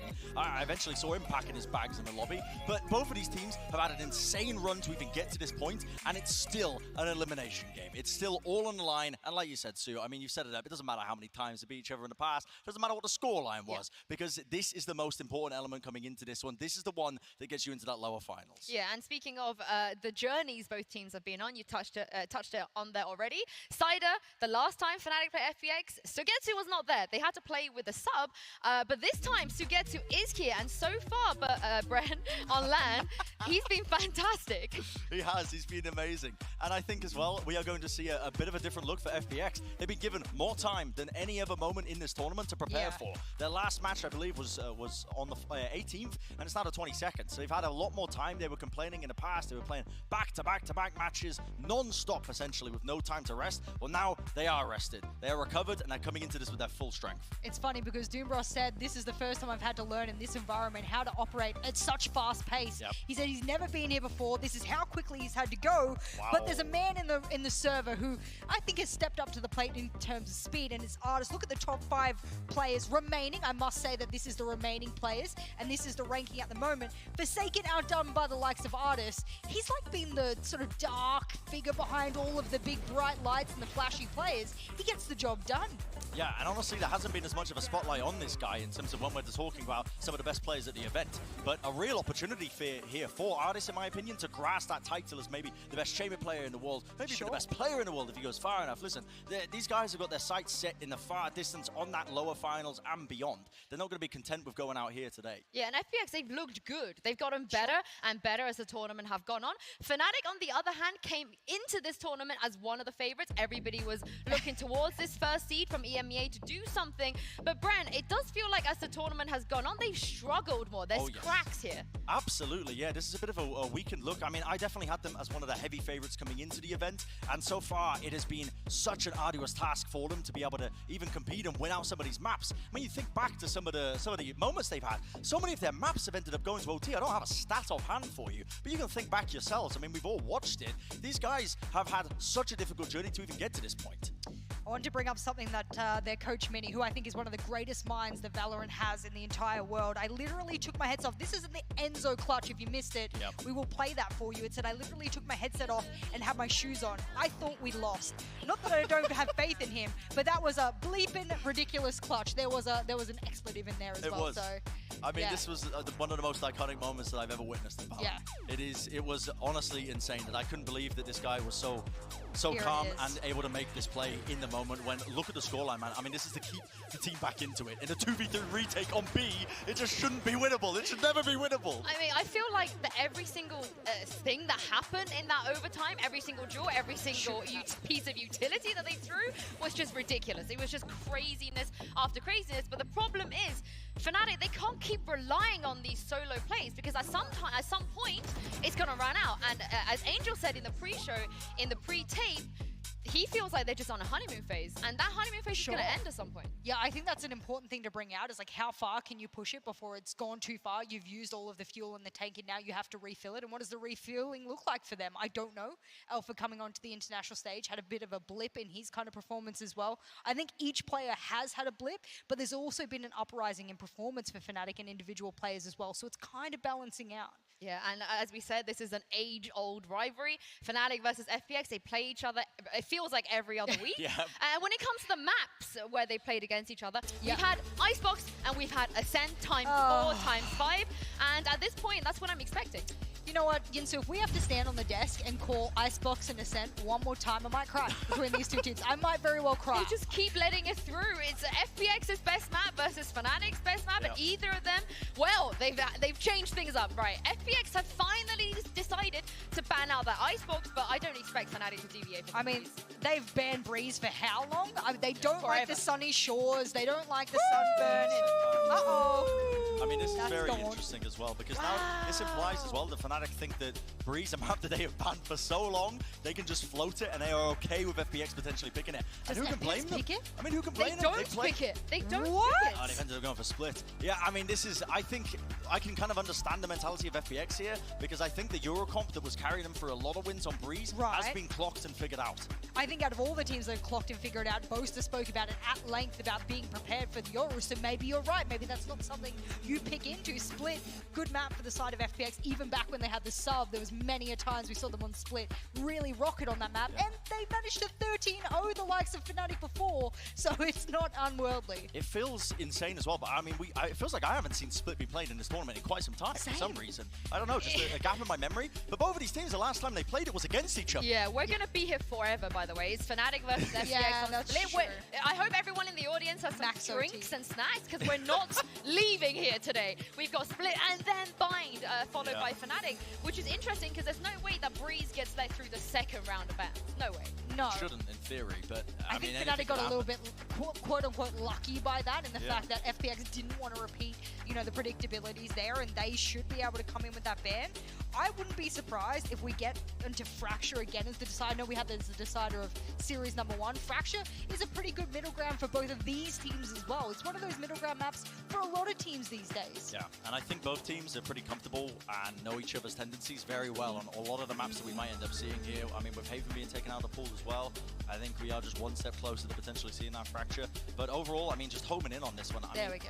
In the past, we have seen just monumentous overtime maps from both of these teams on these maps before. Just non-stop. I mean, we might just be going late into the night. Who knows? No, we're not even going. We're not leaving, Bren. I don't think you understand. This is purgatory now. Yeah. Perpetual We're game of VALORANT. We're never forever. Well, I will say that it will be interesting because, as we've said all day, the upper bracket team of Paper X, they will get 2 bans in the final. If either of these teams somehow manage to make it that far, this is good news for Fnatic that they can actually flow the Breeze, because otherwise they're going to be in trouble. They're going to have to play maps that they've never played before. So for me, they have to do well on Split here. They have to. Yeah, I mean, and also I'm really just expectations out of the window for this one, because I mean, I'm not going to say it's been a while since we've seen them play the Split, but it has been. I mean, it's literally before the tournament for both of these teams. Exactly. So it's a lot of uncertainty, a lot of variables that could change. That's the beautiful thing about tournaments. Teams are always constantly changing their map pools. Yeah, they are. I'm looking forward to seeing them take on a Split. But before that, we're going to step away for just a minute and take a break. Make sure you stick with us, and we'll see you in a few. I cannot fit in the boxes. Stop it. Quitting was never an option. And you cannot stop it. You cannot stop it.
getting obnoxious.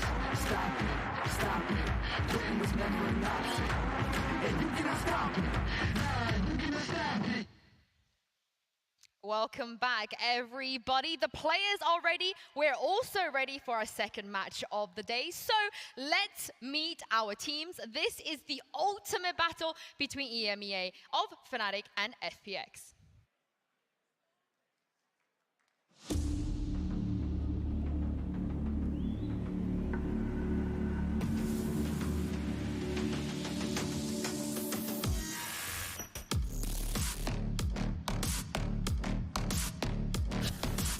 Sugetsu. Enzo.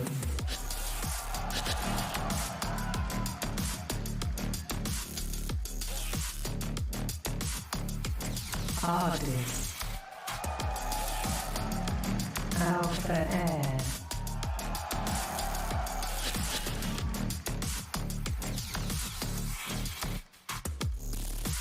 Angel. Booster.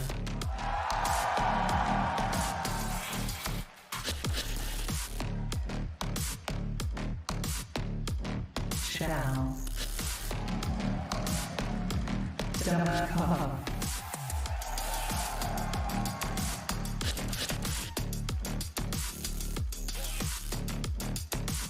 Zyphon. Mystic.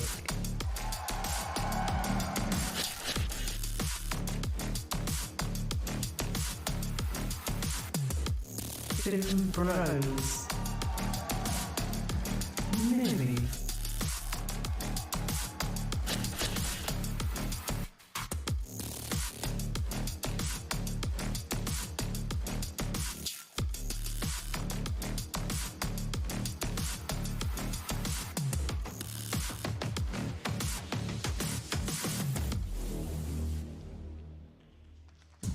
The greatest EMEA rivalry comes down to this. The winner will be moving on to the lower bracket final, and the loser will be eliminated from Masters Copenhagen. I don't know what Boaster is packing there, guys, today, but maybe the twerks are going to come out. He's got the hotel pillows under there. I don't know what that is. Oh no, the man's got the dumpy and he's about to throw it in a circle. He's absolutely killing me. I mean, he's giving Raucous competition. He's not even in it. I will say though, between these two teams, again, they know each other so well. I don't think there's any other teams out there that knows FPX better than Fnatic or Fnatic better than FPX. The only difference maker I have here is how many times have we seen Fnatic on a LAN environment? How many times have they jumped on? Outside of Alpha here, for example, they know this better than anyone. Outside of the crowd, maybe, there's no other variables for them to take on, whereas for FPX, they've missed LAN after LAN after LAN, and now they're here. This is the difference maker in my mind. Who steps up to the plate in this environment? I mean, they've just been waiting on the sidelines, haven't they, for so long, unable to play at these lands due to other circumstances, but now they're finally here. It is that head-to-head battle, and honestly, I think that these two teams might bring out the best in each other. We may have seen shaky moments in the past over the course of this tournament, but I think a lot of that can be pinned down to them playing against unfamiliar regions. And now that both teams are facing that familiar opponent of Fnatic and FPX, vice versa, like we said, I mean, we've been hammering it home the entire time. It's a battle we've seen so many times before, and honestly, if it goes by our expectations, our metrics, Mitch and Tom are not going to be leaving here until the sun's coming. Yeah, I mean, that's the interesting thing, right? In the past, every time we've seen these two teams, they've played Icebox. They played Ascent, and it goes to the third map because it's so heavily favored on, onto one team. But we're getting to split here, and as you guys know, they like to go to overtime here, and they've never really, maybe outside of that 13-0. We did have I was going to say, there was a 13-0. 13-0. We have to put that blip on the radar. It's a real middle ground, Jess. I don't know where to put my stakes in this. If I was a stakeholder, you wouldn't even know where to put your money on this because you just don't know. The map veto went differently to how we expected a little bit. We didn't expect the picks to sort of go this way. We don't know what Althea stands on the stage of this crowd. FPX has never been on a stage in a LAN environment for Valorant. I think this is just so many question marks. I have to see how everyone performs in the first half. I'll even give them the first map to see how that shapes out. Yeah. We're into the Prime Gaming Agent select here. Again, we haven't seen either of these teams play in this tournament yet. Brian, are you expecting changes at all? I think that they'll probably play familiar stuff, honestly. It's time for preparation for FPX, Fnatic as well, just coming into this one. They've had some very close matches, but I'm imagining both teams don't switch it up too much. They're probably going to be playing what's expected of them. Is that no? Well, I thought it was 2 KOs being locked in there. It was gonna be like Dude, you FPX can't breaking the game. You can't play 2 KOs, FPX. I do think they're fighting fair. for the KO right now. They're like sitting there. They're like, I want the KO. No, I give mean, me if the KO. Getsu is playing the KO over Ardis, my mind is gonna be blown. I Why? think that would be outrageous. Yeah. There will be a Sentinel of some kind. We can almost guarantee that, and we'll find out exactly what that will be. And that's my big question mark, actually. Sugetsu's back in the roster. Obviously, we said before, we alluded to the fact he has not been here. We haven't seen split from either of these teams. Is it time for a change? Are the predictabilities of his Cypher plays on this map an opportunity for them to go somewhere else, do something else? I assume we're gonna reload the agent to select here. Okay, maybe we're not gonna reload it, but I feel like on the side of Fnatic, as we saw, no changes, because at this point, why would they brand? But I want to know what Sugetsu is playing. Yeah, I mean, it could be a bit of a difference maker. They've been swapping around his roles on other maps as well. I know on the Fracture gameplay, they've been putting him back on the Viper as opposed to the Sage, but this is a different ball game once again. We haven't seen these two teams play this map, Split in particular, what we're going into, since they faced off against each other in the regionals. So, I mean, I have, honestly, my mentality coming in, head empty, I want to just get into the action. I want to get into the action as well, and it's time to send this over to your casters, Tom and not Benkai. Hi guys, what's up? It's 2 a.m. in the morning at kami ang maghahatid ng laban between Fun plus Phoenix together with Fnatic. My name is Rain. Alongside me here is Honey Glaze and Girl Power para sa match ng dalawang EU teams. So, medyo magiging mahaba to guys. Hindi katulad kanina, sobrang pop star show talaga ang Malajing at Forsaken. Dito, hindi na lang ako sure, pero ito na lang, statistically wise, we've seen how FPX is good in this map. So, malaki yung chance na ito kasing map na to, pinili to ng FPX eh. So, if nanalo ang Fnatic dito, baka 2-0 ng Fnatic. Ako kasi gusto ko Fnatic versus PPGL eh. Pero ito, mga nerd. Dami utility. Ang dami lang pinaghahanap nila kagad. Pero there's Ardis, he takes down Mystic. Double controller nga pala ang laruan ng FPX together with Fnatic. Omen X Viper. Pero si Durkee audition. Okay. Out lang naman siya ngayon ng onti sa game. And now, Suigetsu. Alam mo yung Suigetsu? Sugoides. Kaso nga lang, Ardis takes down Durkee. There is also the crossfires. Now, there's also Fnatic taking down 2 members. And si Xiao na lang. Goes with the right click. 2v2 situation. Ardis can still take them out. Although, for the post-plant, magagawan nga ba ni Poster together with Alpha Joy na parang nope. Ganda, just because of Xiao. He takes down 2 members ng Fnatic sana. Winnable pa yun sa FNC, pero di nga pala ito mangyayari.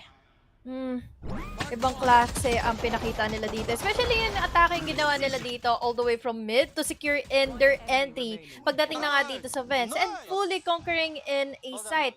Nakita nga natin dito na may possibility pang pumabor ito for Fnatic, pero FPX down to a 2v2 scenario na i-secure pa nila yung ganong klase momentum at ganong klaseng pick-off at nakuha na nila yung pistol round. 1-0 na in favor of FPX and their buys, Riri. Meron tayong Phantom at Vandal dito. Sobrang risky nito, pero ang laki pa rin naman ng advantage nila dito pagdating sa firepower.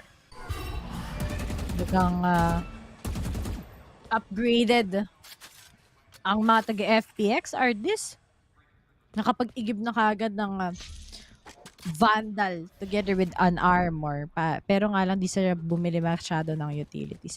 Alam nyo guys, dito yung malaipak na mabilis ang laro Ito, mababagal talaga to Mabagal pa sa mabagal kaya sa pag-amin ko sana sa crush ko. Nag-flight scout, nilaruan ni Super MJ. Pero tinalo na ni Bowser. Makakuha siya kagad ngayon ng kanyang Phantom.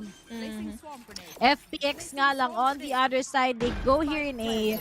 At medyo malayo-layo pa ang kailangan lakbayan ng mga tropa natin mula sa Fnatic. Down to a 4v4. Tama kaya. Layo pa nalalakbayan nila. Close ranges lang. Kaya nila i-secure dito. 1 Spectre on the hands of Bowser. Pero nandito na pa si Ardis to complicate every retake na pwede nga dito bumabor na nga for Fnatic. Kailangan nila ng mga close ranges fights. Pero kasi parang hindi na ito ibibigay pa ng 1+. And now we're seeing here Ardis. Makakakuha siya ng pangalawang kill. Tama lang yung mga crossfires nila. In the meantime, 2 members lang din ang natitira. So Getsu will be getting in another one for their team at si Mystic na lang din ang natitira dito. So yeah, kailangan niya na lang din mamatay dito. Tapos against the Spike, 2-0 for Fun Plus. But this is finally the buy round na for Fnatic para naman ma-secure nila yung round nila. Advantage syempre ng FPX ang split map. Dito nakatira tong mga to eh. Pero iba FPX naka-shorts. Kala mo sa bahay lang naglalang tournament eh. Lap trip eh. Parang mga naka-work from home lang din. Oo, lap trip eh. Ganyan kayo, pag nagkakasit, kala mo formal na suot, pero naka-shorts lang sa ilalim. Minsan nakapajama ako, interno pa sa Divisoria, tigo 100 lang to eh. Kaso, mindset. Honey Glaze, may tanong ako sa'yo. Oo. Kanino ka lang? Dito lang ako kay Bolster. Nakikita natin kasi yung opportunity dito nila Bolster na makakuha ng mga kills. Pero sayang yon kay Mystic. He had the gun. Pero hindi pala ito magiging sapat pa. Xiao naman on the other hand will be securing in the pick-off na magmumula na nga dito in B Tower. And that will be another opportunity for Fun Plus na ma-secure na nga nila dito yung push na magaganap here in A. One member waiting into Heaven, pero makakakuha naman din siya na pick-off kaagad. It may be speechless sa split second na yun na nakakuha siya ng advantage. But on the other hand, Durke was able to complicate the things out laban dito sa side na nga ngayon ng Fun Plus. Pero Ray, dalawa na lang silang natitira. Mukhang save na lang ang gagawin dito ng Fnatic.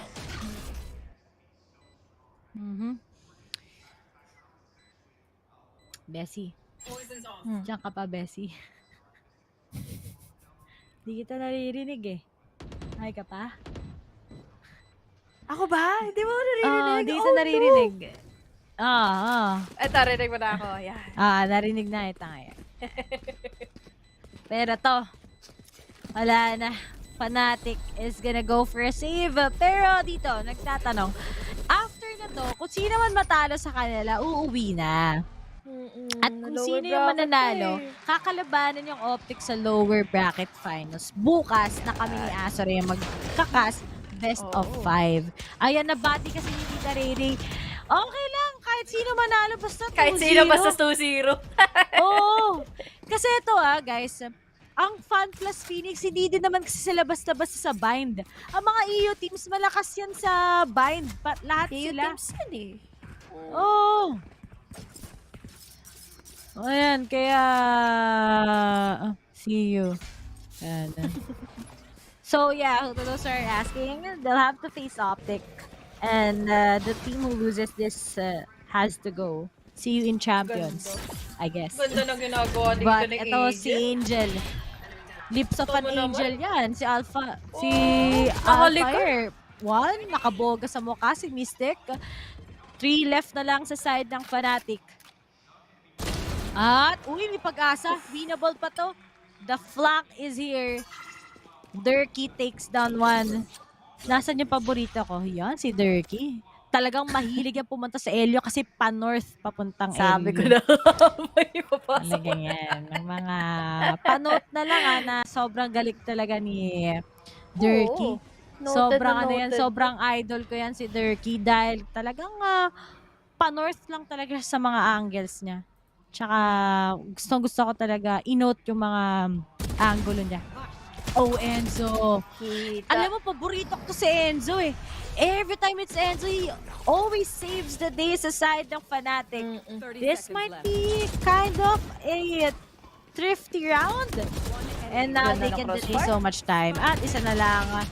Oops, si Sui Getsu. Sugoi Desu. At FPX, or rather Fnatic takes this round. So may pag-asa pa ang mga taga-Fnatic. Force lang daw ng force kung workable naman.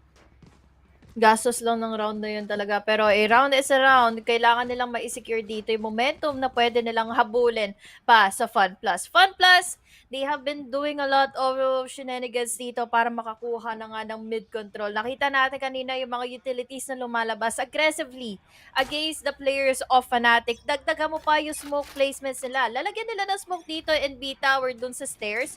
Tapos, magkakaroon naman dito ng gravity well all the way from vents para hindi makagalaw dito yung makakapag-secure na nga or makakapag-save up na nga dito ng vents. And in the meantime, dito naman din magkakaroon ng opportunity ang Fun Plus. Nagapangin, it's either B, going in or going into A naman sila. Pero this time, they're playing it slow, Ray. Hindi sila makakuha pa ng kahit sinong magpipick aggressively from vents. Wala ding titingin pa dito in B tower. Pero ngayon, si Durkee.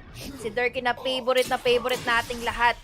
Na na-suppress na nga, dagdagan mo pa ng smoke dito na may bibigay na dito na Viper. He was able to take down one, pero hindi na siya nakaisa pa.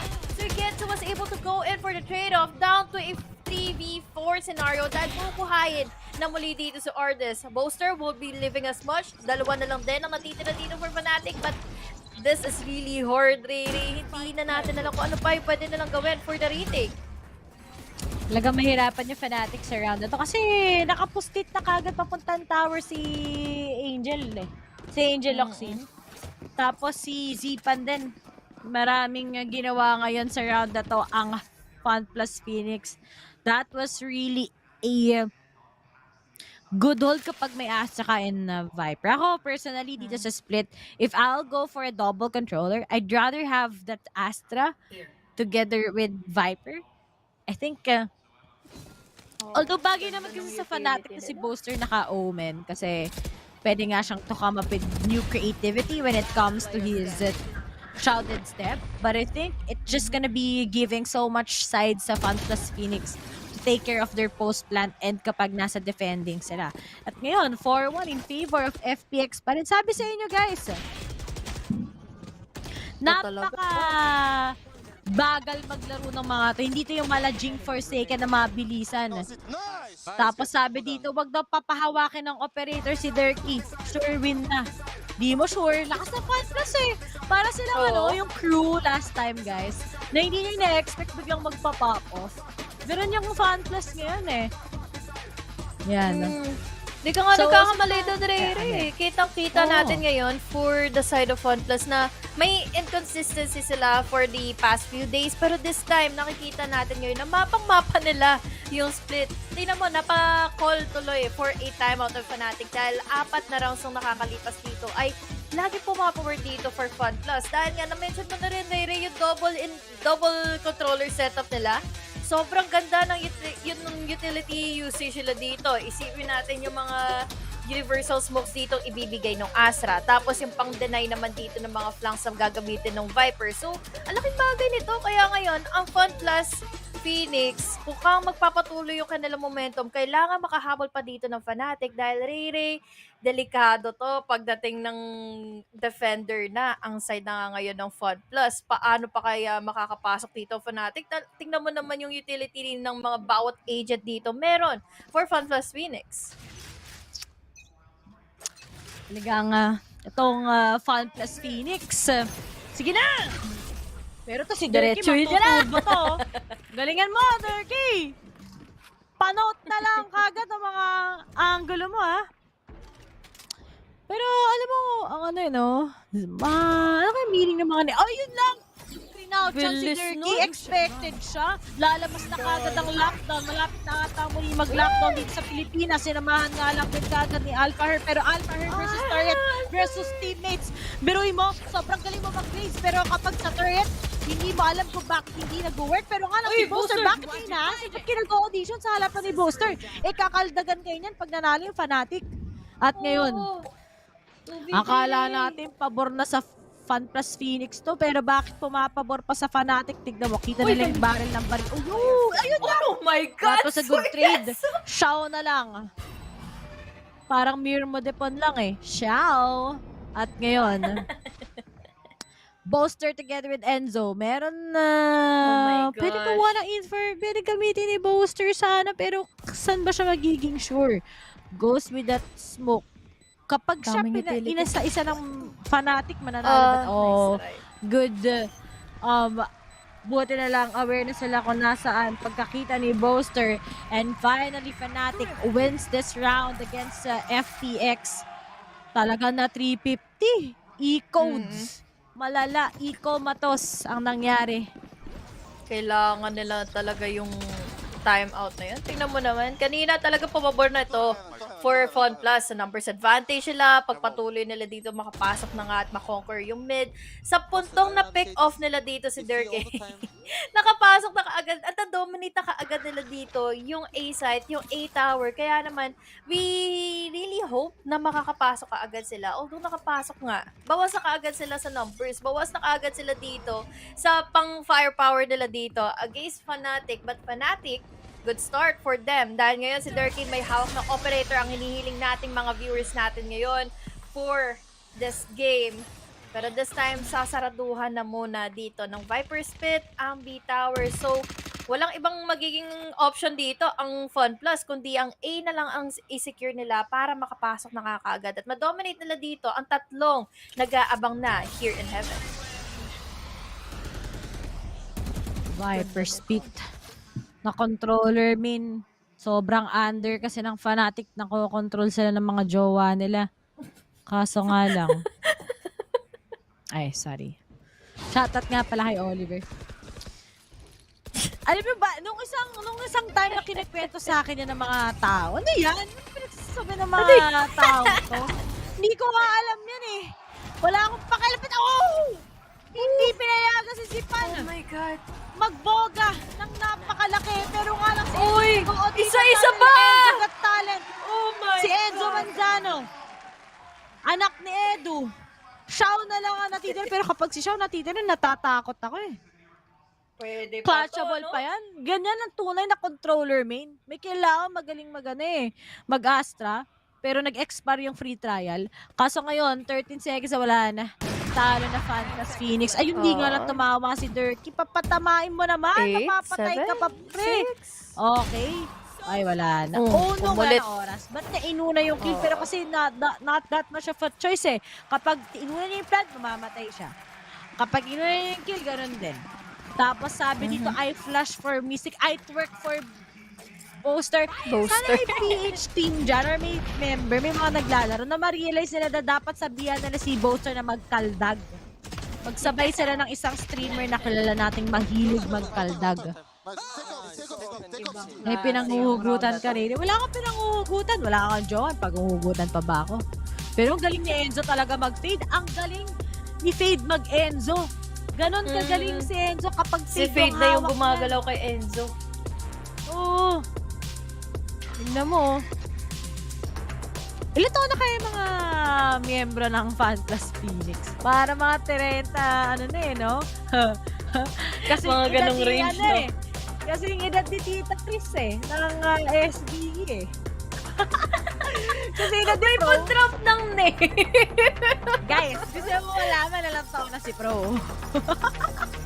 Cool.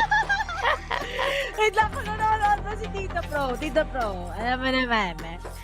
Pero Tita Pro, katotohanan lamang daw, sabi katotohanan lamang na may player tayo ng SBE na 30 mahigit na.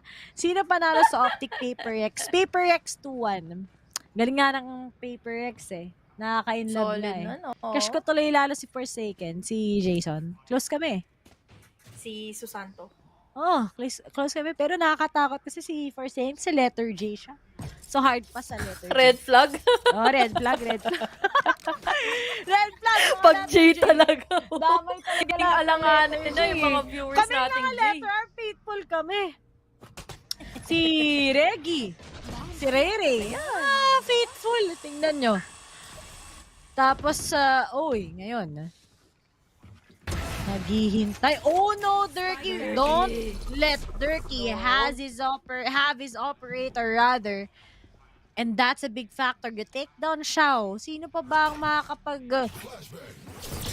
Although di na ba bang makakapag-concus sa side ng FPX ngayon, sinamahan pa nga kagat ang paranoia, walang nagkaka-under, just a trade-off. Uy, may na-paint Oh my God. Kaso yun, si Durkee kailangan niya mabawasan yung isa pang manggagaling sa Heaven side para maging winnable pa to sa side ng Fnatic. It's gonna be 3v3, may Phantom na hawak si Suigetsu.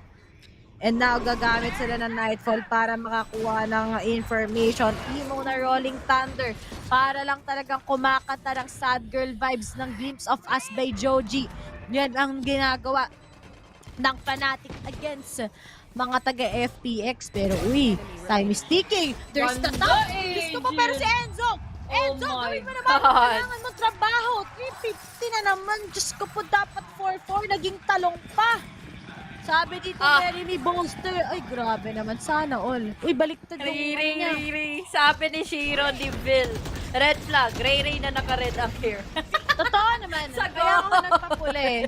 Kasi red flag talaga ako. Yan. Grabe factor yung ginawa Jason at JJ. What a round. Thrifty yon pagkatapos na makahinga na maluwag dito ng Fun Plus Phoenix sa kanilang timeout. And now they have crucial buys. Dagdagan mo pa Fnatic dito na talagang half buy lang ang kailangan nilang, kaya nilang i-secure ngayon. Durkee makakatagpo na nga with the jump pick na may bibigay dito ni Zepan.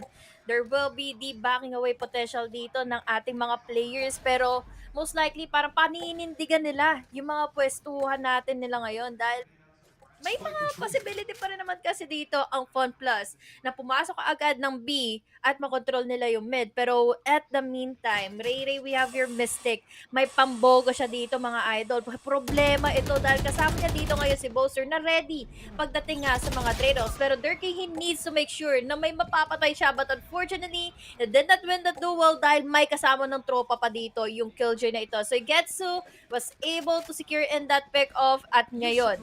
Dalawa na lang ang natitira dito sa loob ng site. He have your B site already controlled in by the lockdown. At yung potential na pagpasok nila, Booster na lang ang natitira sa loob ng site. Kakayanin pa ba ng Fnatic i-handle tong pagiging aggressive ng FPX? O yun nga lang, may tinamaan na naman sa Boga si Mystic. Come on, Ed Sheeran. At apat na lang ang natitira sa FPX, pero I think this might be impossible na naman sa Fnatic. Pang close range tong Boga na hawak-hawak ng Mystic. Tapos masya-shutdown pa sila ngayon, but uy, walang na-detect. There should be something from Alphager. If Alphager takes one, that can be winnable. Pero ang ganda ng Fun Plus Phoenix, yun naman yung pwesto nila, di ba? Ready sila kagad swingan. Just in case na magko-commit pa rin ng Fnatic. But as Fnatic tries to get some exit frags, is-save na lang nga nila most likely. And si Mystic siguro sa sacrifice na yung sarili niya. And now that this is happening, tatakbo na naman ang mga miyembro ng Fnatic to save. And there's the 3-round lead na pinapakita ng FPX agad. At alam niyo na kung bakit nila pinipili yung split. Dahil malakas sila sa attacking. Ikaw ba naman may aggressive utility mula sa KO mo together with your Raze. Siyempre, mapapanish po talagang Fnatic ng ganyan kalakas. Pero masyado pa rin naman maaga para sabihin na pwede nga maimpatalo to ng FPX all the way. Yeah, Fun Plus kasi dito talagang meron silang ginagawang na sistema dito when it comes to attacking in any side of the map. Dahil pwede nilang ma-secure ka agad yung mid, pero bago ang lahat ng yan, kailangan muna nilang makasigurado kung sino ba yung mga tao sa loob ng site. With that, yung info na makukuha nila dito is from the aggressive picks na gagawin nila dito ngayon. And now with that paranoia, it will be connecting into some of the players here for Fun Plus, pero na-secure na nila yung ultimate orb dito. So farm lang ng orb, pwede sila mag-back away immediately. At ngayon, may pang-bait all pang ginagawa dito si Angel. Angel, sinecure niya yung kanyang toxin wall all the way from A side para either maka-bait or para makakuha ng mga attention dito. But at the meantime, Ray, it's all optimistic na makakakuha ng isa, pwedeng nang makapangalawa, pero hindi niya pa masisecure niya nga dahil si Zepan ay ready na sa kanya. Down to a 4v4 at Zepan, delikado na yung buhay niya. Delikado nga. Kaso, oh no, they spot off Durkee. And now they use the utilities para lang hindi sila maswingan muli. Pero nga lang, he still gets the top against Suigetsu. Tapos nga lang si Zipan is quite prepared for the refrag. Goes with that paint shell. The setup looks clean mula sa side ng FPX, but can they actually win for this? Yung paint shell planted for default, pero meron pa naman niyang area of effect. Alam na nila saan si Xiao together with Zipan. Pero Xiao tries to go for the top. He gets poster. 2v2. Pwede pa naman ata manalo talaga sila. Kaso nga lang medyo imposible na pala dahil si Enzo ang kasama mo. That was a good trade and a good info given by Enzo once again. Enzo with the impact face talaga. This guy never disappoints. And now, FPX. Humahabol ang Fnatic against them. Look at how equally distributed yung kills ng parehas na team. So, ibig sabihin guys, sobrang well-coordinated nila. How they move it all along. And buti na lang si Enzo, he has that prowler. Si Xiao, kailangan na unahin yun syempre bago siya mga-ngert-ngert. What a perfect timing. If you have such a good fade that has a perfect timing when using yung prowler, lahat na lang na binabato sa kalaban, you can really put on a stop sa isang malakas na team such as FTX with their setups. Ganda rin talaga ng retake nila doon, kakaiba. Dahil nga, with their coordination, nahirapan tuloy dito sa post-plant ang players from Fun Plus. Kaya, ang resulta talagang pwede na natin makita kumunot na naman yung noo dito ng boss amo natin dito from the coach of Fun Plus. Pero at the meantime na rin naman, Ray, nakita naman natin, Fun Plus still has the lead.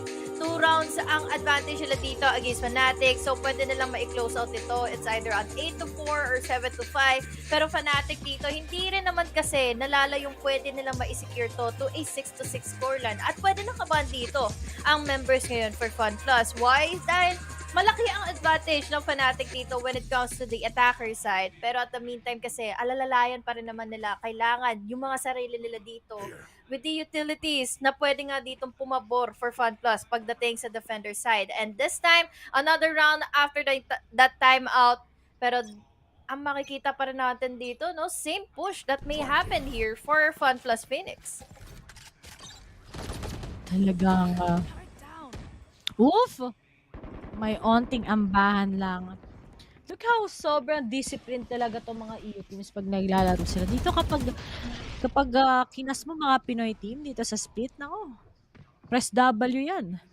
Iba talaga eh. Kaya tignan nyo guys ha, alam nyo kung anong advantage ng Paper X? Sa sobrang bilis nilang maglaro, well-coordinated, kahit kita nyo yung round na na-cut off si Benkay, tuloy pa rin ang buhay ng plano ng Paper X. And yung mga slow-paced teams like NA and EU, mahirapan talaga silang sumabay sa pabilisan ng Paper X. Pero to, Dirty, 1, 2, 3. O sige, bilangin nyo pa. Ang galing talaga kapag pa-north. At it's gonna be a 4v4. Pwede pa naman si Ardis ngayon magasolinahan nga ng kanyang teammate. Cutting off some angles. FPX tries to take over here in B-side as Suigetsu goes with the plant. At nilabas na nga kagad ang showstopper. Si Boaster sumabog. There's also Albajar with that showstopper. Pero nga lang matipigilan ngayon with that Viper's snakebite. And waiting lang kagad ang mga taga-FPX para lang maswingan sila. Pero while time is ticking, meron nang opener mula kay Alphager. Tries to pick up at this one, pero pinigilan. Oh my God! May follow-up PR. This is gonna be a 1v1. And now Mystic still gets the shot. Pero nga lang, Suigetsu nasa likod niya. Buti na lang na buhay pa si Suigetsu doon. And FPX still gets it. Pero look at how Alphager was really confident that he'll be able to tackle down one with his showstopper and just the follow-up coming in from his paint shells. Dagdagan mo pa dito ng magandang retake or magandang naging postman advantage dito ng Fun Plus Phoenix. They went in for the crossfires para hindi makaamba dito ang Fnatic. Dagdagan mo pa dito ng problemang binigay nga ni Alphager. Muntikan na sila doon, Ray, to completely retake and B-side. But the problem is, parang mas naging ready ang Fun Plus sa kanila dahil in-anticipate na nila dito yung showstopper, dagdagan mo pa ng mga magiging trade-off sila. But this time around, slow pacing nga ba ang makikita natin dahil Copenhagen from Fnatic is already moving forward into mid pero naaamoy ito ng Fun Plus. Napapakiramdaman nila kung ano ang nagaganap dito sa mid kaya back away muna, nag-aabang sila dito ngayon at mas delikado ito for Fnatic kung mag-overextend sila dito sa mga pupushes sila dahil nakaabang dito with full-on firepower ang Fun Plus. Malayo na ang tinatahak dito kaagad nila Durkee all the way from A main para makakuha ng info pero still, wala pang nakukuha ni isang miyembro. Pero with that kind of attention na kinukuha nila dito all the way from mid, mukhang this time kailangan na naman magabang ng Fnatic for any kind of mid control na i-execute ng Fun Plus laban sa kanila.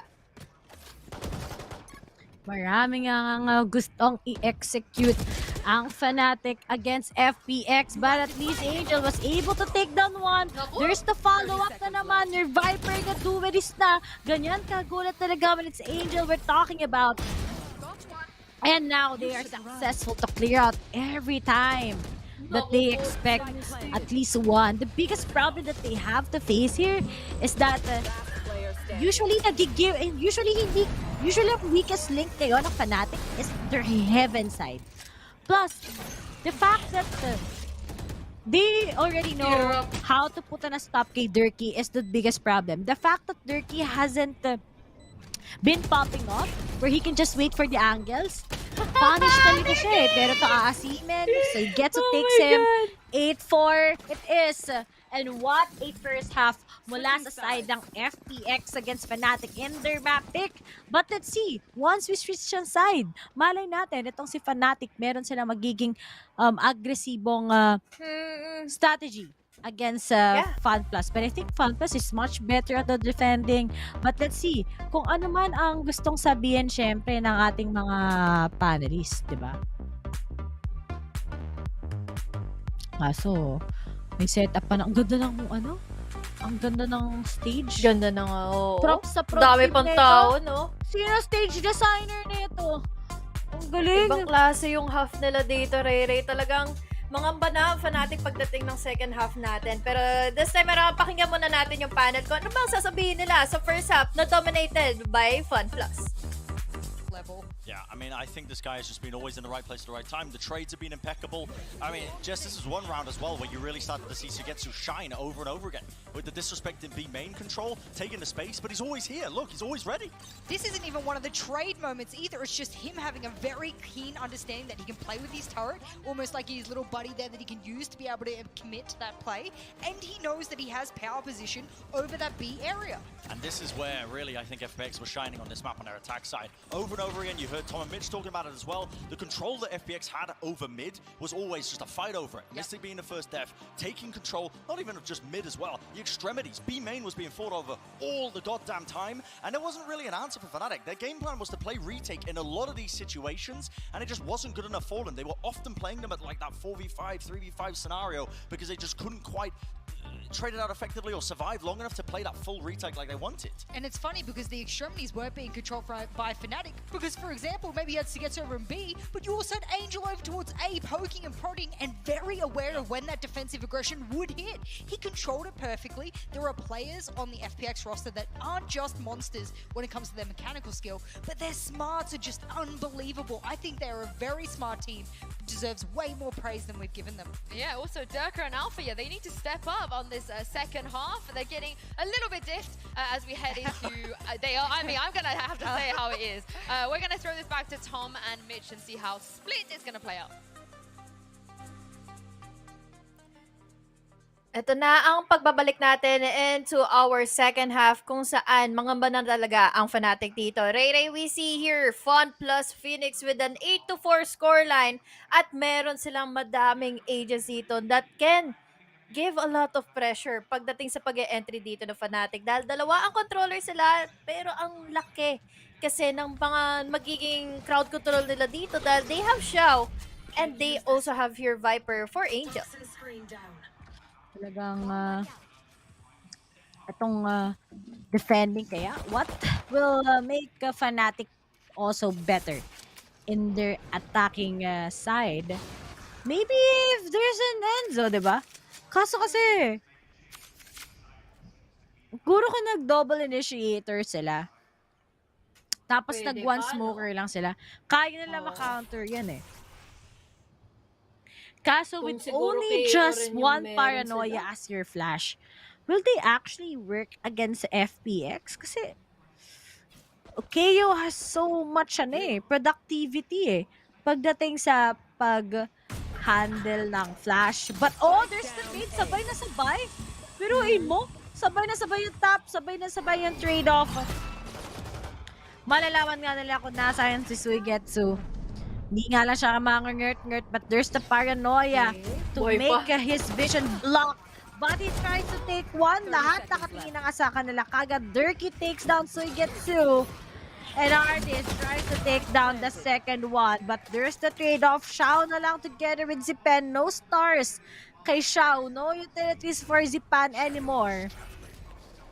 At ano ang next move na pwedeng ipakita ng FPX? Mukhang wala na kagad. Boaster will really put on a show. But as Xiao tries to go with 1 HP and a dream, it's impossible as Boaster gets the third.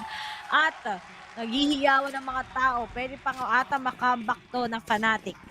Taito, if sa full buy ng FPX, matatalo sila.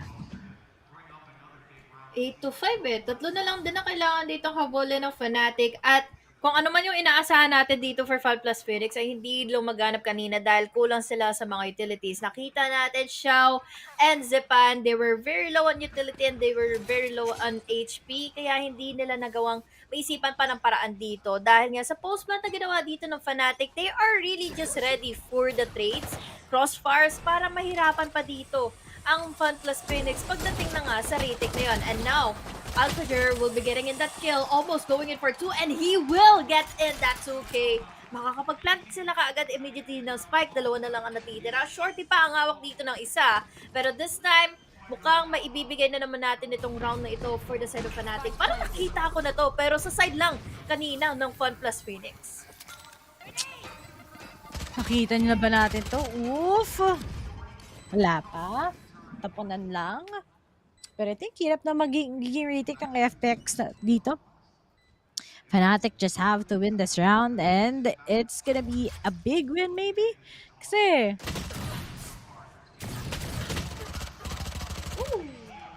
dikit lang to eh. Kaso Fnatic, feel ko ilalaban lang nila to. And there it is. It's gonna be clean round on Fnatic side. The land improvement is kicking in. At iba kapag nasa crowd ka. Iba talaga ang feeling. When you have people cheering for you. Kita niyo ba yung ano? Siyempre dito sa Masters, the first ever na may crowd tayo, di ba? Pero nakita niyo ba yung laban ng ano? Ng tawag dito. Tama ba ako? Ano yan? Ano yan?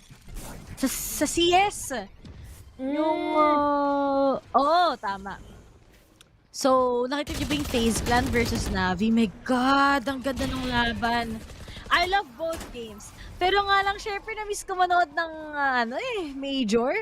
Ganda ng laban nila, grabe. Pero syempre, dito sa Valorant, mas maganda. Lalong-lalo na yung setup ng stage mismo. Riot really is good when it comes to that. Pero Fnatic, I think pwedeng mas stuck sa 8 ata tong FPX Sige lang. Probably.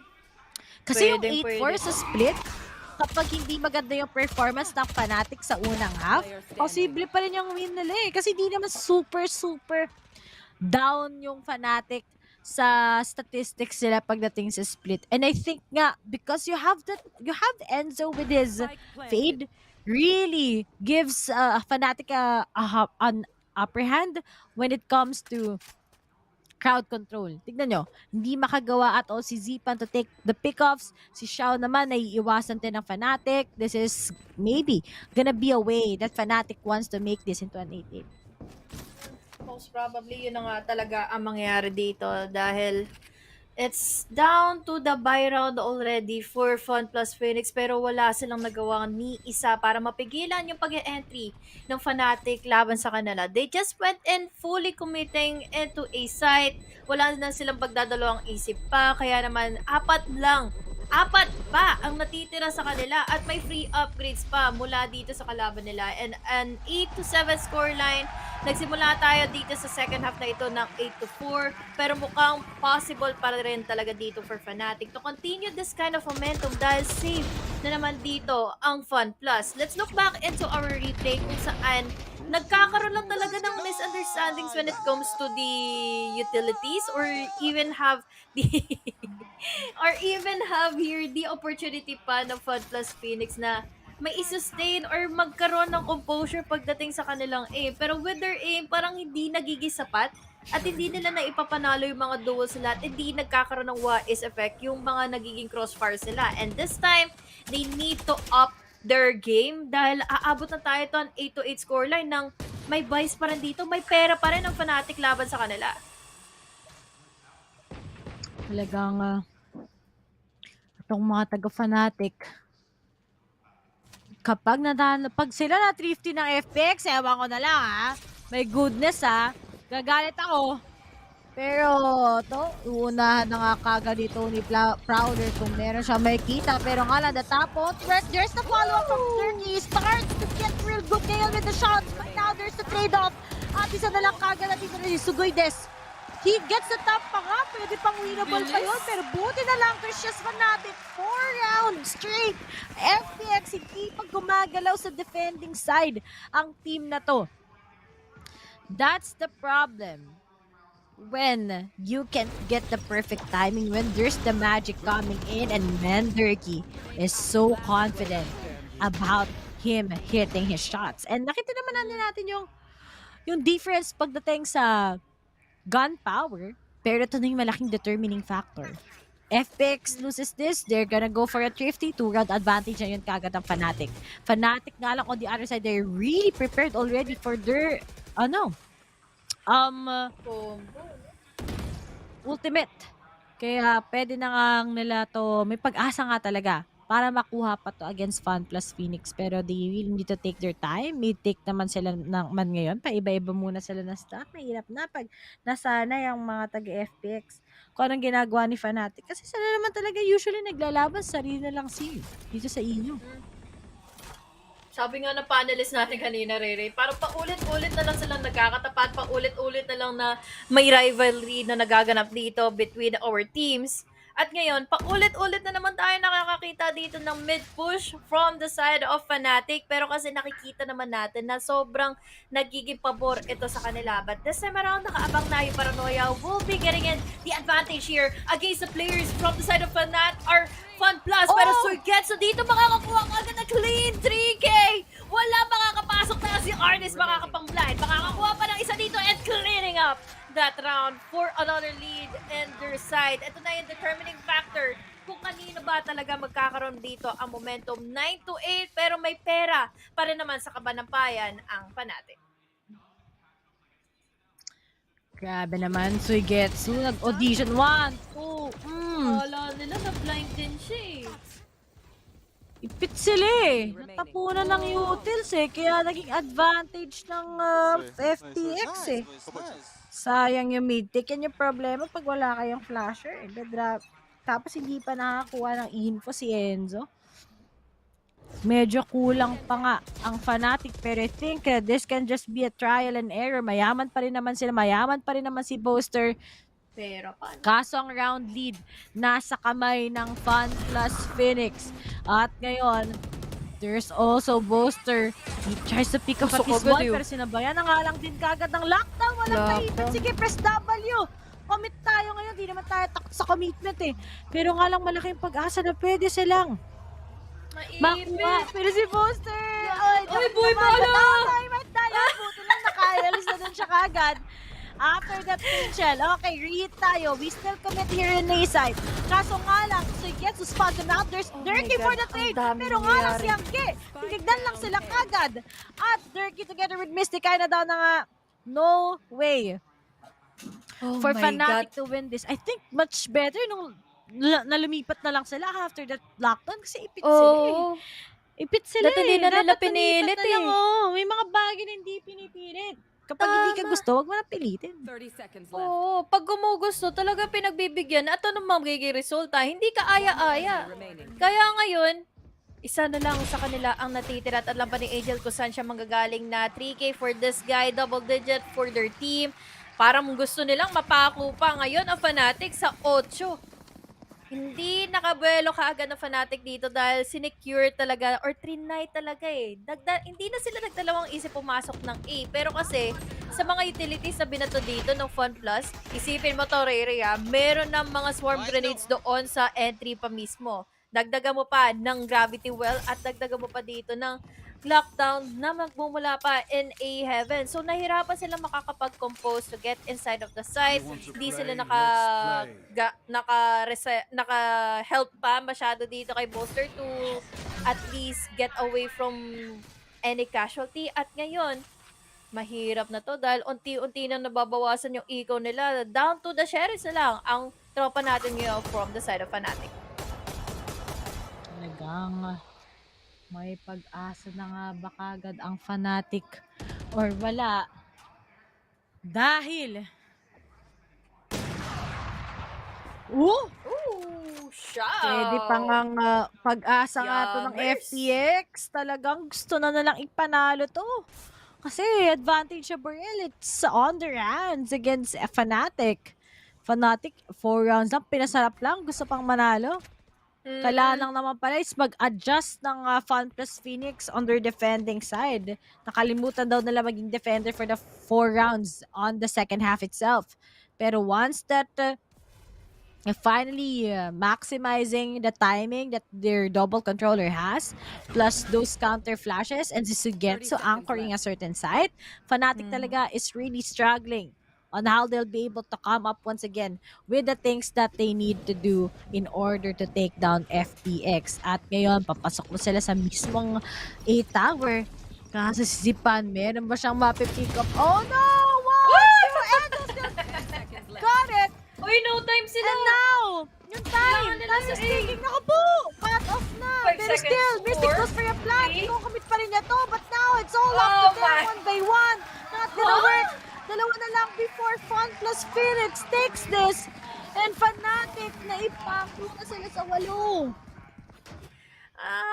They're just really scattered inside of A. Naipit sila lahat eh. Tingnan mo, nagdalawang isip sila dito after getting in Zipan. Tapos, down to 10 seconds na lang natitira. Tapos, kailangan nila pumasok agad ng A dahil yun na lang din yung kanilang option, the remaining option para makuha nila yung clutch na makapag-plant ng spike. Pero kasi all over the place na rin kasi dito ang Fun Plus. Tama ka dun, Riri eh. Yung Fun Plus dito nakapag-adjust ng pwestuhan nila, nakakuha ng magandang executions at ngayon si Xiao with his operator na unahan niya si Poster kahit nakayuko na siya dun. We have the Bombon already securing the attention dito nila Durkee. Showstopper naman makakakonect kay Angel 3v4 at the very moment. Still doable for the side of Fnatic, pero they need to decide on what side they need to push in. They really had to make those necessary decisions. Kaso nga, tingin ko, it's just FTX all the way.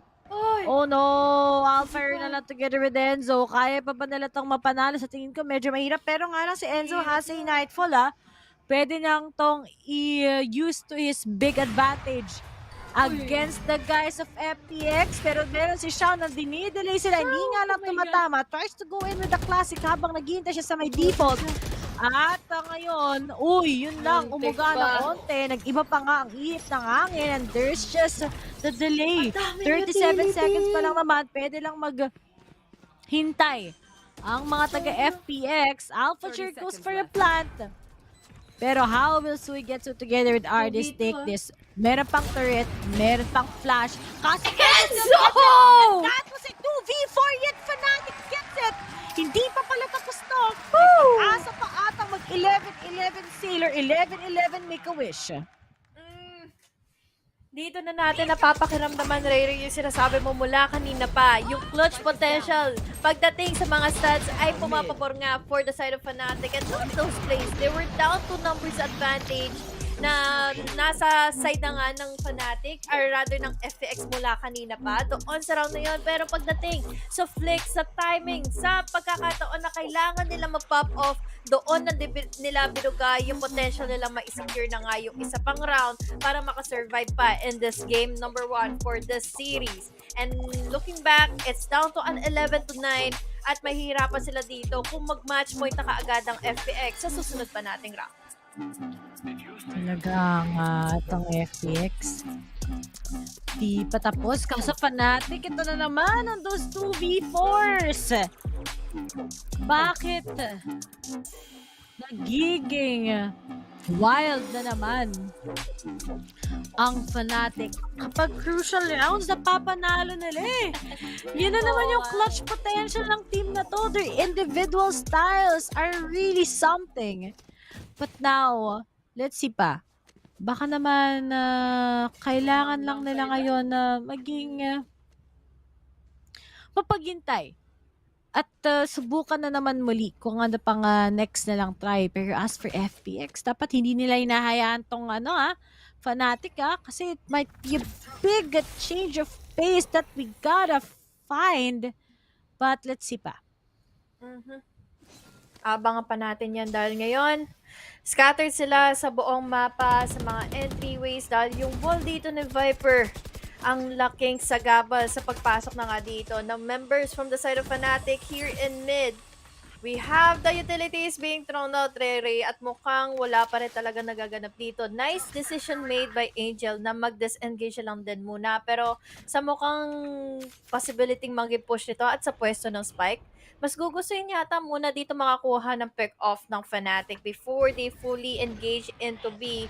Pero kasi dito, no, meron silang pang-suppress na makakatapat from FPX. And this is going to be a huge difficulty dahil tingnan mo naman din yung mga nakapwesto na utilities. We have the swarm grenades, dagdagan mo pa dito ng gravity wells and also the mollies pa na may ibibigay dito ni Ardis. At ngayon, hirap tuloy sila makapasok. Pero Mystic was able to gather themselves into B heaven.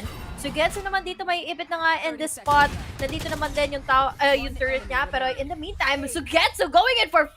Going in for the ace. Gamit yung turret niya. 7 HP in the Dream and FPX ang makakakuha ng match point. Hindi naka-entry ng site ang Fnatic. Grabe ka talaga, Sugetsu. Kanina pa yan, ha? Nabingi na yan, ha? You know, it's so rare. Oh my God. Okay, this is the thing about Sugetsu. It's so rare to see a killjoy pop off ever since ng nerf sa kanya. I haven't seen this much of a beauty sa mga killjoy players, especially here in Split. But Sugetsu, he's one of those particular killjoy players that I'm very impressed. Sobrang smart maglaro. He knows how to make those perfect timings, delaying Fnatic. Always on their executions. And how will Fnatic how will Fnatic come back again? I think medyo mahirap na to sa kanila. Yun na nga talaga eh. Dahil matchmate na already for the side of Fun Plus. Tapos hindi pa sila makapag-decide ngayon kung ano ba yung gagawin nila. Dahil nakapwesto man sila at nakakuha ng isa. Pero ang magiging hagsagabal naman sa kanila dito is yung whereabouts naman dito nung mga pwede pang mag-trade off sa kanya. Dahil ngayon, after securing in 1 kill, ang isipin nila dito, yung utilities pang natitira from that Astra. And Xiao, he has the universal stars na pwede niyang i-place in either in mid, gather the utilities pa na manggagaling pa in B. Pero this time, Ray, maririnig na nga yung mga utilities na binabato dito in mid, babato naman dito ng mga smokes na bolster at magpapatunog dito in B, in A tower. But the lockdown na naman ang magiging problema dito ng Fnatic para makapasok sa loob ng site. Hindi pa ito nabasag ng Facial. So what are they going to do now? Lalo na 20 seconds remaining for this team to get inside of the side. Blinded dito si Sugetsu at nakatalikod siya dito kay Mystic and down to 13 seconds. Makakapag-plant at makakapag-secure pa rin naman dito ng Spike ang Fnatic inside of Tapos ngayon, oh no, ako FPX. Sabi ko sa inyo, itong Fnatic na ito, dito titigil. They always have those beautiful series parate. I think the Fnatic kotang-kota sila parate dyan. Natuto na sila doon sa Fnatic Flash eh. Alam mo ba yon? Yung EO Flash? No, memorable yun. Yung Sky, no? Oo, memorable talaga yan. Napakatalino eh. Ni-roster sila eh. Yun na kasi yun eh. Wala. Talagang tatatak na sa history dito ng Wala PCT na yun. to. Paalam. Okay, 10-12. May pag-asa pa Fnatic ha. Ako Pwede. sinasabi ko sa inyo, tinanggap ko na nung nakita ko yung matchup ng dalawang teams ito na kung may OT, may OT. Alam ko na eh. Alam ko na yung mga posibilidad sa dalawang team na to. Pero ang pinaka-tunay na panalo talaga, isang turret. Turret is Suigetsu. Yun talaga ang tunay na impact player ngayon. Ang totoong MVP.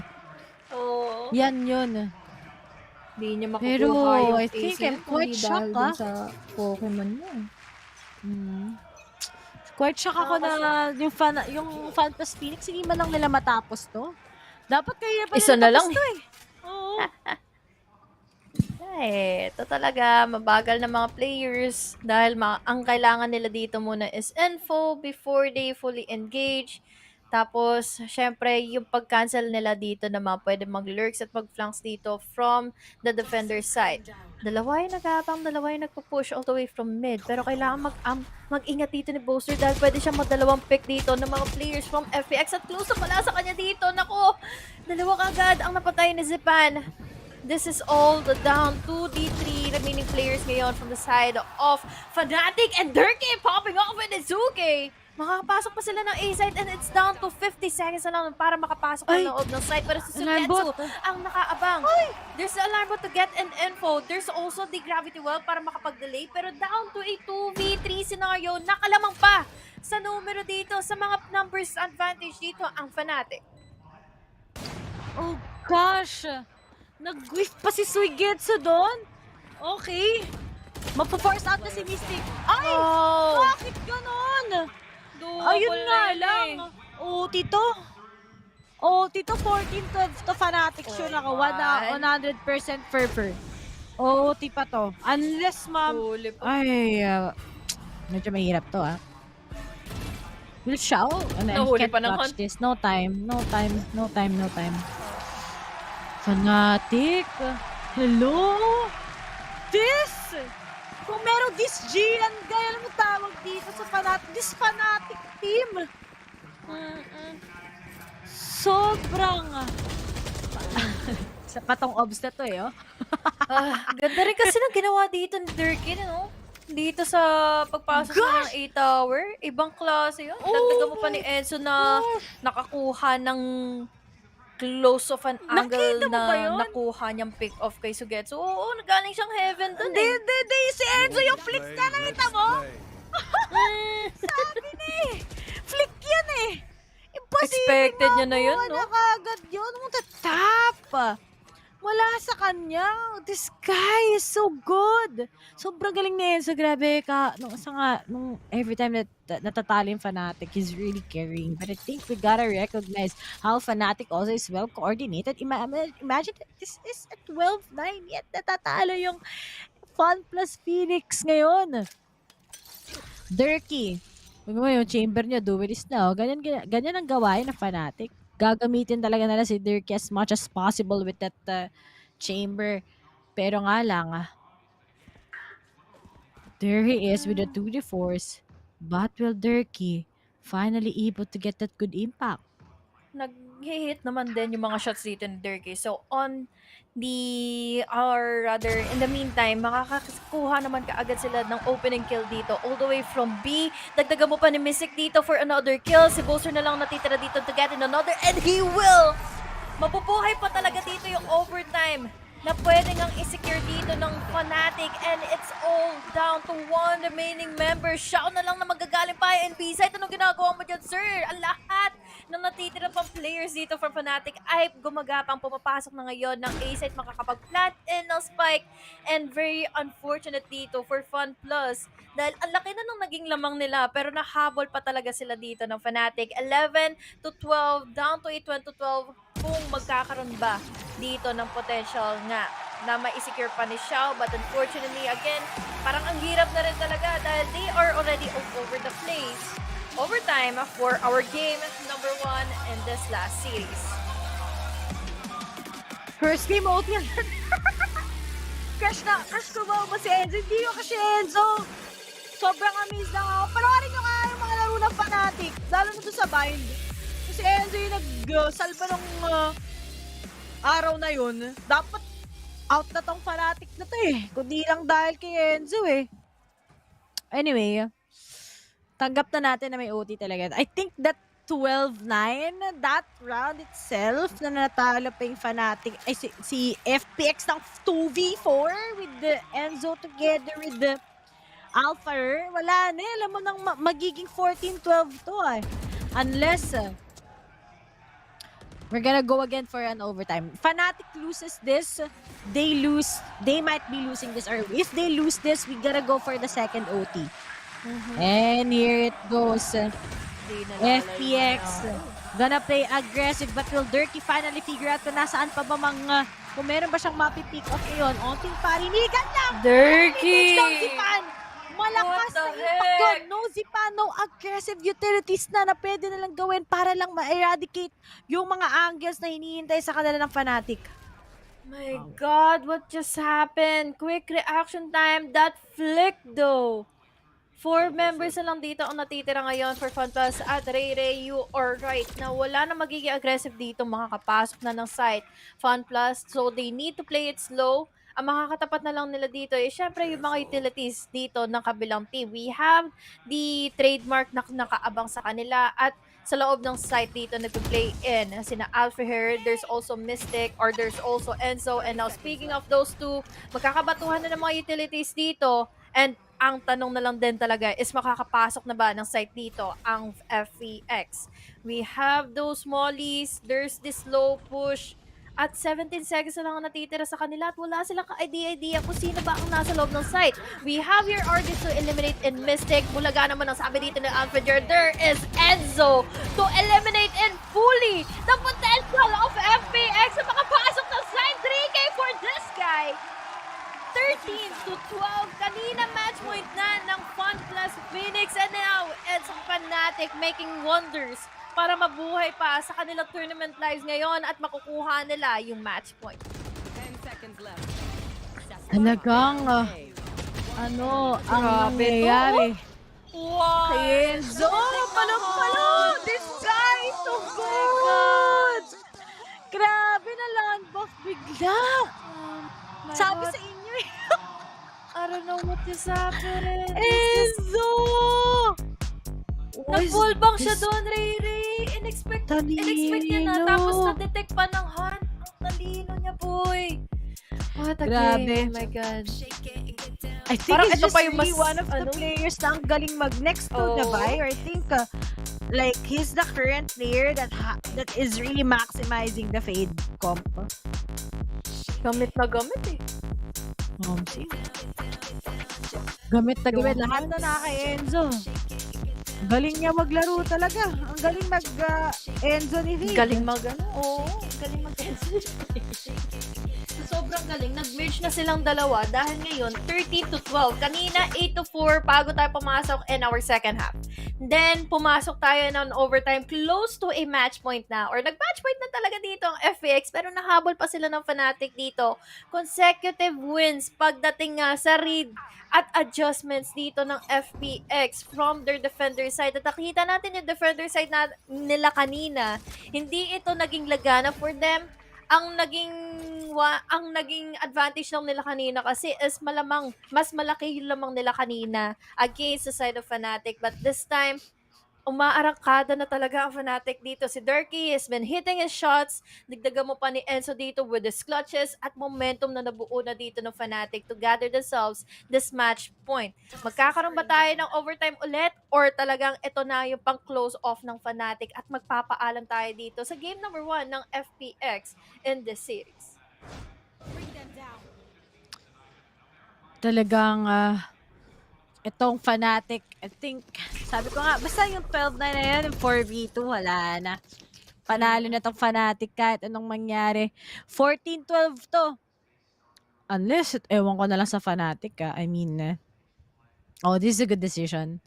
They know that there's a lot of reinforcements sa utilities sa A-site.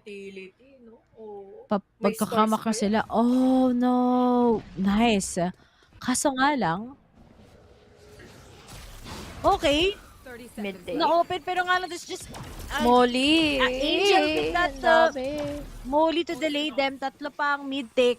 20 seconds. If they take down Angel, pwede pa nga itong mangyari sa side ng Fnatic. Nakatalikod. Taking this one out, but Turkey takes the impact kill at yun Oh my God, ito na yun! This is their chance to actually plant the spike. Pero nga lang, Ardis gets it. And Uy, there's 10 the seconds, kay Boaster. Yeah, kaya nila yan. 7. Daling lang. Okay, sisilipin si Natchel. Ayun! Uy! Uy! Oh my God! Hello! No! 30! Ay, si Natchel ang yan! Dahil lang si Natchel lang! Ano yun? Don't plant for the spot, my friend! Sabi niya, ay, pinaplant ito, wala nang oras.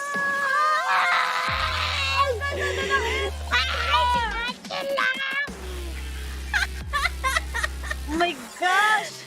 That went in crazy! Really, balikan natin yung pagkakataon nila pumasok at nang dominate sila ng mid. Yung mga nagkocontrol ng mid was Angel and he was not able to do it so.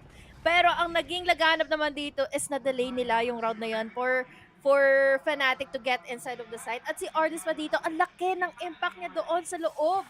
Nakapatay siya ng isa, tapos kailangan ng trade-off dito ng Fnatic. Nagkaroon ng panic sa side ng Fnatic to plant in the spike at panic is overwhelmed indeed. Dahil nga sa sipan natin dito na nagbato ng kanyang mga satchels doon sa default and now another round. FPX on the attackers. Durkee na naman dito. Will he be able to win out this one? Dahil sa Sugetsu dito nakakaramdam.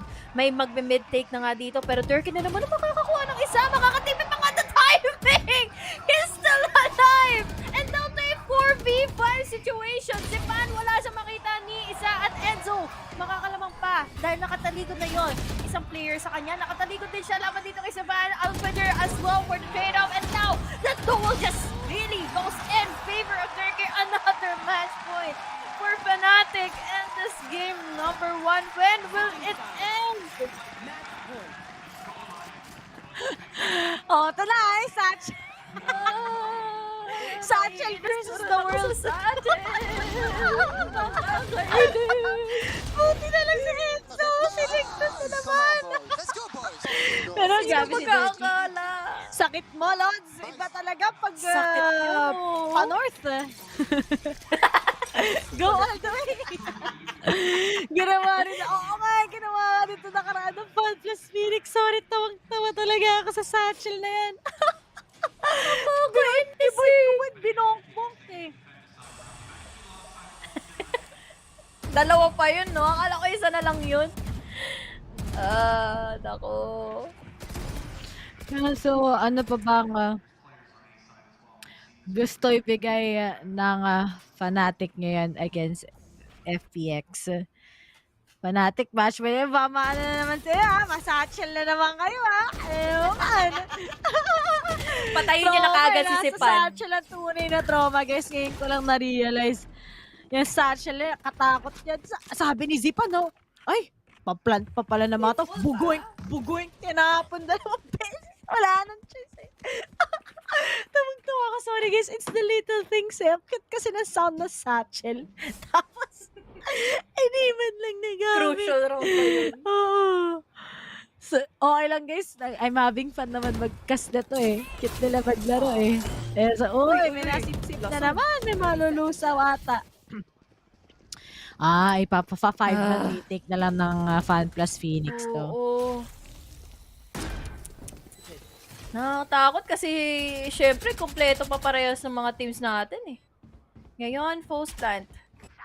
There is no one all the way from that Kobe dito sa A main, kaya pwedeng makapag-execute dito ng pagpasok ng anong site ang Fun Plus. Pero Durkee winning out that duel. Si Ardes manggagaling na nga dito sa Sumers, pero hindi siya nagwagi sa duel na yun. And now it's all up to Enzo to clutch things out. 3v5 at the very moment. Xiao! Getting in that pick off. Alam nila kung saan magagaling dito si Alfred and down to 3v3. Si Pandito goes in for one. Boaster na po dito holding that crossfire. It's all up to Mystic and Angel. Boaster clutches it out. Isa na lang din na natitira. 26 HP at no time for Xiao to defuse in the spike. And that game number 1 sa haba-haba ng panahon dito ng FPX na i-secure na nga itong game na to. Sila na yung nakalamang sa first half, second half as well. Pero hinabol sila dito ng mga tropa nating kumakaldag. This is the time for the side of Fnatic to give so much panic sa side na nga ngayon ng Fun Plus. Grabe kayo, Fnatic. Solid yan. I think, even if they satchel na yung Fun Plus Phoenix, nabawi naman sa next round. Ni Boaster together with Enzo. But all in all, biruin mo, that is a 12-9. A 3-round advantage yet FPX had a hard time. At kanina pa natin pinag-uusapan bago pa mag-start. Ang biggest problem mo sa Fnatic is not sometimes the teamwork. It's the individuality ng players nila. How they clutch, they make the 2v4 possible, the individual plays, yung mga everything. sila. Sobrang ganda ng laro ng Fnatic once they're in that momentum. Just one clutch, mag-iiba yung ihip ng hangin para sa Fnatic. Dagdag moral kasi sa kanila. Diba? Bagal ang lamig. And yet, Honey Glaze, yung magic ng Fnatic is so powerful and it's so insane that it starts to get crazy talaga. And let's see what will happen in the next map na, ito na Fnatic ang pumili. Pero syempre, bagong lahat ng yan, tayo ay magbe-break muna here in VALORANT Masters. My name is Sergey. Join me here, Honey Glaze, guys, and see you right after the break. I cannot fit in the boxes. Stop it. Quitting was never an option. And you cannot stop me. Nah, you cannot stop me.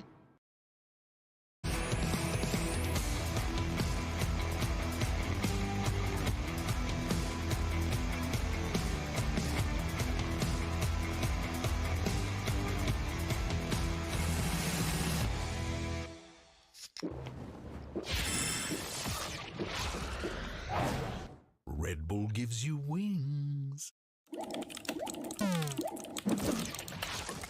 Red Bull gives you wings.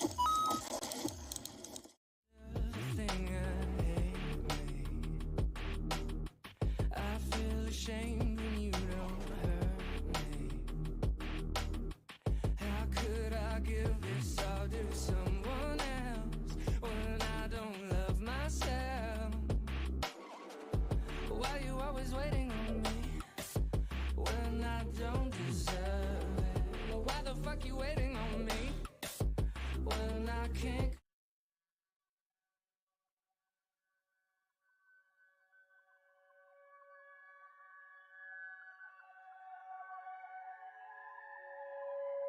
My mind is always pulling strings above. What is real life? Simply had enough. I know it now, you have to call the bluff.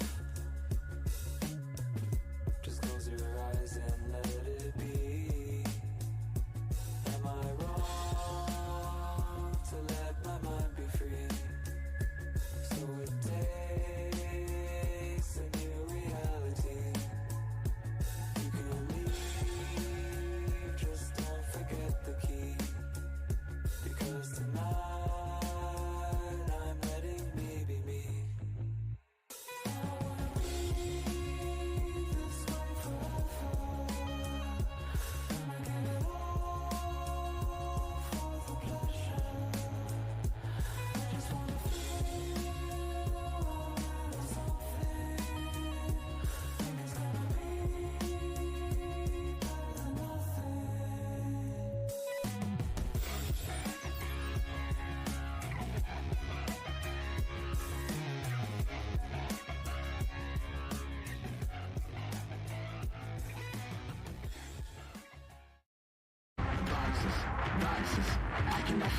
nauseous.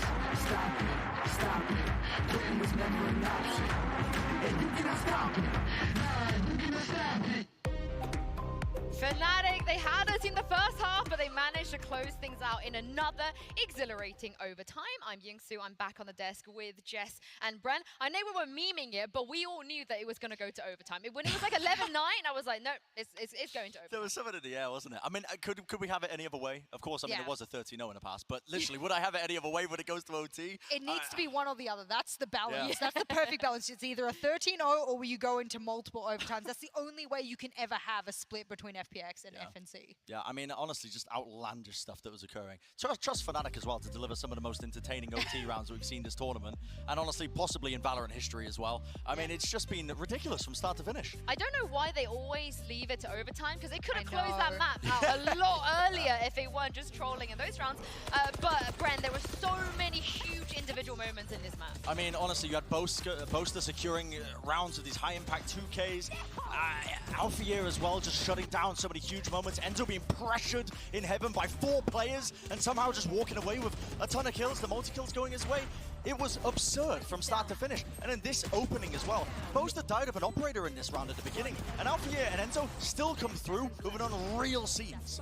Oh man, we're gonna watch this. Watch this. And Just ridiculous. There we go. I want to give a shout out to Enzo's parents. I know they're watching right now in the crowd. Their heart rate must be like through the roof every time Enzo is clutching. It's an unbelievable kind of statement to make that not just in this series, but the previous series for Fnatic as well, there are moments where a player steps up to the plate to take on the unthinkable. And to have unthinkable moments like that and to go and just say, Enzo's already had multiple of them himself, and to come in this series and go, I could drop a 3K one's necessary, I think that's a completely unreal statement to make about multiple players. Yeah, the guy has just been unbelievably clutch over the course of this tournament as well. And I mean, me and you, Jess, we were curious as well about where this was going to be leaning. This heat map is just, it's so A-leaning. Yeah, those who want to understand that A is the only site really that Fnatic outside of the conditioning. I love the little spot on B. Yeah, there's a little spot on B where they did plant. They did think about B. They also did failed consider a plant there as You're well. right, so that doesn't count as part of this heat map. But looking over towards A, they have 2 considerable plant spots. They know what their post plant is around it. But it wasn't just the A takes. The reason that we wanted to talk about the A takes as a whole in this heat map, it's that they knew that the power position to take this site was heaven. So it wasn't an A take, it was a heaven take with a secondary thought of taking over towards A and getting that plant down. Incredible thinking about power positions on split. Yeah, I think it was, honestly, they probably didn't know if Sugetsu was going to be running the Killjoy, but it's clear that they looked at the setups on their attack side, and it was part of the reason they had such an edge on it, honestly, just working around it, making sure that they knew, okay, Sugetsu's here with a setup, means probably not going to be holding it with as many players around A Heaven or the other extremities that they might be holding on A normally. It's the G2 Icebox simulator. It is. Just go away. It works. It works. It works. But I cannot believe Sugetsu was on the losing team of that map. Here he is in the Verizon high-speed moment with an incredible ace. And shout out Bren to Timmy the Turret as well for coming through. You were screaming, Bren. You I were was screaming. Surely Sugetsu dies, right? Surely he dies in hell here. There's no way he's able to survive. He swings out and gets 1 4, HP. and then his turret gets the ace. I could not believe what I was witnessing. It was just... His face doesn't change either. He's just like, that's what I do. Okay, It's very Nats of him. Just it is cold. very Nats. And he almost broke the kill max on a single map in this tournament. The kill max is shared between 2 players on 31. He dropped 30, and he was on the losing team. I don't think there's much else to be said. Mind you, sometimes we talk about backpack plays. I don't think Sugetsu necessarily was. The kills might indicate that, but this was a team versus team battle here, and God, we got a bits of everything. Also, he had 4 players running at him every round. Yep. Just like and somehow constantly. just still anchoring it and holding it down and just always trading. Sugetsu had an absolute monster of a map as well. I think as well, I mean, the reason we highlighted Fnatic's big plays at the beginning is because those were the things that gave them the edge to even stay in the series in the first place. Right. And I'm wondering as well, is this the thing that they're going to be leaning on the entire time now coming into this tournament? Are they just going to be relying on their players like Enzo to get 3Ks all the time? I mean, the guy's ice cold, but how cold can he possibly be? This venue's boiling. I feel like that's how they got here, right? They got here on the back of those rounds that you were talking about. Before we head into map 2, it's time for the AIM Lab shoot-around, and right now we're watching Fnatic's Mystic there. Again, with the troll process, I feel like we've had a few of those. Don't scan the QR code. Scan the QR code. You don't want this. Mystic's, running his inner Devi. Remember, Devi ran it in the match. He ran that crosshair, so... I mean... This guy's just practicing on like what is this Quake FOP? Just 200%. It's hard to look at. I'm gonna have to look away from it. It's making me nauseous. I will say that the players like Mystic, like Enzo, you know, the support players, even we talk about the controllers, but these are the players that have got their teams the furthest in this tournament. Yes. It's not so much about the Jets, the Chambers, or the Razors anymore. Yeah, I think, as I said, this is a team effort, and this is what I wanted to see from both of these teams. Boaster, my God, has he stepped up. This has got to be, I will run the numbers. I promise you I will get back to you after this map or even halftime. This is one of his best performances, even if we're talking offline, online. I don't even care what environment we're talking. Best performances that I've seen from Boaster. Unbelievable. Yeah, he likes to be in front of a crowd, so I think he has a bit of a crowd buff here.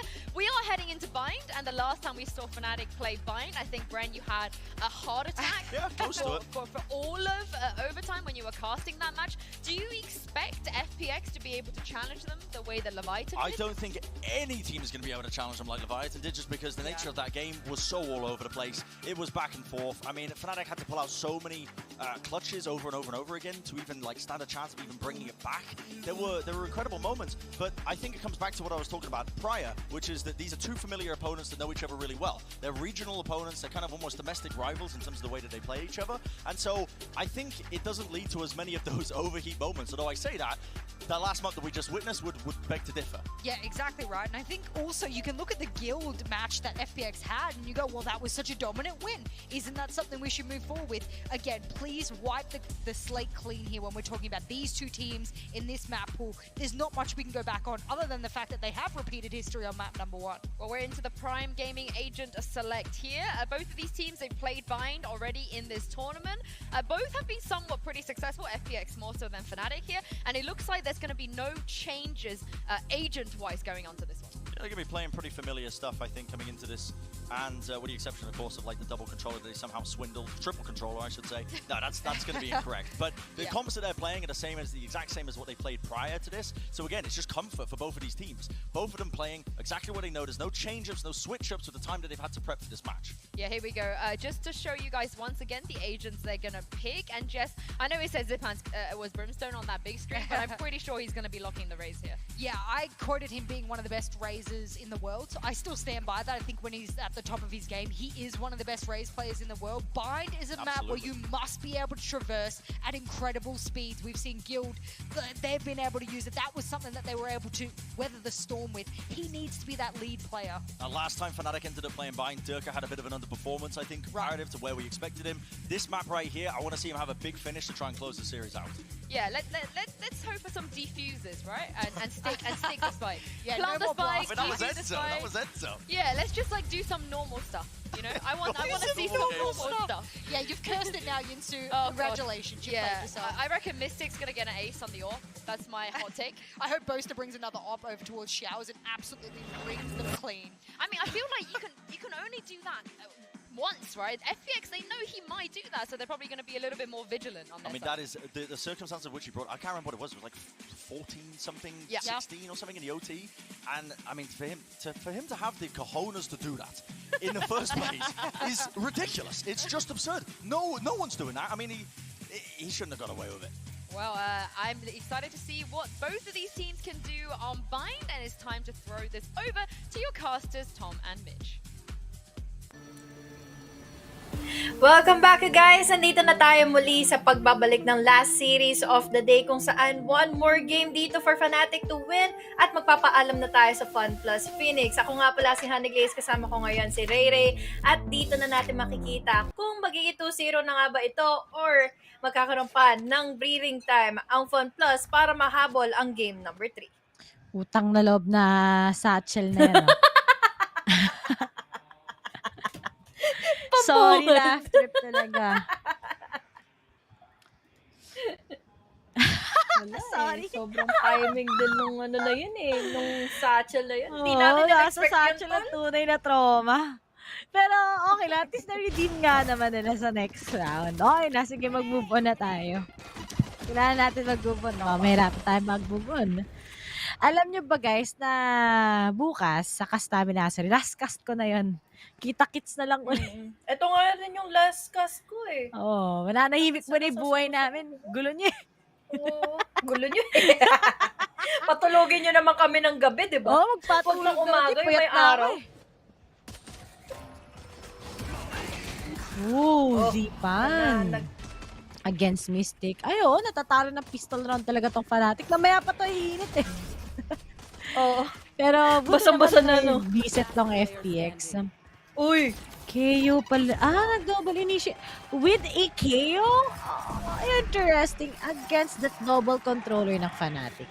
Double initiate. Wala silang hindi kasi the double controller can work as both, can work as both sentinel. Controller and yeah. sentinel, no? It's up to their initiators talaga. That Sky X KO. But here in Bind, I am more of a Sky fan. Kasi sabi nga ni Azrai, yung trajectory talaga ng flash ni Sky sobrang mas high yung value kaysa kay KO. Dami po mga kukuhang info kung meron bang close, meron bang pwedeng makapag-trade off sa inyo. And with that being said, Sky na naman dito makakakuha ng pangunang pick-off. Unfortunately dito, kay Sipan hindi niya na nabato yung kanyang paint shells. There is the Molly. May hunt na makakatagpo na nga ng isang member na magmumula pa sa backside. Angel dito try niya pa rin makakakuha ng magandang pick-off. But unfortunately, it's all up to one. Ardis na lang dito ang natitira together with Sugetsu and they have their guns.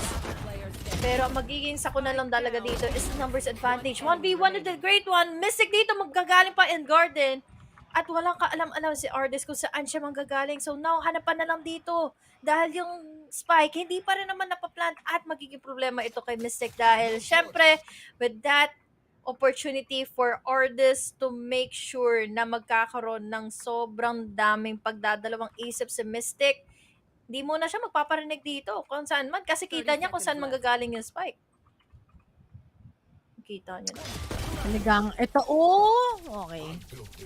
Na-clutch pa nga. Pero good good eco pa rin yan sa side ng Fnatic Wala nga lang info na doon na nga lang galing si RD sa kanyang likod. Yun mo naman. Pero kamunti ka na nga, winnable na nga to. Pero that was like a 4v1 yet he makes the clutch. Rather 3v1. Nice one daw. Talagang tuwang-tuwa si Coach. Ayan vocalist ng Coldplay. Pero nabukaan mo pa. Ang dami sinasabi ni Mark. Kung pwede na lang manahimik. Di ako natutuwa sa sinasabi. Magpatulog kayo.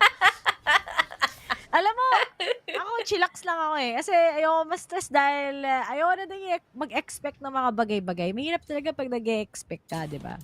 Tama. So, might as well. Ayaw namin magkasakit, mo na lang. Ganda naman. Kill mula kay Alpha. But to go this. Takes him out. 4v4 tayo ngayon. Pinag-duelist nila dito si Durkee. Di kasi sila nag-chamber. I remember now. But okay lang kasi yung ganyan Kasi hindi naman madedetect kung nasan ka. Kung saan ka exactly. Kaya hindi na tinanggal kagad ni Enzo. Yung knife ni KO, 50-50 yan. But, nakitip pa! What? Ay.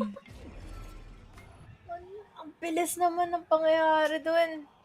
B-side is free for them to take, pero wala silang ka-idea kung saan magagaling dito si Japan. At ito ang problema kapag wala kang anti-flank. The players from your enemy can be all over the place, and now, with that hunt, may matatagpuan kaagad sila dito yung pasuhan na i-commit na nga ngayon ng Fnatic pagdating sa kanilang post-plant. Dalawang manggagaling dito for the retake na gagawin na nga ngayon ng FPX. Pero with that blind, there is the opening and Sugetsu almost going in for the ace! Makakaapat na sana siya dito pero tol, ako nang bahala si Pan finishing out the round for them to secure entry to 0 scoreline laban dito sa Fnatic. Sayang yun, Ray. Dahil by round yun kanina ng Fnatic. At na-secure na nila yung mga sarili nila dito makapag-plant in ng spike. Okay lang. Nangyari to sa split kanina. 3-0. Okay lang. That's not adjustment na Fnatic. Nakakabaliw. 9-3 curse kanina and then 8-4, 8-4. It's still a good half kasi I think 8-4 will always be a good half, especially in split. With a nice try. Nice try. Sobrang crucial kasi nung Oh, 350 nga lang ngayon na Fnatic. Wala sila ganong kills eh. Sobrang complicated. Nice flash. Abot langit ka nga naman talaga. Ardis tries to get for the third, but Mystic goes for a refrag. Kaso the top is working for Zipan. And now it's up to Alphager together with Enzo once again. Honeyglaze.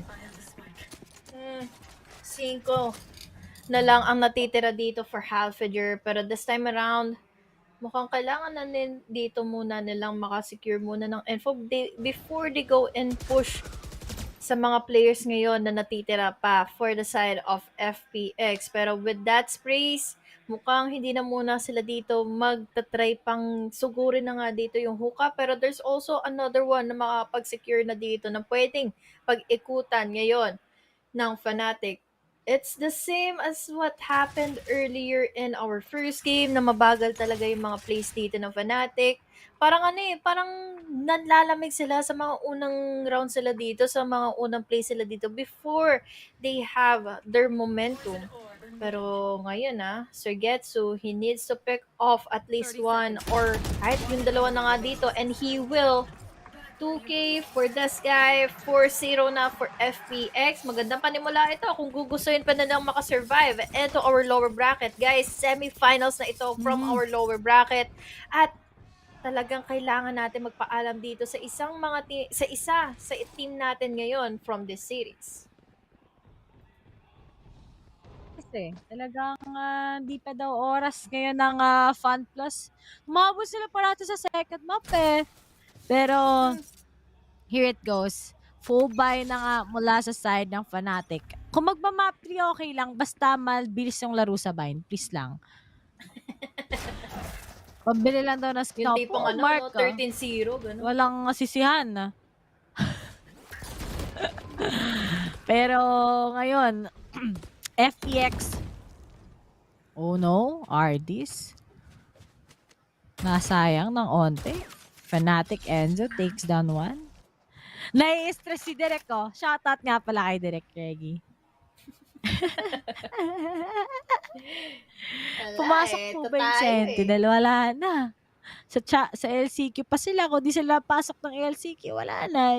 Pero may shroud naman po eh. So, malay natin makapasok. But there's the few pick-ups. Dirky pops off already. Showstopper won't be able to clear out one. Pero may delay na nga mula sa kanyang ultimate. Walang nasunog ang ibang miyembro ng Fnatic. Medyo makalat. But at least they already know where the other members are. Pero nga lang, Boaster tries to go to contest something here in B-side. Pero wala na naman nangyari. They take down the Seekers. They're kind of uncoordinated ngayon. But naku po sa lisigang, hindi nila nakita kung nasaan si Dirty. Open na kagad yung A-side for grab sa side ng Fnatic. Pero nga si Zipan, meron siyang showstopper. At bago makahabol, okay, hindi niya may satchel siyang dalawa. So pwede niya he just needs that information para makita kung nasaan ang ibang miyembro ng Fnatic. Hinuhulaan nila ngayon. Saan kaya yung ibang mga miyembro nito? May mag-work ba? Pero there's also the flank coming in from Suigetsu. And speaking of Angel, takes down Dirky. Winnable pa ata. It's gonna be a 2v1. But he puts on a stop. And it's up to Suigetsu to save the day. Time is ticking. At ngayon, 4 lang ang kanyang bala. Mystic takes it and Fnatic finally wins a round. Finally, dahil syempre, ang laki pa rin ng pressure na binigay dito ng players from the side of FPX. As you mentioned, meron nga silang showstopper, pero hindi niya kaagad ito nagamit. Nang dami nga din nilang nilabas na utility at ultimate dito. Pero dahil lang sa ginawa dito ng Lurkey at Alphager all the way from A side, they have created so much space for the following members pa dito ng Fnatic to pick up on A, makapag-plant at masecure na nila yung first round nila dito sa half na ito. And this time, magpapatuloy nga ba iyon? Dahil may bias pa rin naman dito ang FPX. Pero sa kanila naman is mga kalahati lang na mga halves dito, na mga shields dito. And this time, mukhang makakakuha na kaagad ng early pick-off onto Mystic. 4v5 at the very moment, Ray, at mukhang madadali dito ng slow pacing ang Fnatic ngayon. Talagang slow place ngayon ang mga taga Fnatic. Pero nga lang, okay lang if ganito naman. Uy, nasa MOBA na si Alpha J. Pupunta ng Conquest bukas. Ala na ilakbay. Oh no! Oh no! Oh, siya pala ako na swing! Good job mula sa kanya. Kailangan niya ng Fnatic. Mawawala si Ardis. Walang pang surprise. Pero may boga. Naku po, so he still gets it. A 3v4. Winnable pa to sa Fnatic. Or rather, winnable pa to sa Fan plus Phoenix. But the fact that Enzo is there, binubulungan si Suigetsu ngayon. Sinasabihan siya ng mga chants. Parang incantation lang naman. Pero habang Boaster together with Enzo ay... Oh, okay, there's the flank. Ay, wala na. Unless makatch ni Boaster to, napaka-imposible. Kalat na rin kasi sila eh. Pinupuntahan siya ngayon, no? Bang! Oh, no. Ito na naman yung That's not satchel gonna ni... work. It's gonna be a 5-1. Hirap na. Medyo nag-suffer yung ano nila eh. Hindi nila na-control yung U-Haul side eh. Kung nakuha nila yung isang pick-off, which was si Suigetsu, no? Boga kasi yung Pwede. Sayang din kasi ang dami ng utilities nilang Plinace and U-Hauls, tapos hindi pa rin nila dito nagawang pitasin si Suigetsu. Kaya naman, is one of the biggest threats doon sa round na yon. At kahit dito sa half na ito, look at the KDA of this guy. 9-3 na ang nakukuha niya. 3 beses pa lang siyang napipick off dito ng Fnatic. At ang hirap niya rin talagang siputin kung saan siya manggagaling, kung ano bang pwesto yung i-hold niya ngayon. Kasi dalawa yung controllers ng FPX. Same na rin naman from Fnatic, pero ang laki kasing advantage ngayon ng defender side for the side of FunPlus na mag-hold din sila dito ng mga sides with their double controllers nang hindi sila magdadalawang isip na ano bang dapat na gawin kaagad, kung magro-rotate pa sila kaagad to hold on to their sides, to completely control in the attackers. And this time, yun na nga lang din talaga nangyayari ngayon. Fnatic, slow pacing, 5-1, and they went in for the timeout. Talagang struggling ang Fnatic ngayon. Looks like the KO X-Fade is really wonderful to put on a stop sa Fnatic with that double controller. Even if without any flashes, the fact that si Suigetsu talaga gets the most impact sa hold against Fnatic, talagang masastop sila ngayon eh. So, abangan natin kung ano pang pwede nalang gampanan ngayon. FPX. May pag-asa pa FPX ngayon. Hindi mo, the fact that Suigetsu is 9-3, siya ang problema ng Fnatic eh. Pag ito na 5, diba? na 8-4 ng Fnatic, okay na. Pero if hindi nila to na 8-4, kung na 9-3 nila, naku, medyo skeptical ako sa comeback nila. Bago lang din talaga maglaro talaga ang Fnatic dito. Slow push, kuha ng momentum. Kailangan pa nila magpatuloy sa momentum na yun. Kasi syempre, ang FX dito, hindi sila magdadalawang isip. Oh my God! Nang boga lang siya, sir. And so dito, makakakuha pa ng pick-off at sisipan. Hindi siya nakasurvive, and now it's all up to Ardis. Pero Ardis dito, mapipitas pa all the way from bats, and they have already conquered inside of the side with just little of they have. At ngayon, si Xiao na lang ang natitira dito. He has still the Nightfall, pero parang hindi niya na rin siguro ito kailangan pang gawin. We have the Viper Smith na ang laking advantage ngayon for the attacker side to secure in this round. Finally, that may be in favor of Fnatic, pero ngayon na nakikita natin na Xiao might have the possibility na he can go in for the exit frags. 4 pa rin naman kasi itong natitira from the side of Fnatic. At ang mga taga-Fnatic, okay, good way for them to actually contest this. May help din kasi kagad with that ultimate coming in from AlphaJer. That was quite quick for them. A good thrifty round. Diba? Yung problema lang nila is they can't get control of that U-Haul. And once na kaya naman nila, possible naman eh. And finally, alam nilang si Suigetsu parati siyang nakakuha parati ng kills dyan.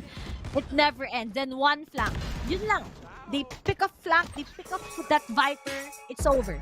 Kasi yung wall ni Viper dito sa may A side, alam mong hindi makakagalaw at all ang Fnatic unless they pick off that person. And so Getsu is actually playing with them. So after that timeout, they finally talk about it. Ano ba yung magiging problem na kailangan nating harapin? Pero as for FPX, Bilis sa timeout nila, no? they finally figured out how we play it. So let's try. If we can get this into where we change our tables. At maganda namang paraan yun para lang makuha ang Fnatic. Pero if Fnatic, sabi ko nga sa inyo, if they just make this into a 4 or 5 in this first half, you know what they can do on that second half. Dahil naka-double controller sila, at yung initiator nila with that Sky, ang daming pwede magawa nila yung asa niya, yung Trail Blazer, ang dami talagang opportunities for them to kick that in. Pero as for FPX, if they know that they have this thrifty round, malay mo ma-maximize nila into their own hands dahil 3 ultimates ang ready. Ayun nga Ang laking advantage nila dito ngayon.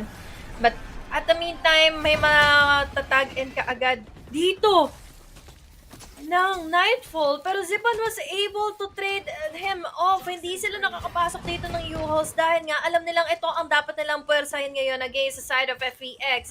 They are backing away, pero Alphager dito may ipit na nga with that orbital strike. He was able to take down one as well.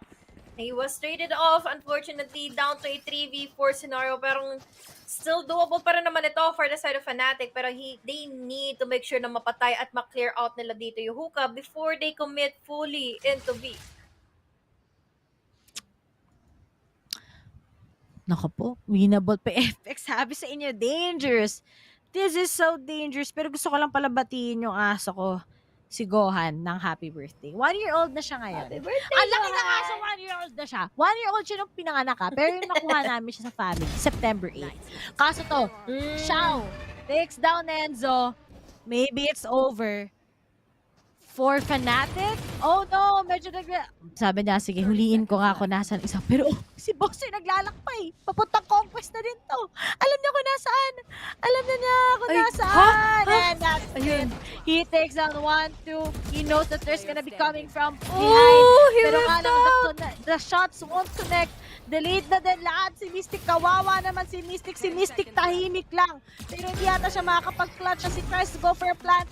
And FPX finally wins this round. Ganda ng ginawa kanina ng FPX, no? Nung point na nagkakaroon na ng momentum dito ang Fnatic, they immediately went out for the timeout kahit sila yung may lamang. Dahil napasa sila for an eco round. Nakuha pa rin naman nila ito dahil nga sa sekundong nagamit nila dito yung kanila mga utilities to eliminate in the capabilities naman dito ng Fnatic to get inside of the site immediately. Hindi sila makapag-rush dahil nandito yung Poison Cloud, they are vulnerable, there's also the Snake Bite at dadagdagan na lang dito muna nila Zepan for that crossfire. And now they have the Rise, they have their guns, firepower, and ngayon ang Fnatic, questionable na lang dito is ano ba talaga ang gagawin nyo? In A, we have the Trailblazer. Showstopper will be getting in the info and getting in that pick off as well. Pero this time, I think ito na talaga ang i-secure nila dahil Seekers, Ray ay ginamit na rin na para makapasok na rin na ng site. And, oh no, Xiao was able to get onto Durkee. Tapos nandito pa yung Nightfall to eliminate in the players here for Fnatic. Pero saan nagkaalig dito si Alphager para lang binulaga niya dito yung mga nasa hall? Okay. 2v1, they know where he is. He still next to us. He gets the board. Si Alphager niya sumisingit lang. Ginawang split. Itong bind. And the fact, tatandaan niya, the fact that Alphager is also a duelist. Look how Fnatic is really a team where ang daming flexible players sa kanila. Yung Nightfall hindi niya napansin, nakapuslit si Alphager doon. Diba? Sabi nila, okay, gawin natin dito sa Viper natin. Pag ayan siya pumasok, i-contest parate si si Suigetsu. Kung di si Suigetsu, si Artist. Diba? Ang dami, pero no, si Boaster. He takes down again the KO. FPX. Kaya naman nila to eh. Ang problema lang talaga minsan is that they let Fnatic cross over sa mismong site. And once na ginawa ng Fnatic yun, nawawala kagad yung Fun plus Phoenix sa execution nila sana. Inaabangan na nila dito yung Fun Plus. Oh. They are being patient here. Kaya naman naparusahan kaagad sila ng 2 kill. Dalawa lang naman ang nag-aabang dito inside of A. Pero they need to make sure that they pick onto someone. Dahil si Pantito, he is in a boosted up angle. Pero matatagpuan din siya dito potentially ng Prowler na magiging reason kung bakit disrupted yung kanyang crosshair placement. The short lang ang gamit dito. Di siya makakuha ng isa. Quickly traded off. Down to 1. Angel dito, he has the Phantom pero the spray and pray siya ngayon. Dirty na ngayon kumakagdag na nga para makuha nila yung 6-4 scoreline. 2 na lang Ray at magiging equalizer pa kaagad itong half na ito. And I'm happy to see na that the Raze X Viper combo is workable talaga on both teams. And on the other side, you can see why Fun plus Phoenix settled also with that Brimstone. Ang daming assets mula sa double controller na playstyle nila. Pero kay Suigetsu, he gets that Viper Spit. Walang nagagawa ngayon na Fnatic trying to go into B side. Instead, they go back into showers. So, hindi aalis dito ngayon si Suigetsu. Pero si Booster, meron ba siyang mapapansin ngayon sa may short? Oh, okay. Mahirap pasuhan yung short mismo ng A. Yung B side, pwede naman. If there's a way for Enzo to at least maximize his utilities, but looks like may ulti si Booster. Okay. Magka-cosmic divide Pwede siguro si naman Booster. Tapos Pa-pop off nila kagad yung yung kanyang Viper nice Split. blind. Pero, oy, naku po! Naku po! Ay, di pa. Buhay sila! Oh my God! Angel! Machuchop-chop si Suigetsu at alam na nila kung saan siya i-expect ng Mystic. Takes him out. Gamit na gamit. Oh my God! Napa-atras lang naman ng miyembro ng Fnatic pero buti na lang may satchel pa si Durkee to actually get into the side, taking down Angel together with Ardis once again. Walang surprise ang nangyari. But let's see if si Pan will be able to maximize on what he has and taking down one member ng Fnatic. Pero uy, sabi na sakit nun ah. Pero kailangan na niya mag-stay ngayon. Ready naman na kasi iba ng teammates just in case na mapapunish siya eh. So what FX is gonna do now is go for that save na lang din. Exit frag na lang. Pero unfortunately dito kay Enzo, he won't be surviving as much dahil expected na rin siya dito ng Fun Plus. It is down to a 6-5 scoreline. Grabe yung round na yun dahil akala ko kanina magiging paborito for FPX. They had the orbital strike. Dagdagan mo pa dito ng Molly.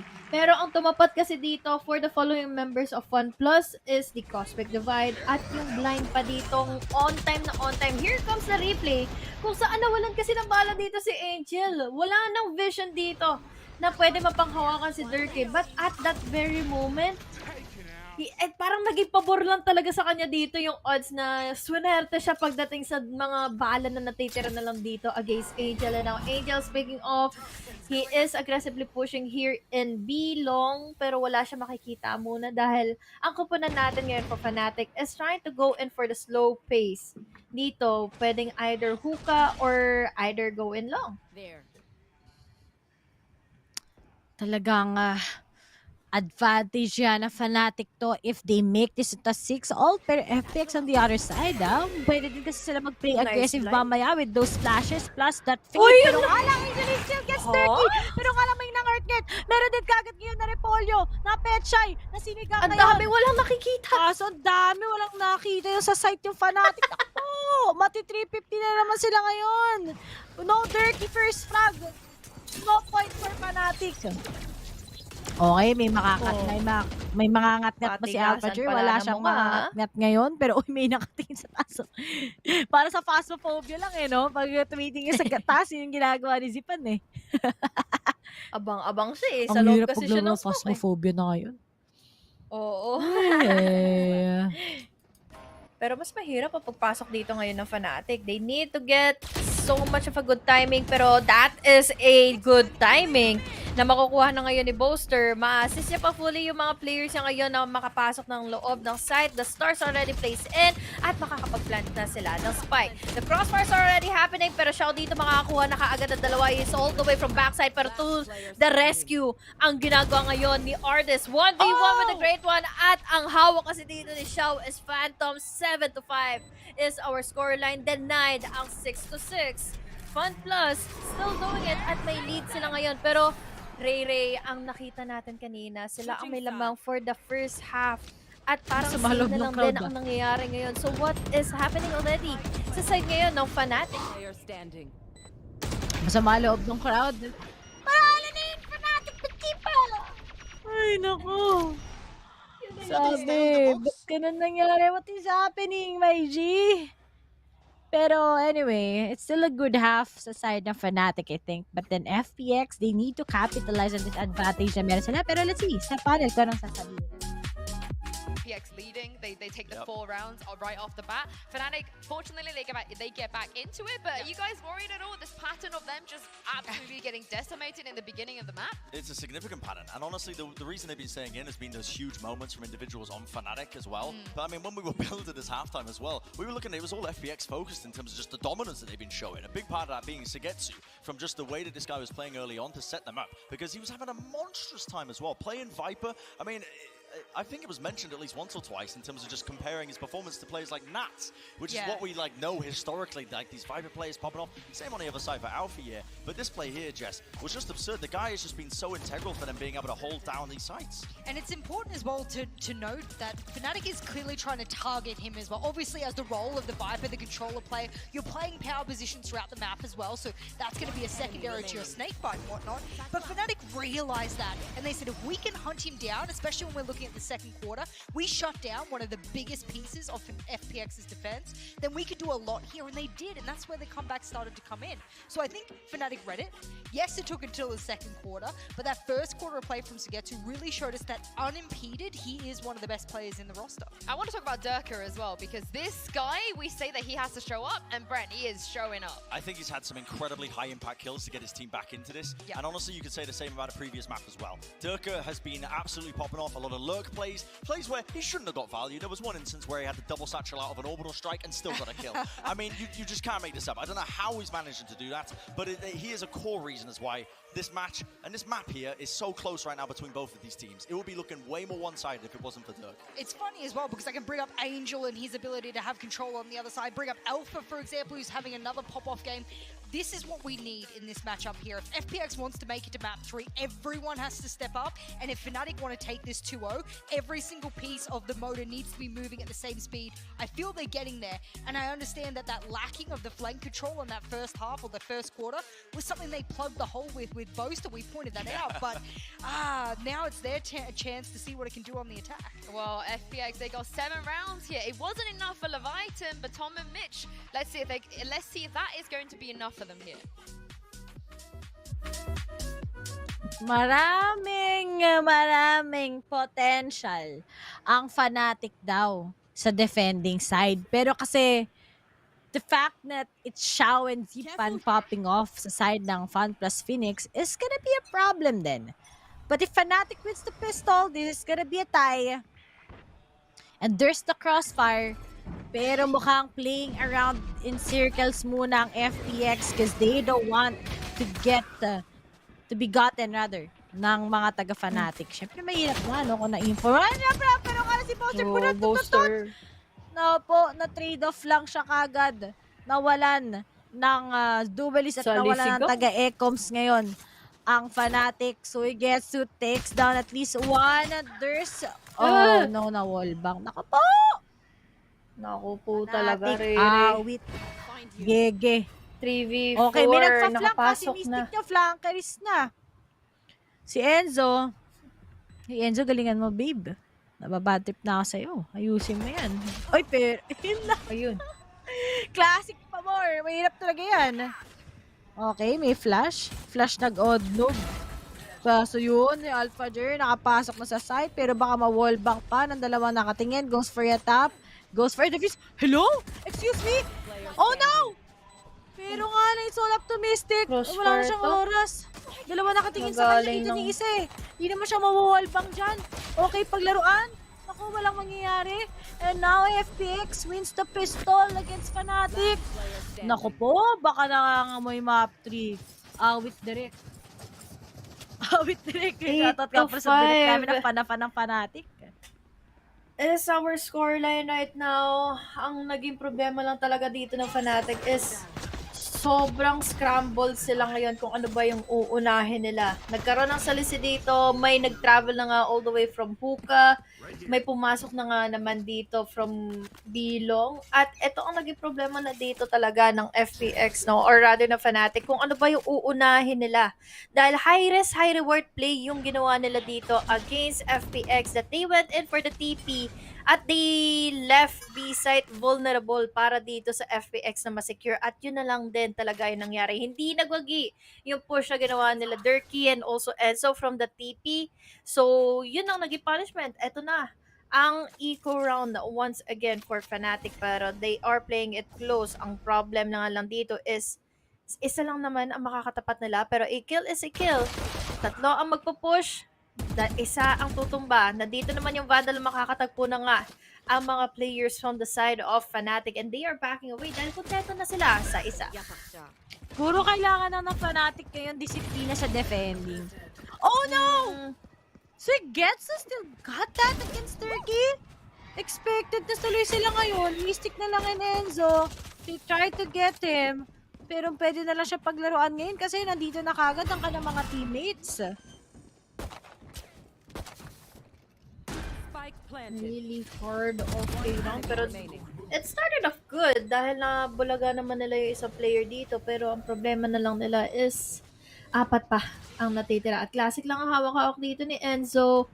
He doesn't have any options right here kung di mag-suicide na lang doon sa Spike or talagang mahanap siya dito ng FPX kung saan na nga siya lulungga ngayon. Really unfortunate for Fnatic, no? Dahil magkakaroon na tayo ng possibility na magkaroon ng double-digit scoreline na dito ang FPX. But it all boils down to the fact na kailangan nila mapigilan yung momentum na pwedeng kuhanin dito ng players from the side of Fnatic against them. Dahil kaninang game and split, naihabol nila yung second half kahit match point na ng FPX. At ngayon, hindi na nila pinapaisa pa ang Fnatic, pero kailangan nila mag-ingat dahil buy round na ito for Fnatic. They have full on utilities and full on guns.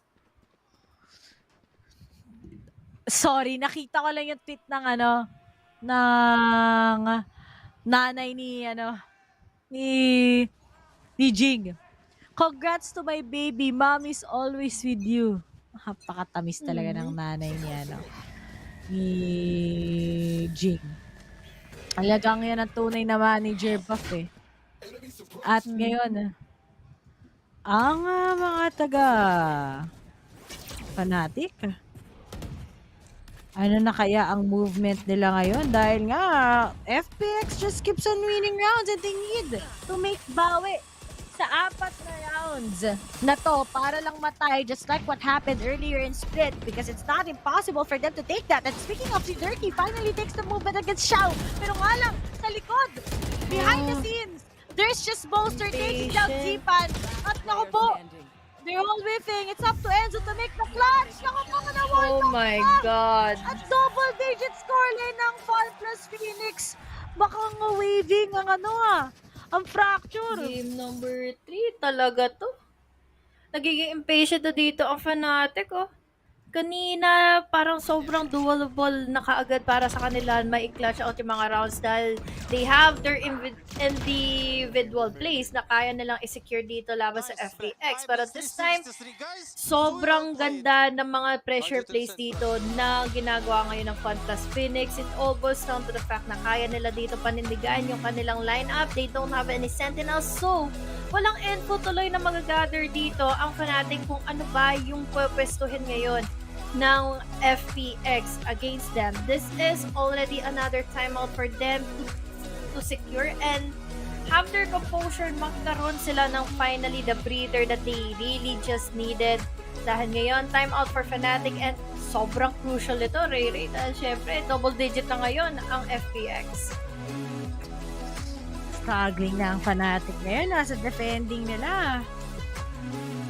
Guru, madali lang kasi i-figure out ng fade mo and together with your KO if you don't even have a sentinel eh. You suppress, you press W, you go into the site. Yun lang pwedeng gawin ng FPX ngayon and it's working for them. Plus, they know how aggressive itong mga Fnatic mag-play eh. Lalo na when they get so agitated already about not winning rounds, nag-i-individual play sila. Biglang isa na lang kagad yung magpupush, di na sila well coordinated. Gaya nga sinabi mo, Haniglis, para silang scrambled egg, which I totally agree. Scattered na talaga kasi sila eh. Hindi nila alam yung kahit yung uunahin na muna nila dito before they fully go in for that retake. Dahil kanina si Enzo, nagmamadali siya eh.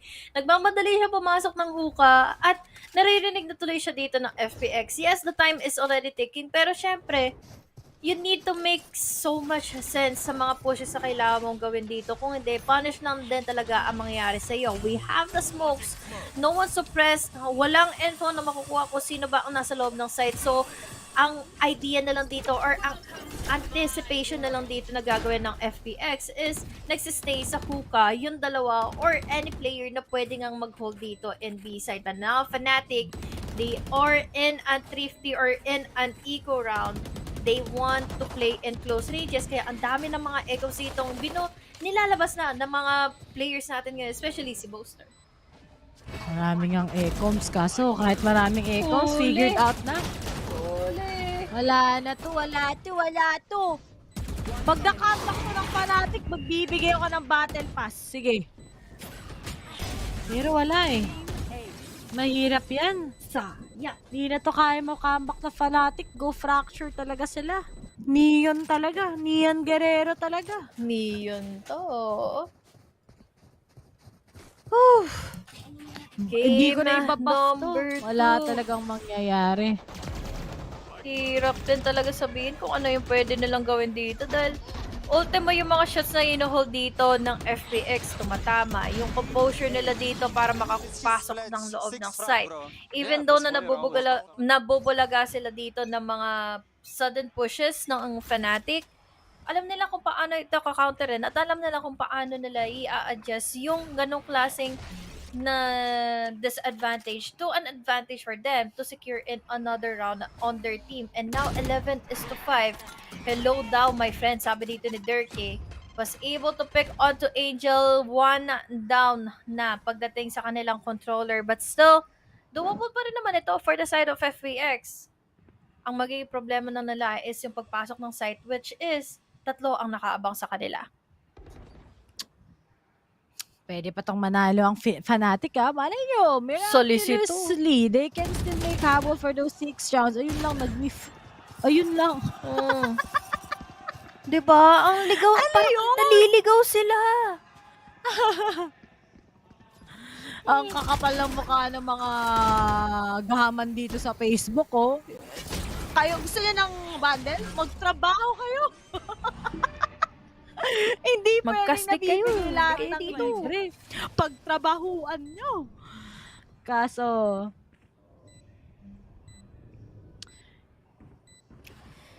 Fnatic tries to go for a position where maybe kaya pa nilang wala. May Nightfall pero Dirkie takes the risk. Meron pa siya ngayong showstopper. Will he use that? Yep, he uses it. Oh my God! Yun, sumabog ang mukha ni Xiao.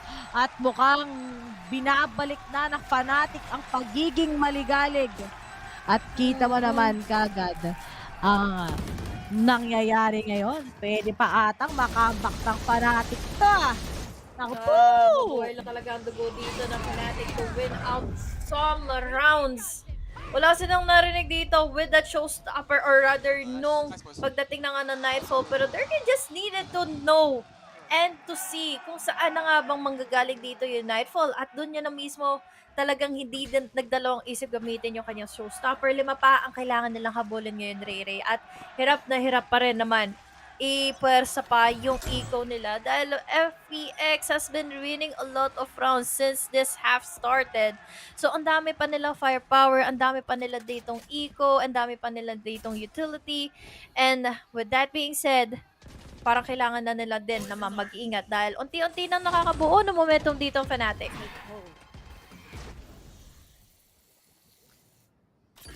At Fnatic, talagang nag-iingat sila. Just one mistake, match point ng Fan plus Phoenix. And you know, if only they played it like this, where they're really disciplined. Tapos si Durky, hindi siya nag-play by himself. Siguro nag-iba pa iip ng hangin ng Fnatic kanina pa. As in like kanina pa. Need mo lang pala magsabi ng BPG. Huwag kayo mag-alala. Kapag nanalo naman yung Fnatic, hindi pa naman kayo sure kung mangyayari o hindi. Wala ako sa Pinas. Pasensya na. Lilipat na talaga ako. Mag-aasawa na talaga ako sa ibang bansa. Pasensya na kayo. Pero, ito na nga, Ardis is currently down. But, oh! Kanina pa, nagasolinahan pa. Mystic Alpha Journal together with Enzo. Dapat kanina sila. Oh my God! Mga opportunity, pero just Alpha Journal. Para ka nag-aim labs. Panalo pa ang Fnatic. Buhay pa. Ano nangyari dun? Ayan na naman tayo. Just one player can boost the morale of the team. And Fnatic.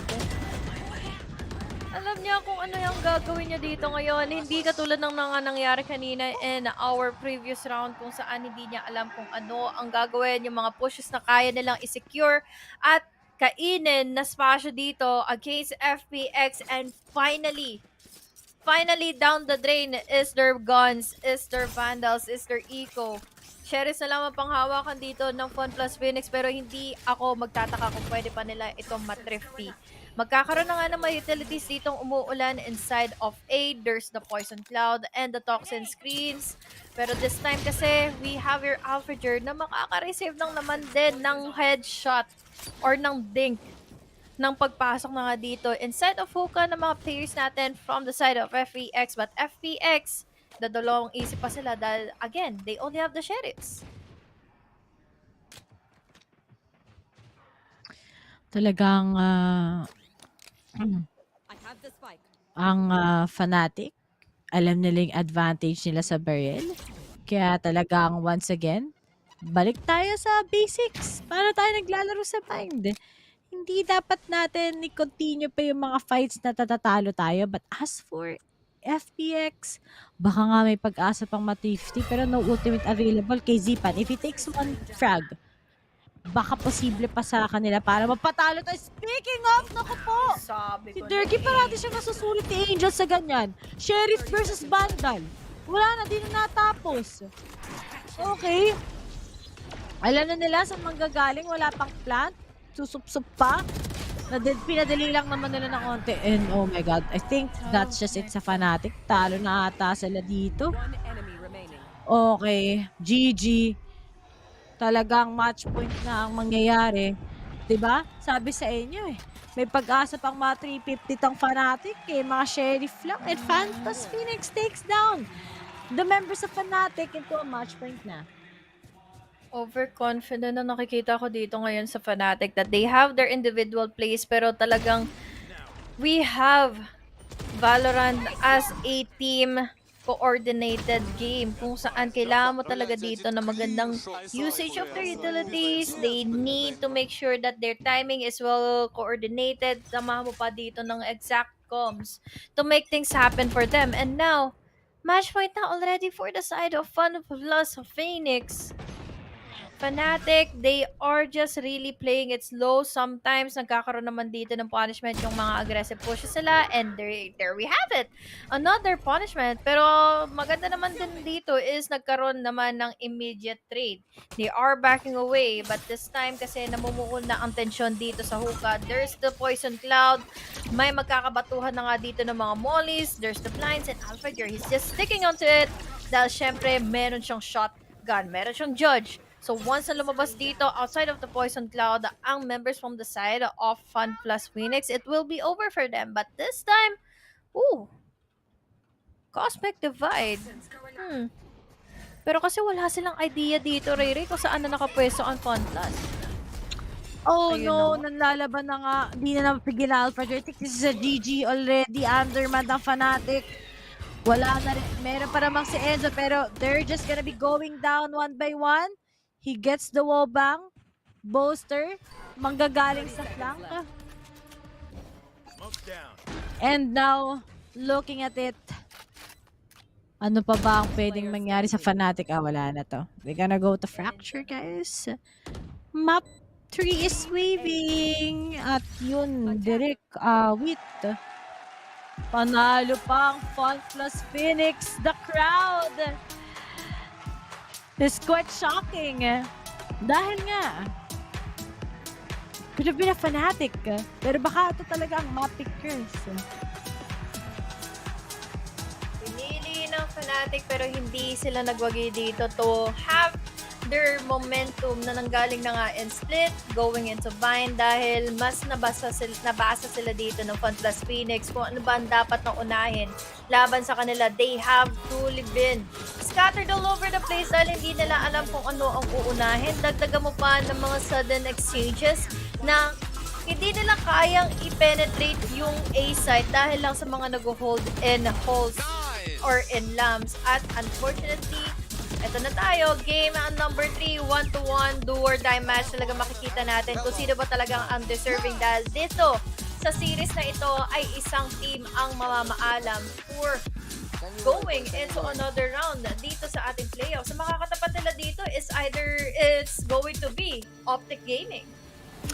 Talagang ayaw pa umuwi na Fun plus Phoenix. Hindi pa daw over sa kanila. At dahil pupunta nga tayo sa Fracture, sobrang kabisado nga talaga na dalawang teams ito ang isa't isa.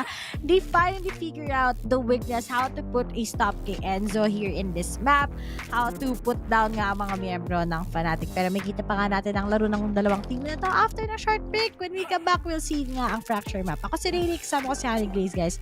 And see you here in VALORANT Masters. Boxes, I cannot fit in the boxes. Stop it, quitting was never an option. And you cannot stop me, nah, you cannot stop me.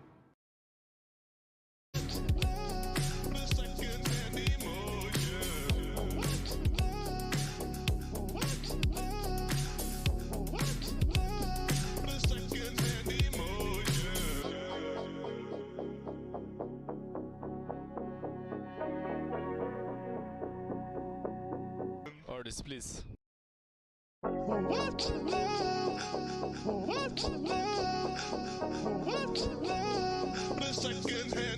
Orders, please.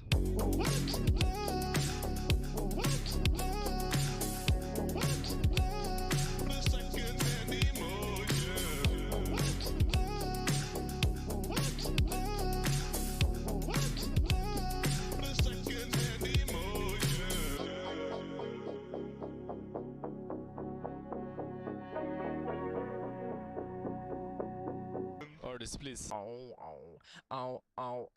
I get the headshot.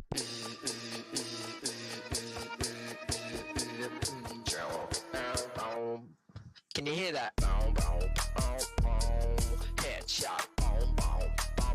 You better watch out, paper Rex. Yo. Headshot. I get the headshot. Go kill. Mr. Go kill. After go kill. Enzo with a 0 go kill. Can you hear that?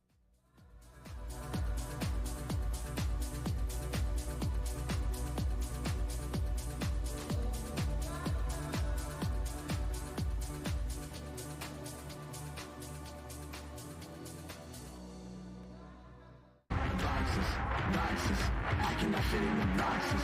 Stop it, quitting was never an option. And you cannot stop me, nah, you cannot stop me. We can't end this EMEA banger without going to map 3, and thanks to FPX's performance on Bind, we get to see that fracture. But before that, I've got Jess and Bren back with me on the desk. What a way to bounce back from FPX. There's nothing better than winning your opponent's map pick. I always feel like, you know, you just sit there and you're like, wow, we could do it on their home turf. That's something we were confident with, and the scoreline looked pretty nasty as well. So that shows me there is a lot to be told. It throws me back to FPX against Xerxia on this map, and even the Guild one as well. I mean, that was nice. Yeah, the guys are just playing a standard game of Valorant, I think, as well. FPX, they've got clear ideas of how they want to play with map control, important areas to control as well when they're on their playing on their defense, and even on their attack side. I think they're just clean, well drilled, and it's been difficult, I think, for Fnatic to find openings without it being off the back of big kills from Durka, big clutch moments, big individual moments.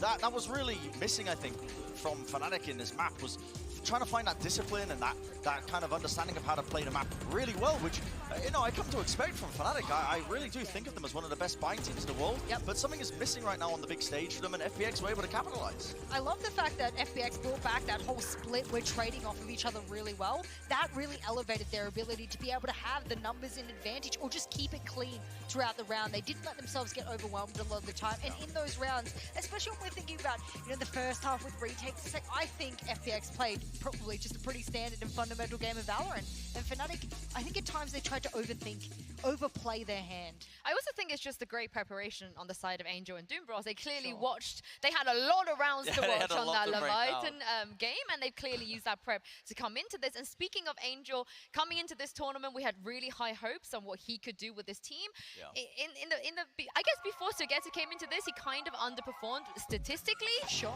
But today, he's been hitting every shot. The great thing is that when your IGL not only is calling appropriately, but also popping off, that's when you can really sit beside your leader of the group and go, I know what you're doing. You're also achieving your goal of holding these positions on the map, and I can listen to your calls and trust in them. Angel is one of those leaders. He's the oldest player in this entire tournament, and he kept head-to-head with Durka on this map. The 4 engagements that they had in opening kills, he got 2, Durka got the other 2. It's hard to diff a man who is known for diffing everyone else. I mean, the guy is just having an outlandish performance, isn't he? The past 2 series, I think, in fact, as well. It reminds me of like a bit of like an unfit bloke in a marathon.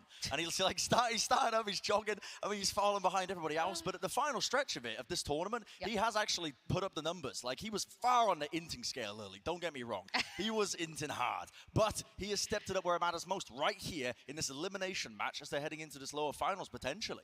I mean, as Angel has said in the past, he IGLs best when he's dead.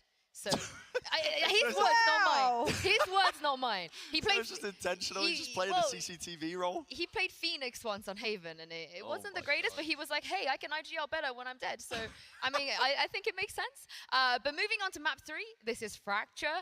Traditionally, Fnatic, they've looked great on Fracture, but recently in this tournament, especially after that DRX game, FPX look amazing.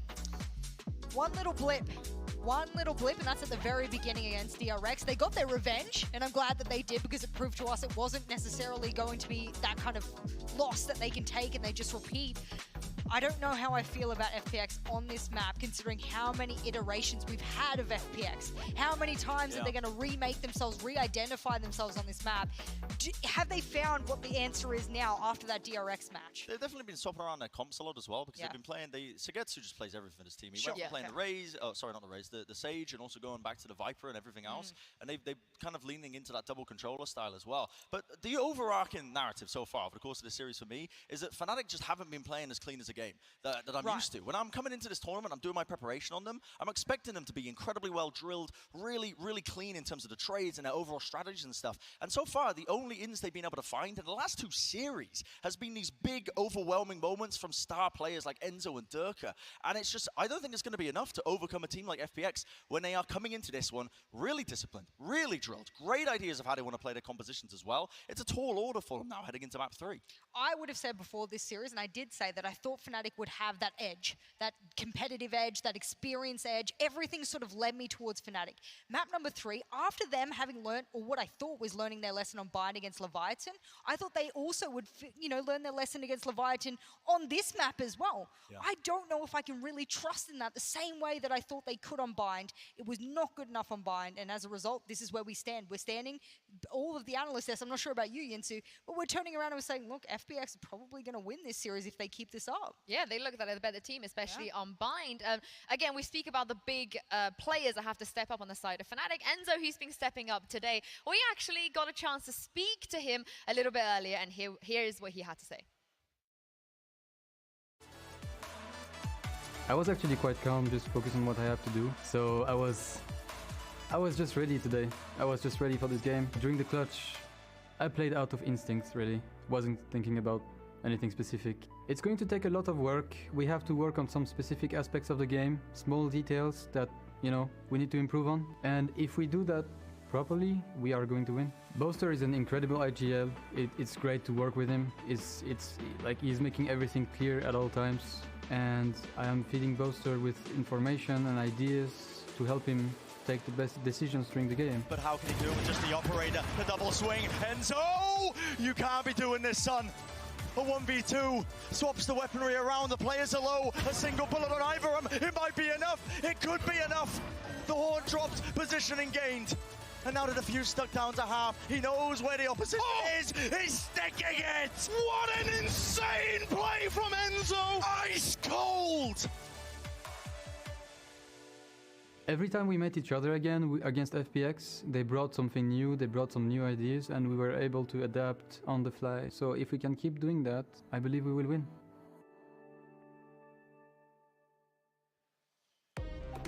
Well, Enzo talking about needing to step up with his raw instinct there. I think they're going to need all of that for the next map after what happened on Bind. I mean, he's been having a good series, I think, as well. Enzo has been one of the players who has been keeping him in it with just the setup, the utility, the clutch moments. He's carried that form forwards. It's just the overall, I think, macro idea of what Fnatic need to be doing in these maps when it comes to what areas to control, what their game plan should be, has been just lacking and falling one step behind FPX. Now, God, if there was ever a time to turn it around, it would be now on Fracture, because it's a map where I think Fnatic have been in the past really good at. They have great ideas. The composition that they like to play is incredibly strong at post plans in terms of utility and things like that. But also FPX have also kind of altered, most recently over the course of this tournament, their own composition by playing their own double controllers. I mean, we're going to see here if they ended up swapping things up, but I think, again, we might just be seeing the teams playing the same stuff. Yeah, we're into the Prime Gaming agent select here. Again, I'm not expecting any changes, but what I will say is I'm fed up with Fnatic losing the first 4 rounds on every side.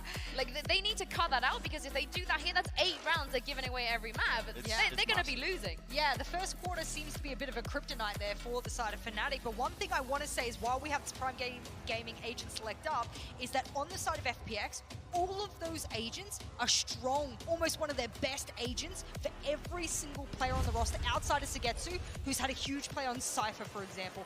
Everyone's on super strong agents. Yeah, I think they are in, honestly, a bit of a comfort position for them on either side. And I really do just want to see a bit of a step up from Fnatic. They're one of my favorites coming into the tournaments for the entirety of the thing. And right now it feels like FPX are just the more disciplined team. They've got the better ideas coming into us. Maybe this is a bit of the prep difference, honestly. The fact that they have had a bit of time to come into this match as well. I mean, it's been the case on either side, I suppose. But these guys have clearly come into this one. They've had a bit of extra time with Sugetsu, and it's paying dividends. I mean, we've spoken about this already. They played against each other many, many times. None of that matters. What matters, Tom and Mitch, is what happens on this map. Wala daw munang uwi, sabi dito ng Fun Plus Phoenix as they survive in game number 2 to push themselves to game 3. Ang naglaysi the double kasama ko ngayon si Ray Ray. And let's welcome you to Fracture, kung saan, again, ang mga teams natin nito ay nangangamba na nga mamaalam dito sa ating tournament. At yung isa naman ay magpapatuloy ng makalaban ang OpTic Gaming sa lower bracket final. Talaga nga. Hi! I love EU. I love EU teams. Ay, naku. To Omen! Okay. Omen dito sa Fracture. Nice. Nice. Okay. Well, dami kasi verticality din naman dito. Pwede naman. Or marami kasing corners or you can pull off that paranoia and that shrouded step. So, pwede naman. Pwede naman to sa side ng FPX eh. Double controller can be the key. Wala nga lang silang flashes just like how it is before. Pero nga lang, I think Fnatic can play this very aggressively knowing na ganito ang lineup ng FPX. 30 seconds left. Spike planted. Most probably. Pero Fnatic dito, Mystic matatalian kasi siya dito ng mga utilities. We had the Seas. Dagdagan mo pa dito ng paint shells. Dito natin muli makikita yung napakagandang wombo combo play of those utilities. And now, they have already conquered in the retake na pwede nga dito maging potential pa dito for the side of FPX dahil one goes down in favor of Japan's bullets. Dagdagan mo pa ng isa from Sugetsu. There's also the defuse. At unfortunately dito for Fnatic, mukhang hindi na muna mangyayari pa itong isa na namang pistol round sa kanilang mga kamay dahil kukuhanin na ito kaagad ng Fun Plus Phoenix. Talagang ano, no? Talagang Fun Plus Phoenix. Sige! Go! Tapusin nyo na! Tapusin nyo na! Nahiya pa kayo! Pwede naman. Wala namang problema. Kung dedire-diretsuin nyo na to. Nihintay nyo pang mag-init yung Fnatic eh. And speaking of Fnatic dito, kumpulan sila ngayon, 3. Ang manggagaling na nga dito all the way from B na pwede nilang gawang pangan dito yung arcade and now technical pause pa ang makakaharap natin ngayon para lang magdire-diretso na nga tayo into our game. But 1-0 na dito ang nakuha ngayon ng Fun Plus against Fnatic. Talagang hindi pabor ang pistol roll sa Fnatic, no? Talagang hindi kaya magpatulog Fnatic tsaka FPX hanggang next year na tayo. Ano nangyari sa tech pause? OT, tech pause, map 3. Ayan, okay na. Diyos ko, akala ko tagal eh. Ba umihilang? Advantage naman. I think if this isn't 6-0 in favor of FPX Ultra at Honey Glaze, mahihirapan na tong Fnatic. Mapag-asa talagang matatalo sila dito. Uwi! At talaga mga underdog ng mga FPX ang pwedeng manalo. But oh no, RDX, audition na ang mga miyembro kagad ng Fnatic. 3 na lang kagad natitira sa kanila. But now, Bowser will be able to spot him. Might be getting the Bulldog. Nope, unfortunately. So he gets 2 tackles down. 1, 2, counted like numbers. Counting stars nga sabi ng One Republic. And it's up to Durkee for a clutch. Pero nga lang, wala na rin magko-connect. At Suigetsu takes him out. And it's a 2-0 in favor of FPX. Lumalamig na yung pagkakataon nila dito mag-comeback against Fun Plus Phoenix, no? Nararamdaman ko na rin yung pagkakataon dito ng Fun Plus Phoenix na magpatuloy sa kanilang dominating play dahil they are playing in the defender side of this half. So, most probably, ang makikita natin dito ngayon is Fnatic. They need to utilize in yung mga blinds dito ni Mystic. Dagdagan mo pa kaagad nila Alphager with those satchels. Pero kakayanin ba nila dahil double controller setup ang FPX ngayon? There's also their initiator na magiging laking sagabal nga sa pagdating nga dito ng post-plant. At the meantime, we have the bonus round for Fun Plus Phoenix. Papasok na sila dito under. But they don't have any info kung ano pa yung pwede pang maabangan sa kanila dito in B. Talagang Fnatic might finish this in a clean one if they know how to take off that fade. Dahil ito naman nagsilang problema. Every time may fade yung kalaban nila, nagsistruggle talaga sila. But when they have that fade, it's okay. They don't even know how to counter it sometimes. Pero si Ardis. Sa likod nila si Ardis. Ako po, Alphager. Kung ako siya, tignan ko na kagad kung meron sila. Bayan na nga din kagad na paranoia. Pero buti na nag-back up siya ng konti. At ngayon na kami may kita siya history. So, pero nawalan nga lang siya kagad ng bala. 3v3. Zipan takes him out. Pulls off already. those guns at yun, Fnatic. Pinagod ng FPX. It's gonna be 3-0. Dangerous to baka magpatuloy-tuloy na ganito Nakakapagod din naman kasi talaga yung game number 1. Game number 2, sobrang down in a stomp ang Fnatic na sila yung pumili ng bind pero hindi ito naging pabor pa sa kanila. Let's go back in this replay kung saan nagpatuloy tayo dito sa retake na ginawa ng FPX. Every amount of retake na ginawa nila dito is they know kung ano ba yung uunahin nilang tingnan or i-check bago sila mag-full on dedicate nila yung sarili nila dito for that retake. Dahil one went under, sisipan nito na nag-clear out nga dito ng isa pang natitira from the side of FPX or rather from Fnatic. And there was also the 2 members ang gumapang na nga dito in B Tower. And unfortunately for Fnatic, 3-0, call for a timeout. Either para putulin dito yung momentum ng Fnatic or ng FPX or finally magkaroon lang sila ng reset. Siguro nga, pwede nga bigyan ng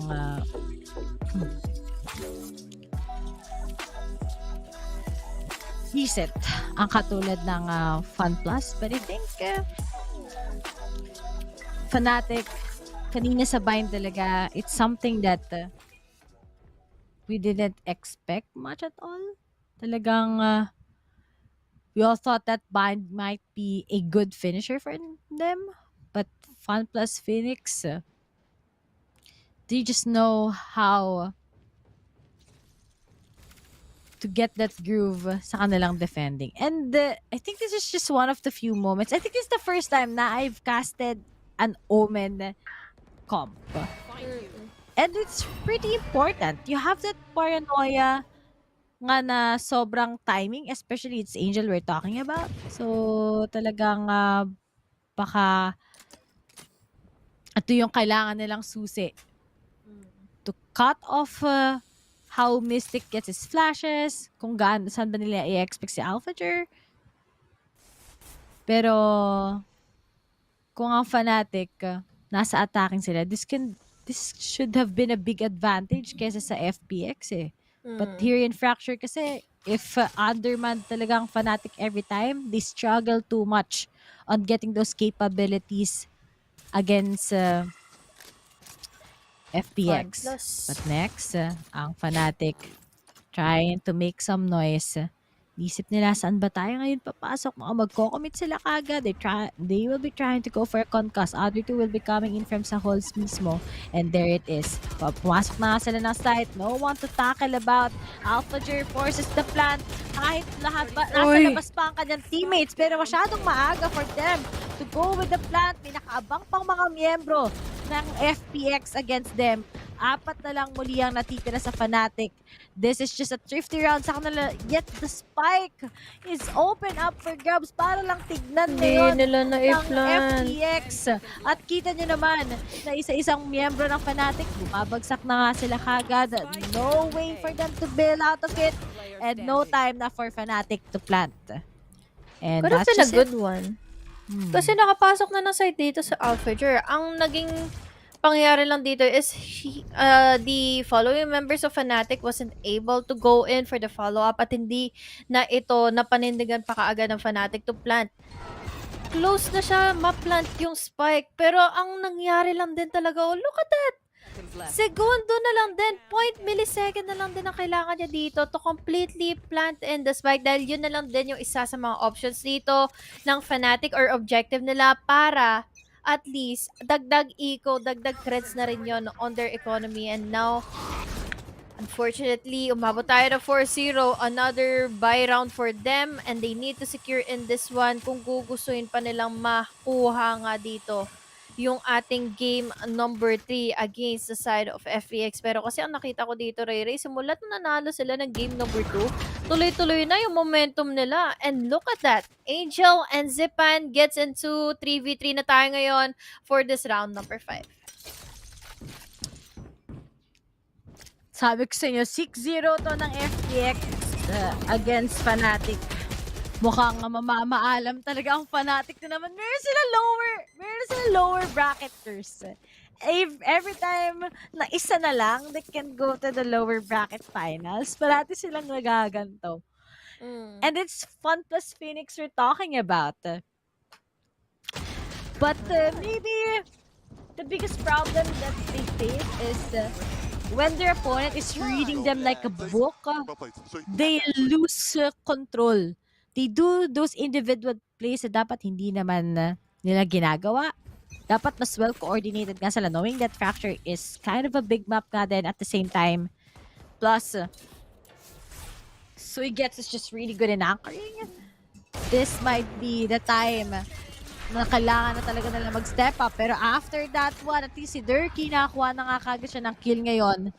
4 na lang natitira sa side ng Fun plus Phoenix. Pero nga lang, Durkee takes down the second one. Pwede nga ba daming mag-ace maybe? Pero baka matakal kasi ni Enzo kagad ang isang miyembro ng FPX. But then Sui Gets still gets him.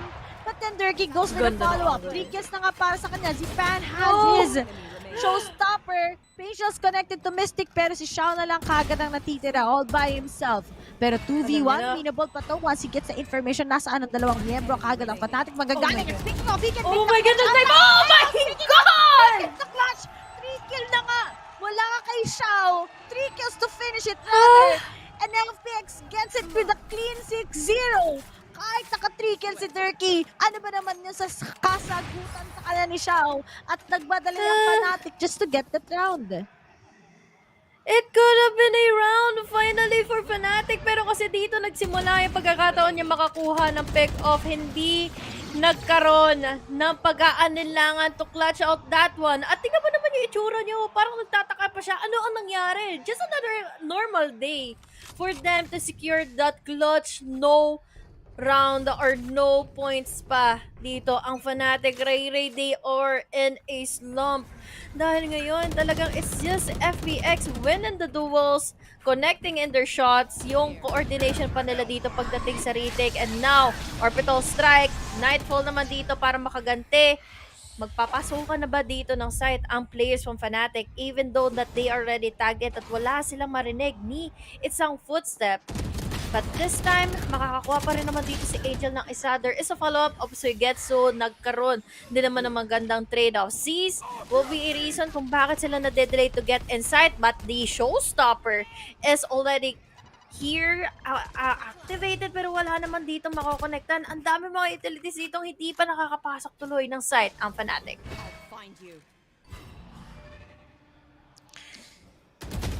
Itong Fnatic. Oh no. Ardis na lang together with Zipan. Kaya pa naman. Bumawi sila after that clutch coming from Shao. Pero Ardis still tries to contest. And finally si Fnatic nga makakapag-igip na ng unang puntos sa wakas. Pero 6-0. Pero yan 6-1 na. So Fun plus Phoenix. Ano pa kaya ang paraan nila ngayon Dahil kanina okay naman But I think they just didn't expect that aggressiveness coming in from Fnatic on towards where FPX is. May rounds to lose pa rin naman kasi ang Fun Plus dito, kaya okay lang. Pero kasi kanina, katulad ng mga nasi-secure dito na Fnatic, once na makakuha sila ng momentum, enough na yon. Pero look at that, Fnatic with Alpha Jerry. Shao naman dito daw, makakakuha na naman ng clean streak! Hey! 2 members na lang ang natitira dito for Fnatic, and it's just Shao tanking every single one of the player here from the side of Fnatic to just get inside of the side, but they are being held up by that great wall of FPX named Shao. They have finally compromised in the position of the spike, and it's all up to Enzo na may Viper Spit na nga, and what more can he do? Dahil 4 pa dito nagbabatuhan ng mga utilities, mag-wide swing pa nga, almost going in for 2K, 7-1. FPX still really doing it, dominating in game number 3. What a half na may isa-secure dito ng FPX ngayon. Talagang ato si Shao? Kanina pa.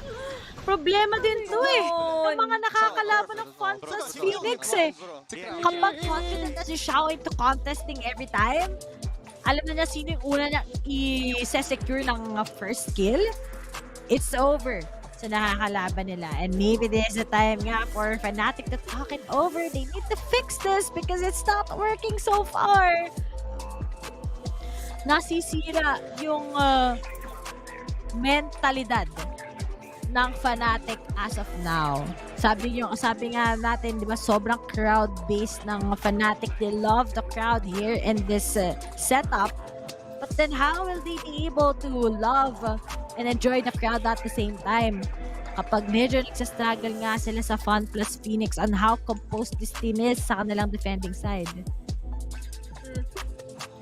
Ganda rin ng batuhan nila ng utilities. Talagang hindi magiging sapat pa yung makakapag-clear sila kaagad ng site dito dahil ibibigay kaagad ng Fnatic or ng FPX dito yung site. Pero they have been playing the retakes very, very fine. At dagdagan pa natin ng mga duels na lagi na nga lang sinesecure dito to win out the rounds against the hands of Fnatic. And look at our KDA on the top of our food chain is none other than si Xiao. 11 KDA niya, kasama na dito with 3 deaths. Tingnan mo naman, very untouchable, slightly na rin lang siyang nabibigyan ng pagkakataon dito na sa kanya lang din talagang nagbubukod tanging highlight of our game here in Fracture. And now this is just a problem for Fnatic. Ano ba yung uunahin nyo?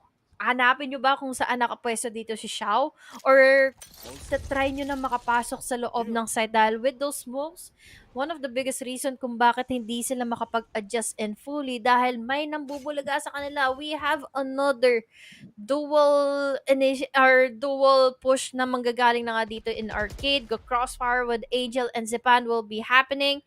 Pero this time wala naman sila matatagpuan dahil Dish ang kinocommit ngayon ng Fnatic.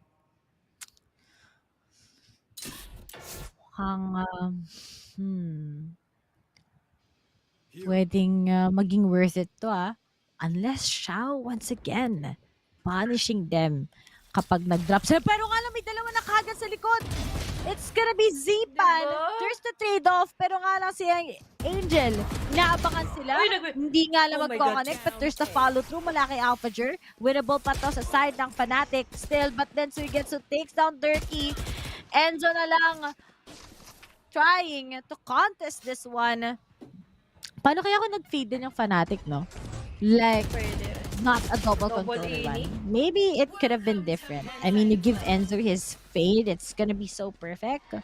Kaso ngayon, buti lang nakapag-kill pa sila. Makakapag-igip na sila ngayon na Viper's ultimate. Pero nga lang hinahanap nila nasan si Enzo ngayon.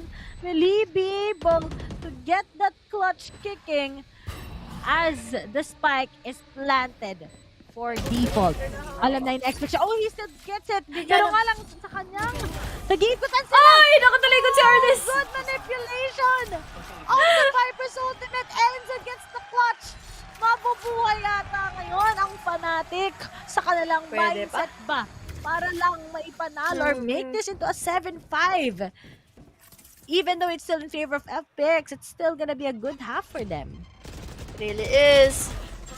Close of a game indeed. Close of a round indeed. Dahil sa round na ito nakita natin that Enzo was able to clutch it out at talagang na-maximize na kasi dito talaga yung ultimate niya. We have another round kung saan makikita na natin ngayon that FPX leaning towards a hero by sa tatlo nating natitirang mga players while Sheriff naman dito sa dalawa. Kabila naman dito is composed pa rin naman yung eco nila to have another round.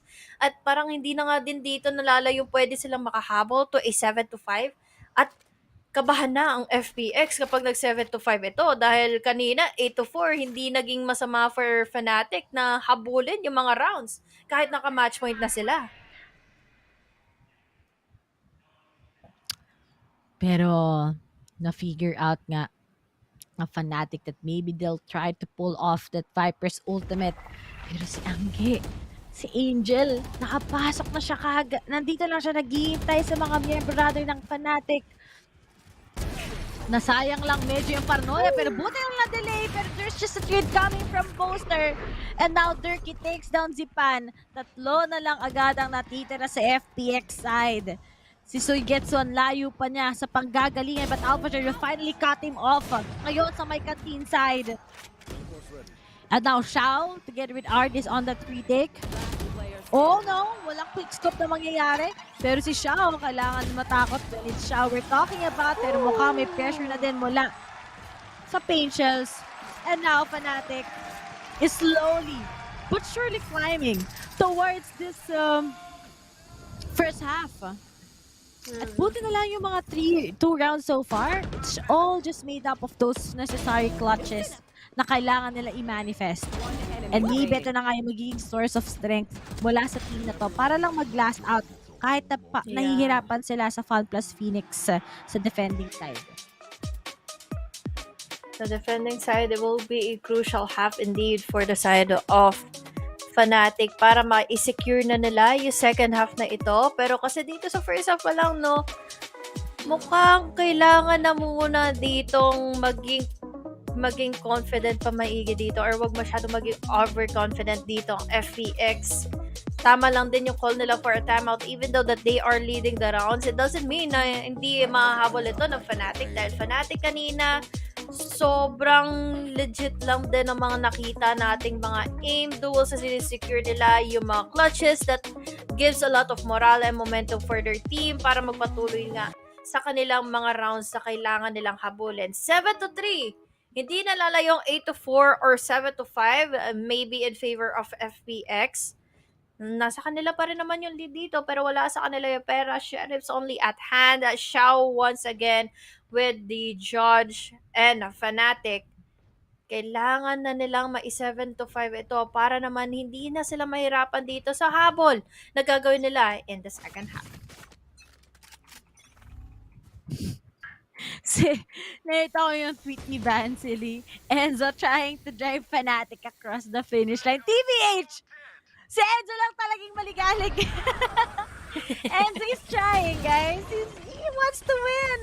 Oh, FPX with even the shit. Even if mahirap, kind of. But they're really struggling. This could have been like a banter of scorelines, but oh no. Don't tell me FX gets this. Hello? Why? Oh, fires. Bakit mo? 1 by 1 lang. Sabay-sabay. You can't miss out on those. Okay, Enzo, wala kasi gano'ng magagawa. He only has that Viper eh. He just can go for those covers eh. Heavy utility base ang mga controller in a way na pipigilan lang ang iyong mga kalaban. But as for those information, para makakuha ka ng advantage mo getting your enemies, medyo wala nga si Enzo sa initiator part. Kaya talagang nagsistruggle lang siya sa pagdating sa kanyang Viper. And now, na-thrifty pa sila. Panalo na, naging bato pa. 9 pickers pwede. Pero knowing FX, parang di ako naniniwala. Parang kapag umabot tayo sa eco round dito ng FPX, hindi ito magiging alanganin for them dahil mas nagkakaroon sila ng firepower with those sheriffs. Napanimulan ka agad kanina ito ni Suigetsu, dagdagan mo ka agad ng utility placing nila para mahirapan na makapasok ang Fnatic inside of the site. And this is the impact that they have been really giving dito sa Fnatic. FPX, kahit wala silang paramdam dito laban sa Fnatic, alam nilang dapat silang magdalawang isip.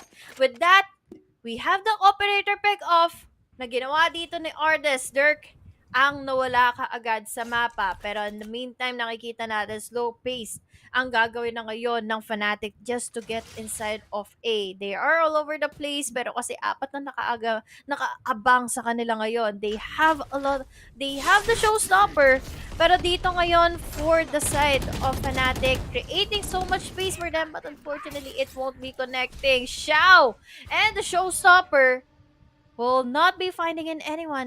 Pero si Suigetsu dito, they need to make sure that they check in corners. Mystic, naku po, kailangan niya na mag-ingat dito. Pero si Mystic, Tumaba pa rin talaga dahil nag-wising na nga dito si Sugetsu. Traded off naman immediately by Enzo 1v4. He doesn't even have the spike and this is already the last round of the half. At 13 seconds na lang din ang natitira. Very unfortunate dahil ito na ang katapusan niya. 9-3 is our scoreline, still in favor of FPX. At ngayon, 9 triggers ba to? Pero I think hindi. Yung formula na ganito ng FPX, may repitakin pa. And look at how many paranoia plays delayed Fnatic from committing to a site. Ang daming beses. Wala man frag si Angel, but then the way he gives his paranoia, the way he gives momentum nga sa teammates ay napaka-importante. Pero ngayon, tignan natin anong pag-uusapan ng panel para sa second half. To watch them pull off rounds like the way that he has. Yeah, I mean, Shower's been such a consistent factor, I think, as well. Him playing the Fade in this composition on Fracture, super integral for them, holding space and halls, using his Prowlers, but he's also just been clutch. And this is the main, I think, takeaway as well for Fnatic, at least for me over the course of the series, has been the rounds that they've got have been off the back of those individual heroics, those big moments from individuals. But what do you do when FPX have a better game plan than you, and they're also having those moments as well as individuals? Because Shower's had many over the course of that half that has set his team up for success over and over and over again. I gotta give a shout out to Mike who termed it's Shao time, baby. And I love that saying. It brings in my head round after round when he gets these multi-kills. And a lot of them as well. I mean, think about that Thrifty that they just pulled, right? The weaponry they had, obviously inferior, hence Thrifty. But I looked out throughout the entirety of the series there. FPX has been in about 15 eco moments. They've won 10 of those eco moments. And then 17 for Fnatic. They've only won 4. This is what we're talking about, these types of rounds. Yeah, I love the defensive setup as well for FPX. They had a completely different defensive protocol for their pistol round on Fracture. That's how prepared they were coming into this. And they were playing full retake on B, and it just made, honestly, mincemeat of the entire hold of Fnatic. They couldn't get a hold on this. And it felt like that is the same case over the course of this entire half, and sometimes at moments of this series as well. Fnatic, they're honestly, they're facing elimination. They need to start playing like it in this series. That pistol round, the reason we brought it up is that it was clear from round one that the protocols and the counter planning from the side of FPX was very clear. They knew from round one what they were going to do and what Fnatic was going to do most importantly, and they had an answer for it. The fact that they were all standing back, I went, oh no, they clearly have a plan for this. They know exactly what it is they're doing. Yeah. And from that round on, I could just see it going the way of FPX, and that half was commanding. Well, FPX, they're just 4 rounds away from securing their spot in the lower bracket finals. Midge and Tom, let's see if Fnatic can get back into this one. 4 rounds away na nga lang sa pagkapanalo ang Fun plus Phoenix. At sabi nga ni Jessie, close kami niyan eh. Parang ang problema ng Fnatic, it shouldn't be like this. They shouldn't play like this. And totoo yun. Ibang-iba yung ihip ng hangin bigla ng Fnatic just because of that second map. Seems like they can't back up already. At sabi, if ganyan pinapakita ng FPS, malaking chance nila manalo sa OpTic. Ay, hindi. Yeah. Feel ko hindi. Sa OpTic? Oo, parang ang hirap pa rin eh. OpTic pa rin yan eh. Sa OpTic. Pero I Paper think X talaga. sa side ng OpTic, bonus pa na Fun plus Phoenix ang makakalaban nila. Well, para sa akin. Oh no. Clean shot. Good shot nga, indeed, galing kay Dirty. At he gets the second. Very important ang pistol para lang ma-turn ng Fnatic yung tables eh. Kailangan nila gawin to eh. Kasi ito sa Fun plus Phoenix, guys, alam mo paano na-defeat to eh. Kailangan ng NA team ng OpTic magmadali parate. Yan lang. Bagal maglaro lang to eh. Pwede naman nilang gawin gano'n na mabilis naman si Victor maglaro. Kaya naman nakapagsabayan nga sila sa PPX ng gano'ng kabilis. So we all know they are also a fast-paced team that can adjust Shao. He might please clutch. Nope. Hindi siya oh my God, magwawala ako kung makaklatch na naman yun. At mukhang mind triggers nga. Pwede. Close na to, clutch na naman yon. Na again, kung hindi ko siguro nakapansin na may numbers advantage pa rin dito ang side ng Fnatic for that round. I would have really thought that FBX had it. Pero kasi dito, talagang nahirapan na sila sa pagkakataon na papasok na dito kaagad ang FBX inside of B. Dahil naunahan sila dito ng kanilang hold na ginawa ng ni Durkee, and now there goes the Pasolon na pwede na mapanimulan dito ng Fnatic with their momentum and their vice dahil Bulldogs are already secured in place kasama ng mga Spectres, pero HL is already down immediately pagdating. Sa pagkakataon na magpipick pa lang siya, Boaster though goes in for 2, cleanly taking out every piece of na natitira pa dito for the side of FBX na makapasok ng side, and it's all up to 1, pero Sugetsu clean shot once again with the Sheriff. Ooh, hindi na. 91st, pwede to. Baka patitigilin sa siyam lang tong FPX.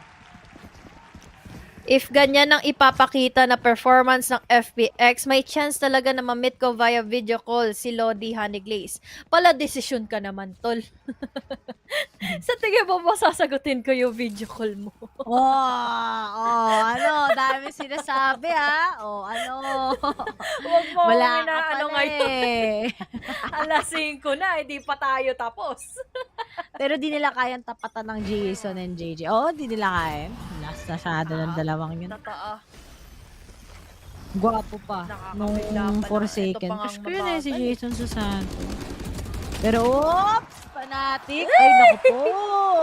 Baka mapanay score. Wala ata. Mukhang umalo na. Gagising na. Sabi siguro ng mga tao, huy! Tigil nyo na. Pangit na yung ganito. Pero, oh no, FPX artist gets that one. Pinakitaan pa nga with the third kill. That is a 4v3 rather. Artist now getting the third. Really much of an impact here. And now, biglang nag-fall off yung Fnatic doon. Anong nangyari? Masyadong mabagal, Fnatic. And that's just it, Booster.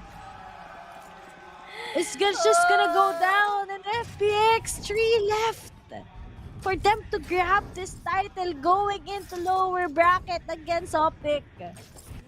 Sobrang hirap dito for Fnatic. Throughout the records, Ray laging ang Fnatic ang nananalo laban dito sa side na ngayon ng Fun Plus Phoenix. What I mean by this is lagi silang nagkakatapat.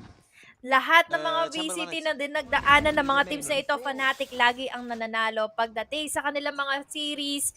And unfortunately for this one, it's just really FPX dominating every bit of what they can. Laban sa Fnatic ngayon na Durkee. In this round, he needs to make so much value with his operator, with his tour de force. Pero ngayon kasi sa mga nagaganap in the hands of that Omen, he will be getting in that value. Dahil Angel, medyo risky ang ginawa niya dito. Pero that is also a good trade. Artist for another one. And so naman dito, grabs in another bite.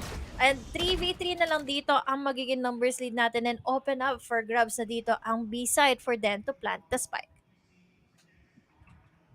At ang nangyayari ngayon sa FPX is that this is a big advantage maybe? They lose this force ng Fnatic next round sa side ng Fnatic rather. Pag natalo sila dito, force na sila. They can't afford to give the match points of Fun Plus Phoenix. It's kay Durkee, meron siyang 2 de force pero okay, good wall lang. Planting for default si Zipan. May mga teammates siyang pro-protectionan sila. Alpha Jar takes it with the paint shells. But then, hindi na nga sila magpapakita sa harapan ni Durkee. Meron pang utilities si Suigetsu. Meron pang utilities dito. Ang ibang miyembro din ng Fnatic at the same time. Pero as they try to push in, Enzo goes for the defuse. Hindi niya binibitawan. Pero planted ata sa kanya. Pero hindi niya binibitawan. Kaso wala nakita lang agad ni Zipan. Sayang po. Hindi na lang 2 seconds na lang. He can just actually go for the defuse. Pero nga lang the discipline from the side of Fun+ Phoenix. Sabi nila, Fnatic has been reigning. Kailangan na ata natin sila talunin at ang saya-saya na nila ngayon. At mukhang mamamaalam na ata tong Fnatic. Nag-force na lang sila eh. Wala nang choice ngayon. Wala na talaga. Ito na lang final choice nila dito. Sayang kasi syempre, ang dami nilang binigay na hustisya sa mga series na nililikom na nila from the past few days. Nagpahinga lang tayo saglit at anong nangyari na dito kina Boaster Tol? Hindi na po pwede to dahil it's already close to a match point. At 6 pa ang kailangang habulin ngayon ng Fnatic. Ang daming days or ang daming series na lagi Fnatic ang nakakabasa dito ng laro for FPX, and this might be really just the time for FPX na magkaroon ng redemption arc. 11-5 and they're just playing it slow. Ang dami ng pag-overthink na ginagawa ngayon ng Fnatic kung ano ba ang gagawin ngayon ng FPX. Walang nagpaparinig and the smokes might be coming in just a minute or so. Pero kasi, ang toxin screens ay nag-aabang na lang din dito. And so, with only just the Sheriff, and now he has the info, nandito naman din yung showstopper, dagdagan mo pa ng mga smokes. Wala namang kamag-e-entry ka agad. At kumuha lang ng attention dito ang FPX para ma-bait out ang utility. Ang ultimate showstopper na nawalan ng halaga dahil lang sa pangdadaya nila. We have FPX, hindi man lang binigyan ng hustisya dito ang pagpasok nila ng site, ang pag-hold ng Fnatic, but Altiger gets in 1. Sipa naman dito, down to 1 HP. At Sipa na makakakuha pa ng isa kaagad. They have already committed into the site para makapag-plant in ng spike. Will this be the winning factor already sa side ng Fun+ Phoenix? And will this be it kay Boaster together kay Mystic? Hindi na naman ata nila may experience ang lower bracket finals. Once again, mapapako na naman sila sa lower bracket elimination bago makatuntong sa pangarap. Pero nga lang Boaster goes for a defuse. Pero nga lang with the judge, I think it doesn't give much of an impact. And Fun+ Phoenix is on a match point already. Maganda ang naging comeback story ng Fun+ Phoenix so far, as you can see, and destroyed ang Fnatic bigla. Ang ganda na ng split comeback nila, but then they were just destroyed like this. Dati ang dami nating reason eh. Kasi di sila kompleto, kasi iba sa kanila, laging nag-sub hindi lang. kompleto. Pero paano mo ba naman kompleto na kayo yet? Pagdating ata sa LAN, no? Mukhang mas angat pa ang Fun+ Phoenix against the current kings of EU. Showstopper is already propped up. Makikita niya yung isa orbital strike to hold them off. There's the Nightfall as well. Makapasok ba dito kaagad ang side ang players ngayon from the side of Fun+, and they will be committing in much further. Retake na lang ang gagawin dito ng Fnatic, pero lahat na ng utility binabato dito kay Artist ay masusustain niya pa rin. Buhay pa rin siya sa loob ng side. Si Pan is very low though, pero at the very least he can still get and those frags dahil he is just waiting impatiently all the way from Arcade at walang may idea dito from Fnatic kung saan ba siya nakapwesto dahil si Xiao dito nakabang at yun na nga ang sinasabi ko, Zipan gets in that kill. There's the bulaga factor na ginagawa nila si Genso. Alphager na lang ang natitira and it doesn't have any enough firepower dahil Guardian lang ang hawak niya. FPX will be moving in forward to our lower bracket final. Makakatapat nila ang OpTic Gaming and finally that event happens para manalo na nga dito laban sa Fnatic. Pambahay buff, guys. Kailangan nakashort pala pag nasa stage, pag may down. Diba? Ano naman kailangan gawin niyan eh. Gumagawa ko yan kapag nasa LAN. Mag-short lang ako. Pero this is really ang sakit. Makita ng Fnatic ganito na naman ang nangyari sa kanila muli. Hindi na naman gumana. Pero as for Fun+, they always defy the odds once again. Nanggaling na sila sa maraming pinagdaanan. Ano bang pinagdaanan ng mga taga-Fan Plus Phoenix? Guild Esports, DRX, at ngayon tinalo nga sila ng tinalo nga sila ng DRX nung group stage. Tapos nakabawi sila. Tinalo sila ng Fnatic sa upper bracket quarterfinals. Natalo sila.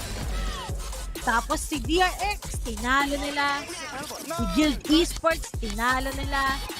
At ngayon, tinalo nila yung nakatalo sa kanila, which is ang mga tropa natin mula sa Fnatic. And ito pa, yung grand finals nila sa mismong region nila. Na 3-0 sila ng Fnatic. But right now, ito yung mas malaking sampal nila ngayon. Na sila ang best team so far because they're gonna be proceeding on that lower bracket against the current so-called kings of Masters, which is ang OpTic.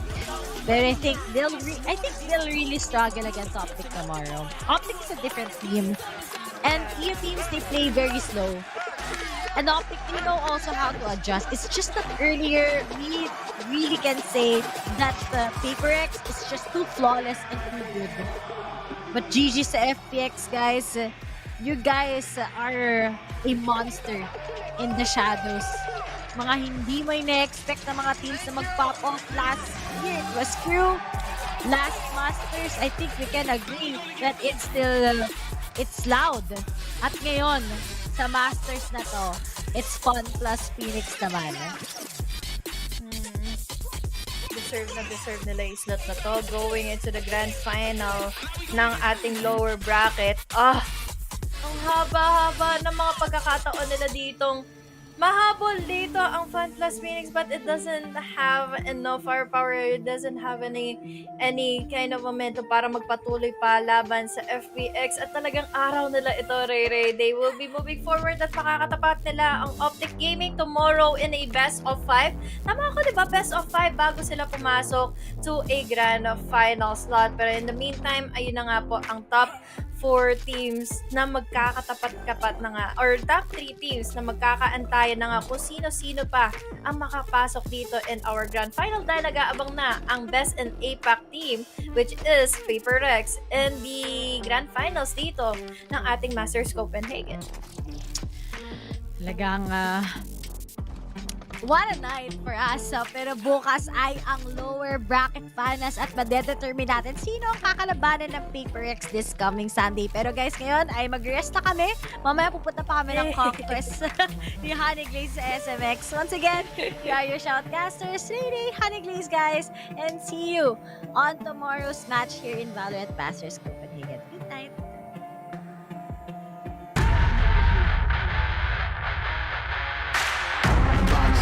Boxes, I cannot fit in the boxes. Stop it, quitting was never an option.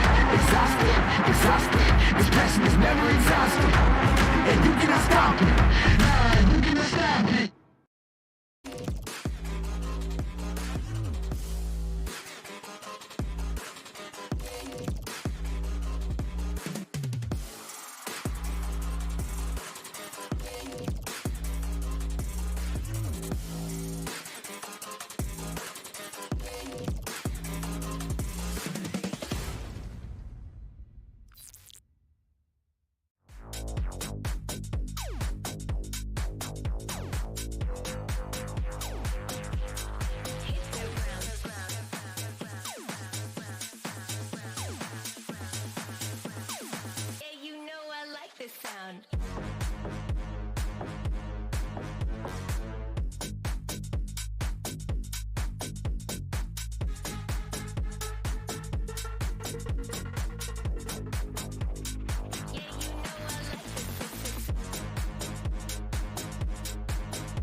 boxes.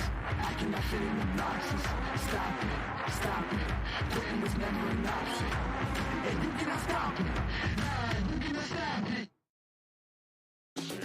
The greatest EMEA rivalry comes down to this. The winner will be moving on to the lower bracket final, and the loser will be eliminated. Canceling out the Viper's pit. Enzo goes huge with 3. Yes! In this corner, they know he's there. Another missed shot, and somehow he's come out with 4. The turret even finishes it from the ace. And Enzo slows Spikes down. maybe enough. Spikes down. Enzo's got 3. Let's go! Fnatic are gonna take map number 1. History has repeated itself again. Sugetsu with a solid double. The 1v1 versus Xiao, and he'll land the shot. Enzo, come fight! Trades galore as Angel gets a triple. To be a classic, it has to go to all 3 maps, and that's exactly where FPX will take us. He's been sublime so far in this map, but there's still 2 more to go. First goal, and he's gonna land the shot! Ridiculous from Xiao once again!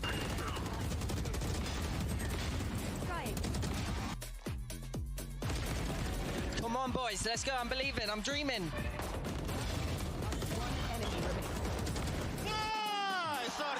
FPX have done it! They finally bested their EMEA opponents, and they're going on in this tournament, eliminating Fnatic.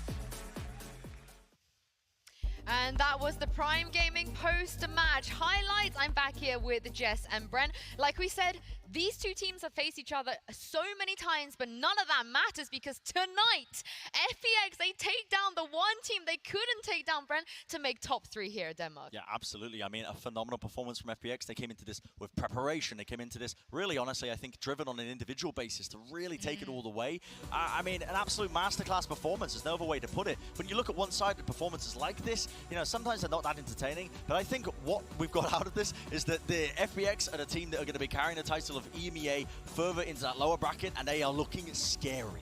Sugetsu being one of those key star players. We said back in EMEA he's one of the best players in the world. We can put him on that, but he wasn't necessarily proven yet. We wanted him on the international stage to show everyone what he was capable of, at least from a regional perspective. And to give you a little bit of numbers, because you know I'm the stats girl, a bit of a stats nerd, throughout that series, he dropped 15 2Ks. 4 3Ks, a 4K, an ace. He managed a 1v1, a 1v4, and then against Durka, they had 32 engagements against each other. He won 22 of them. It is an unbelievable amount of stats. It sounds like a crazy amount of numbers, but when you bring it down to the raw capacity of Sugetsu as a player, and he's not even a duelist, that's the kind of numbers I can put out very impressively for him as a player.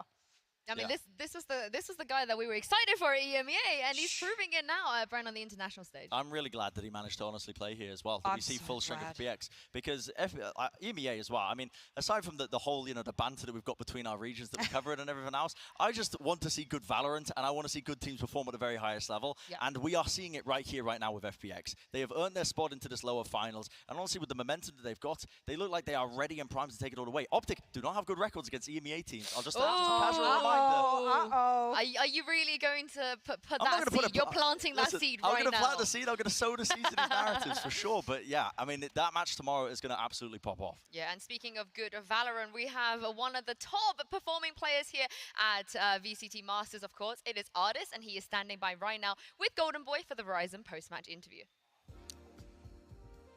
Thank you so much, guys. Yes, Artis is here, and my friend, 5th time is, in fact, a charm, apparently, huh? I mean, we beat them in the past. I mean, this is true. It's been a little bit. Before we used to always consistently beat them. Recently, they've took the edge on us. I think they beat us, like you said, 5 times. Yeah. We've had a few stand-ins. We've had Cider. I mean, actually, we didn't have Cider. But listen, we beat them now. When it mattered, now. When it mattered the most, we came up clutch. Yeah. To get too farmed. I played a little bit dog. But listen. Our team came through the biggest moment.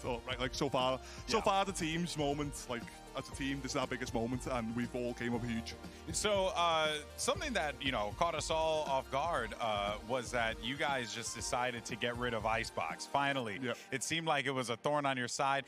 Was it just one of those things where you're just like, look, guys, let's just get rid of this. Good things will come.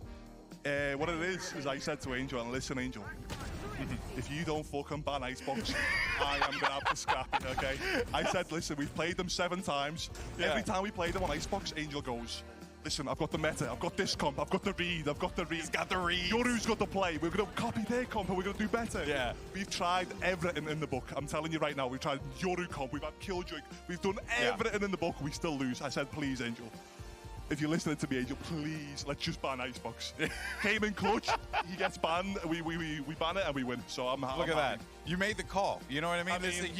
Look, I think the team came round as well. The team was of like, course. listen, yeah. But I would like to think a little bit it was artists just, you just being like, all right, no, we can't do this right now.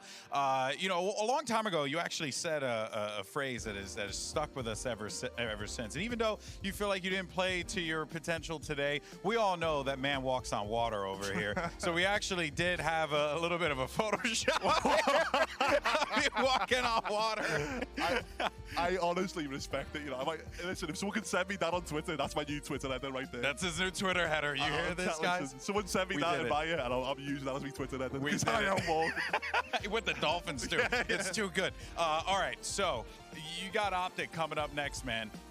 And, this is a real tough team, but this is a team that has almost like a mental block against EMEA teams, it seems like. Do you feel like you guys are on pace? Do you feel like really just give me your thoughts on that OpTic Gaming roster as a whole as you get ready to face them? I think OpTic are one of the strongest teams. I think they are hands down the best team in NA. I don't think that's arguable right now. I think they have such strong individuals. I think he's obviously one of the best players in the world. FNS, great IGL. You have there's so many crashes. They have such a good team. Yeah. I think they're very similar to us, where they don't have a weak player. They might not they might not win every game. They might lose a game here or there. True. Yeah. But overall, individually, they have a very good team, and it's similar to us. So I think it'll be a good game. The thing is, they've played on stage before. We haven't, so it might be a bit might be a little bonus for them. But I'm still confident we can beat them. Yes, okay, I was going to ask that. So you're still confident you guys can do it? I mean, and that being said, Paper X is right around the corner. What do you make of this team? Because they just seem to be igniting everyone, and also their play style is just utterly madness. I'm going to be honest, going into the event, I didn't rate Paper X that high. Obviously, I know they're good. They're good. No, it's of course, yeah. I just didn't think they'd go this far. I thought as soon as they play a good team like Fnatic or someone like that, I thought I thought Fnatic would edge them out or just beat them a little bit. But listen, they've changed comms. They used to put on Neon. Now they're playing Chamber instead of Neon, and it's working. So if it's working, why listen, what they're doing is good. So. Yeah, I'm surprised OpTic. Sorry, I'm surprised OpTic didn't beat them, to be honest. But fair. Honestly, I'm happy we play OpTic, and hopefully we'll beat them to play Paper X, and then the sky's the limit, baby. Sky's the limit. Hey, Artist, appreciate you, brother. Thank you very much. Thank you so much for your time. As you can see, man walks on water. Okay, it's his new Twitter header. We're gonna send it back over to the desk. Thank you guys so much, and we'll see you next time, man. Thank you very much. Thank you very much there, Golden Boy. I gotta say, Artist, he's outbrained Angel. He's got a point. Every time you don't give Fnatic the Icebox, they look rubbish. Their map pool is not good enough right now, and I think that might have been single-handedly won them the entire series, because you're not giving Fnatic a free win like they're used to in the past. I'm so glad someone has reined Angel in, because how many times in interviews in EMEA have we sat there and then, we've heard, oh, Angel wanted to try this, and they've discussed with Doombros this, and at least they've come into the match that matters, and they've gone, you know what, let's just play fundamentals. Let's not go crazy here. Let's get rid of a strong map of them. Let's not go crazy with our compositions either. And wow, what a performance from them. That's what happens when they don't experiment too much. Yeah, well, before the break, we asked you guys to vote for the in-zone player of the match. The results are in, and I can reveal which player you guys voted for. And thank you for not trolling. It's gone to 69, nice. Yeah. Yep, completely understandable, I think, with the guy's performance. He put up some world-class numbers against very good talent in the form of Fnatic. They might not have played up to scratch, honestly, compared to what I was expecting of them, but there was still, listen, they weren't an easy team to beat. There were some ridiculous moments out of Enzo. Durka, Alfier even was playing his role really well. I think he gained some valuable experience on the stage here, but ultimately just couldn't stand up to Sugetsu as a player. This guy was just a dominant force. Yeah, of course, we had to say goodbye to Fnatic, but we'll send them off in a nice way, because Enzo here in the HyperX Reflex moment of the day absolutely popped off, and I do not understand the physics of this still. I hope they slow this right down to 0.1. They need to slow it down more for me, because I'm a boomer. I need it in 0.2. There we go. Pause for me. That is insane. I mean, is it the bullet tag as well that makes him accurate as he's slowing down? I think it might be. That's so unlucky in the moment, but what a 12-10 down. 12-10 down, and they did that. Yeah, I mean, that's just absurd, isn't it? That's just absolutely absurd. Enzo had such a good series, I think, as well overall, despite the fact that his team didn't quite put it together in terms of just being in sync. The guy just had he played so phenomenally as well. I think he's got such a bright future, even on this roster, assuming that they're obviously just not going to be making any changes and moving forward. He's been a great addition to this team. We also have to remember that this roster haven't been together for that long with the addition of Enzo and Alpha. His first tournament as well, Jess, and I think he's fulfilled a lot of expectations. Didn't you say that this is the first time he's left Turkey? Yes, he's never even been on a train. Yeah, let us remind He's never been on a everyone. train before coming here. Wait, what? Not a plane, not a train, never left his So house. his first of like many things This have is- been this tournament. Yes. Okay, so fair enough. I'm actually giving him the benefit of the doubt here as he's extraordinarily young and he's come in, but something to be said here. I really want to hammer down on this point as well. To make it to Masters to begin with is difficult. To be some of the best in your region is very difficult. Then to come to the event and make it out of groups is even more difficult. You should be praised of making top 4, top 6 even. You should be praised as being one of the best teams in the world through and through. The fact that Fnatic leave here does not discount the fact they are one of the best in the world. No, and that I is something I will completely say about every team that has made it to the playoffs, regardless of whether or not they had the bye, they didn't play in the groups. It is hard to make it to an international event, and we have proven that we have some of the best teams in the world from the caliber of gameplay that we've had thus far. I think every Masters event as well has just gotten better and better in terms yeah. of the caliber of teams. So the fact that it's not the same to make top 4 an event from 2021 Reykjavik comparing it to now. The caliber has changed. The competition is way higher as well. I mean, yeah, Fnatic didn't put up the greatest numbers in the terms of their performance, but to even get to this point is quite astounding. Yeah, and speaking of those teams, if you look at the tournament bracket, we have 3 left. 3 teams left in this competition. Now, Arda seemed pretty confident on his matchup against OpTic and even his matchup potentially against PaperX, but what do you guys think? Tell me now, Brand. I think who wins I think FPX could honestly do that. Okay. Honestly, it's so funny as well because I just remember we've done so many bloody podcast episodes. I was about to swear. We've done so many bloody podcast episodes where we believed in FPX at the wrong timing, and this is the one event where we really didn't believe in them that much. Obviously because of the circumstances, they're playing for subs. But now I'm looking at them and I think these guys are coming in really good ideas, really good strategies. Every player is playing in top form. OpTic are not going to be an easy win whatsoever, but I think that's mad winnable for FPX. You say that, but OpTic have been able to sit there just like we did today and watch that entire series. So I feel like if there is a bit of kryptonite, it's the fact that FPX have come in against Fnatic and had that, day to prep, and they're like, we know what to expect from you. Now it's against them, a bit of a taste of their own medicine, and I think that might be the kryptonite that gets, OpTic over the line here. You're forgetting the OpTic lower bracket buff. True. Yeah. Every time they get knocked down, they make it all the way through to go to the finals and win it. Exactly. Yeah. So they get a lot better in the lower bracket. And speaking of that, we're going to be back tomorrow with that lower bracket final between OpTic and FPX. Make sure you come back and tune in, and we'll see you then. Well, this is the defending champions versus the challengers. Both of them, they proved themselves already here in Copenhagen. But the question is, can they do this in front of that crowd? My ace, please! My ace, please! Forsaken gets the ace! Our first ever global crowd ace! No, not like this. Divine, not like this! The Red Bull clutches, he gets 4!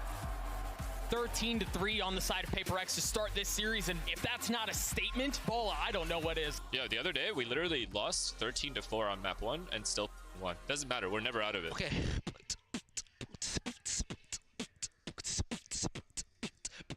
We have lift off, and it's a no-fly zone! Last player standing. Nice! Come on, Jake! Devi gets 4, PaperX. They're not done with bind. Finesse does it at the end. 13-9 responses. We're headed to map 3. We're headed to Fracture, baby. He's already spotted him. The relay bolt in his lap. He sidesteps it, but you don't sidestep Jing. Oh, it's Big Kai again! Heart still beating, still feasting, still eating! One enemy remaining. Woo! History books have a finite amount of pages, and PaperX's story is not done yet. The greatest EMEA rivalry comes down to this. The winner will be moving on to the lower bracket final, and the loser will be eliminated. Canceling out the Viper's Pit. Enzo goes huge with 3. Nice! Tight in this corner, they know he's there. Another missed shot, and somehow he's come out with 4. The turret even finishes it from the ace. And Enzo slows Bikes down. maybe The enough. bike's down. Enzo's got 3. Let's go! Fnatic are gonna take map number 1. History has repeated itself again. Sagetsu with a solid double. The 1v1 versus Shao, and he'll land the shot. Enzo, come fight. Trades galore as Angel gets a triple. To be a classic, it has to go to all 3 maps, and that's exactly where FPX will take us. He's been sublime so far in this map, but there's still 2 more to go. First goal, and he's gonna land the shot! Ridiculous from Shao once again!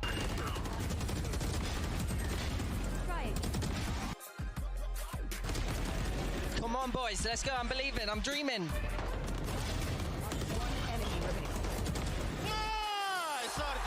FPX have done it! They finally bested their EMEA opponents, and they're going on in this tournament, eliminating Fnatic.